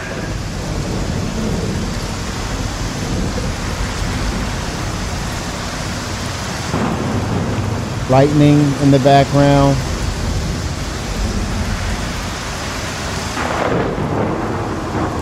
Yes, with boots. Star boots. Have you have your star boots on? Hell, barefooted. I'll wash up when I get in the hab. Hell. I'm getting out of this suit now. Powering Wow. up and flying out. We'll need to switch to IFR. See you on the other side.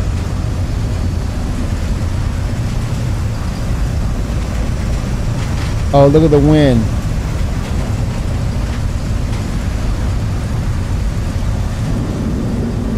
My wonderful little Aurora LM. Love it. Oh, damn. Buff that out.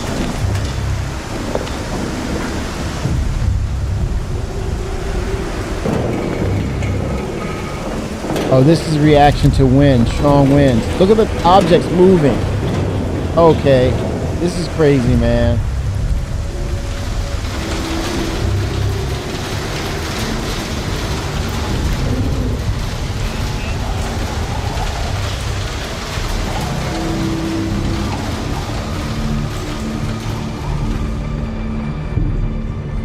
Okay, this is nuts, man.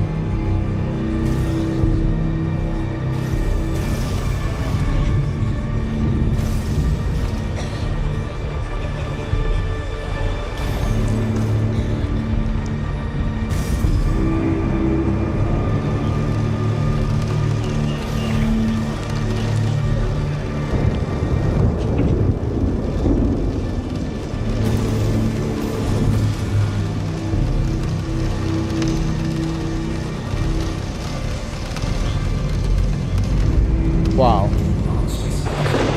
Real deal.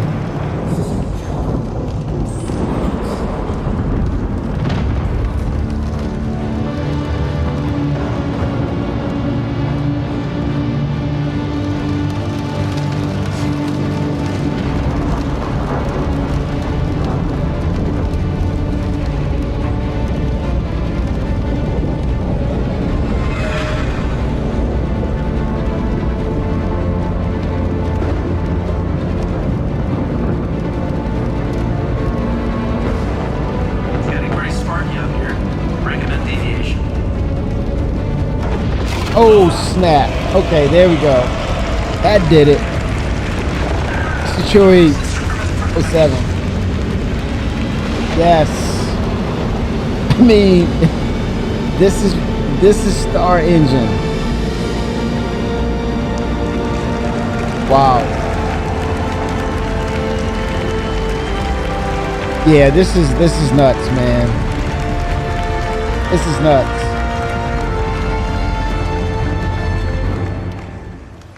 Wow. Yeah. And sound is incorporated. Wow. It's incorporated with it. Man, that's what we call the Falco maneuver to get out of there. Falcon maneuver. Ali, please break this down for us. What did we just see? Yeah, so that was a combination of lots of tech we just saw that all combined together to make a really great cohesive experience. So we started with the cloud simulation, which wasn't really a cloud simulation, it's a weather simulation. The rain will appear not at random, but it's based on physically plausible conditions, so you have real weather fronts evolving across your planet all the time. We have a host of visual effects, like the rain, and then they have the atmospheric scattering that you get under the columns of rain. We had the puddles and the splashes and all of this type of visual effects. We saw the wind developing over time, and that introduced turbulence to the flight model, making flight very challenging. And then, of course, we saw the lightning, which plays havoc with your instrumentation, but if direct strikes will damage your ship, and of course, some storms will be dangerous enough to be fatal, as Ben's unlucky Aurora just found out. Let me make it clear here. What's at stake? What we need to really look and see what's happening. Yeah, Squadron 42, single player experience. People were just, hey, I'm not big into MMOs. That's fine. Squadron 42 is for you. Oh, well, the PU has advanced and it's going into this new chapter of what gaming will be. I totally get it. Dynamic server meshing, moving from jump points into these new systems. I get it. Very cool. and changing the way MMOs and cooperative gameplay is changing that dynamic. One of the staples of it, or the elements, will be with the potential multi-crew gameplay mechanics that's gonna at some point be a part of the game. I totally get that. Those are strong points and why we back. But let's not get it twisted. Make no mistake. It's all about the Star Engine. At the end of the day, we're playing checkers. We're playing chess. We're playing checkers right now. But really, CIG is playing chess, and it is called not chess, but Star Engine. Understand what's at stake. Understand what's really going on. Understanding what the true goal is. Yeah, some say it's a tech demo. Little do they know how close they are to what they're talking about, how close to the mark they are. It is a tech demo in every sense of the word, but it's only to strengthen and solidify what the capabilities of the Star Engine will be at some point in the future, and it will be the one to be talked about. Not, there'll probably be awards for Squadron 42 and 2 billion plus made by Persistent Universe, but make no mistake, the crown jewel, the moneymaker, the golden goose is Star Engine. So whatever you're thinking, don't get it twisted. Come to this side of come to the reality. It is all about Star Engine. Wholeheartedly. And these storms will sometimes be short-lived and localized, but others will be larger and potentially permanent on some planets. And this is going to restrict access via flight. I mean, players will be forced to resort to ground vehicles or even foot. And this is all going to be dynamic, meaning that you might find yourself trapped in some really unexpected situations. So we really can't wait to use all these mechanics to open up many new gameplay opportunities for All in the Verse soon. See, the Calders know too. They know this engine. They probably talk to them. Yeah, they're sponsoring Squadron 42, but they probably have some stakes in the engine as well.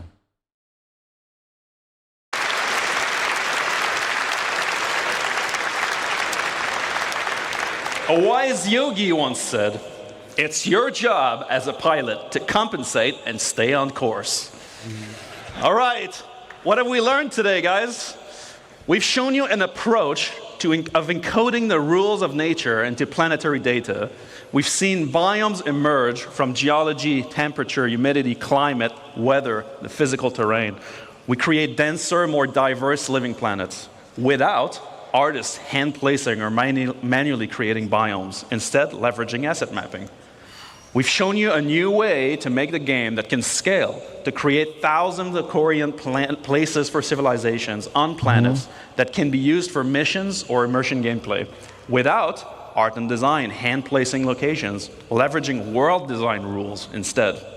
Yeah. We've seen how populations of AI and NPCs inhabiting locations dynamically adapt their understanding of the environment without custom markup by developers, allowing the creation of more playable spaces rapidly. And this is what the point he's making is development tools that's setting things up that will allow them to, when he says scale, volume, faster production, faster creation. But I've said this too. I also want to see it on a more granular level of how things come together, layered gameplay mechanics. I want to see that approach more so on the circle of life that is Star Citizen, the game. Whereas, for example, you go to salvage, you hull scrape, you hull munch, that resource goes into a container. Now it's a material. that in turn goes over to something like a Crucible. That then that SCU container or containers, RMC and the other material, goes into hoppers, and then in turn it consumes that material, and it has from empty to full amounts that will allow it to recreate a basic or default material through synthesizing other alloys, right, that will increase or lighten the hull density of said ship, whether it is a defined ship such as a racing ship, a military ship, an industrial ship. You can customize what its composition will be as far as a lighter fighter or a denser fighter or a very dense industrial ship. And so that's an example of kind of looking at how do the game mechanics connect, and keeping a high level focus on, you know, this game mechanic, how does it affect other things? And once we identify it is connected, or there's a symbiotic relationship, you connect those things and you build them together so that they work together. Similar to what they're talking about with the systems and laying the groundwork, so then they can identify what works, what doesn't work, what alterations they need to make in order to make it stay cohesive.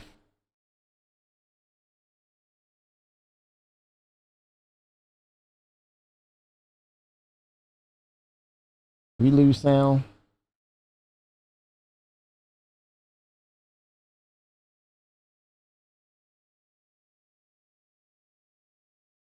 I think we lost sound, man.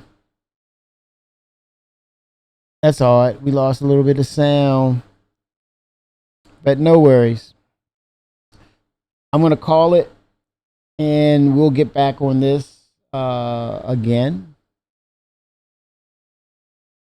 And touch bases because we need to. But I definitely want to do a segment on the flight model, point out some things that will make sense, because we're at some point we're going to see the fully revamped version of it.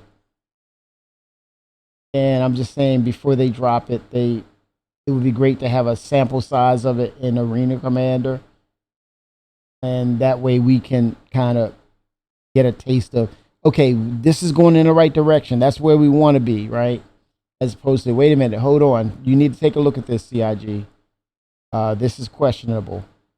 We got to do that because we want the success of Squadron 42 to echo over into the MMO version, because then they're so connected. But yeah, I'm going to stop here and grab a bite, call it a night, and get ready for Monday. Let's see who is.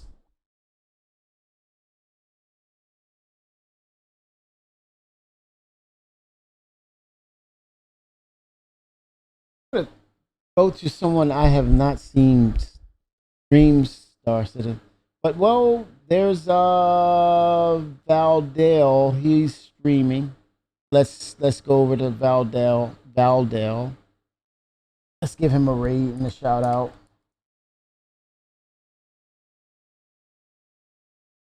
He's doing his thing in Star Citizen. Valdell. Yeah.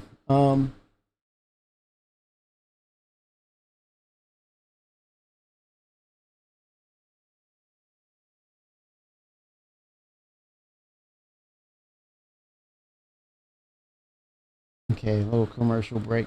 Chat, thanks. We're gonna touch bases on this again, because this is good to refresh our minds and memories, because it's coming. It's coming, and we want to be ready.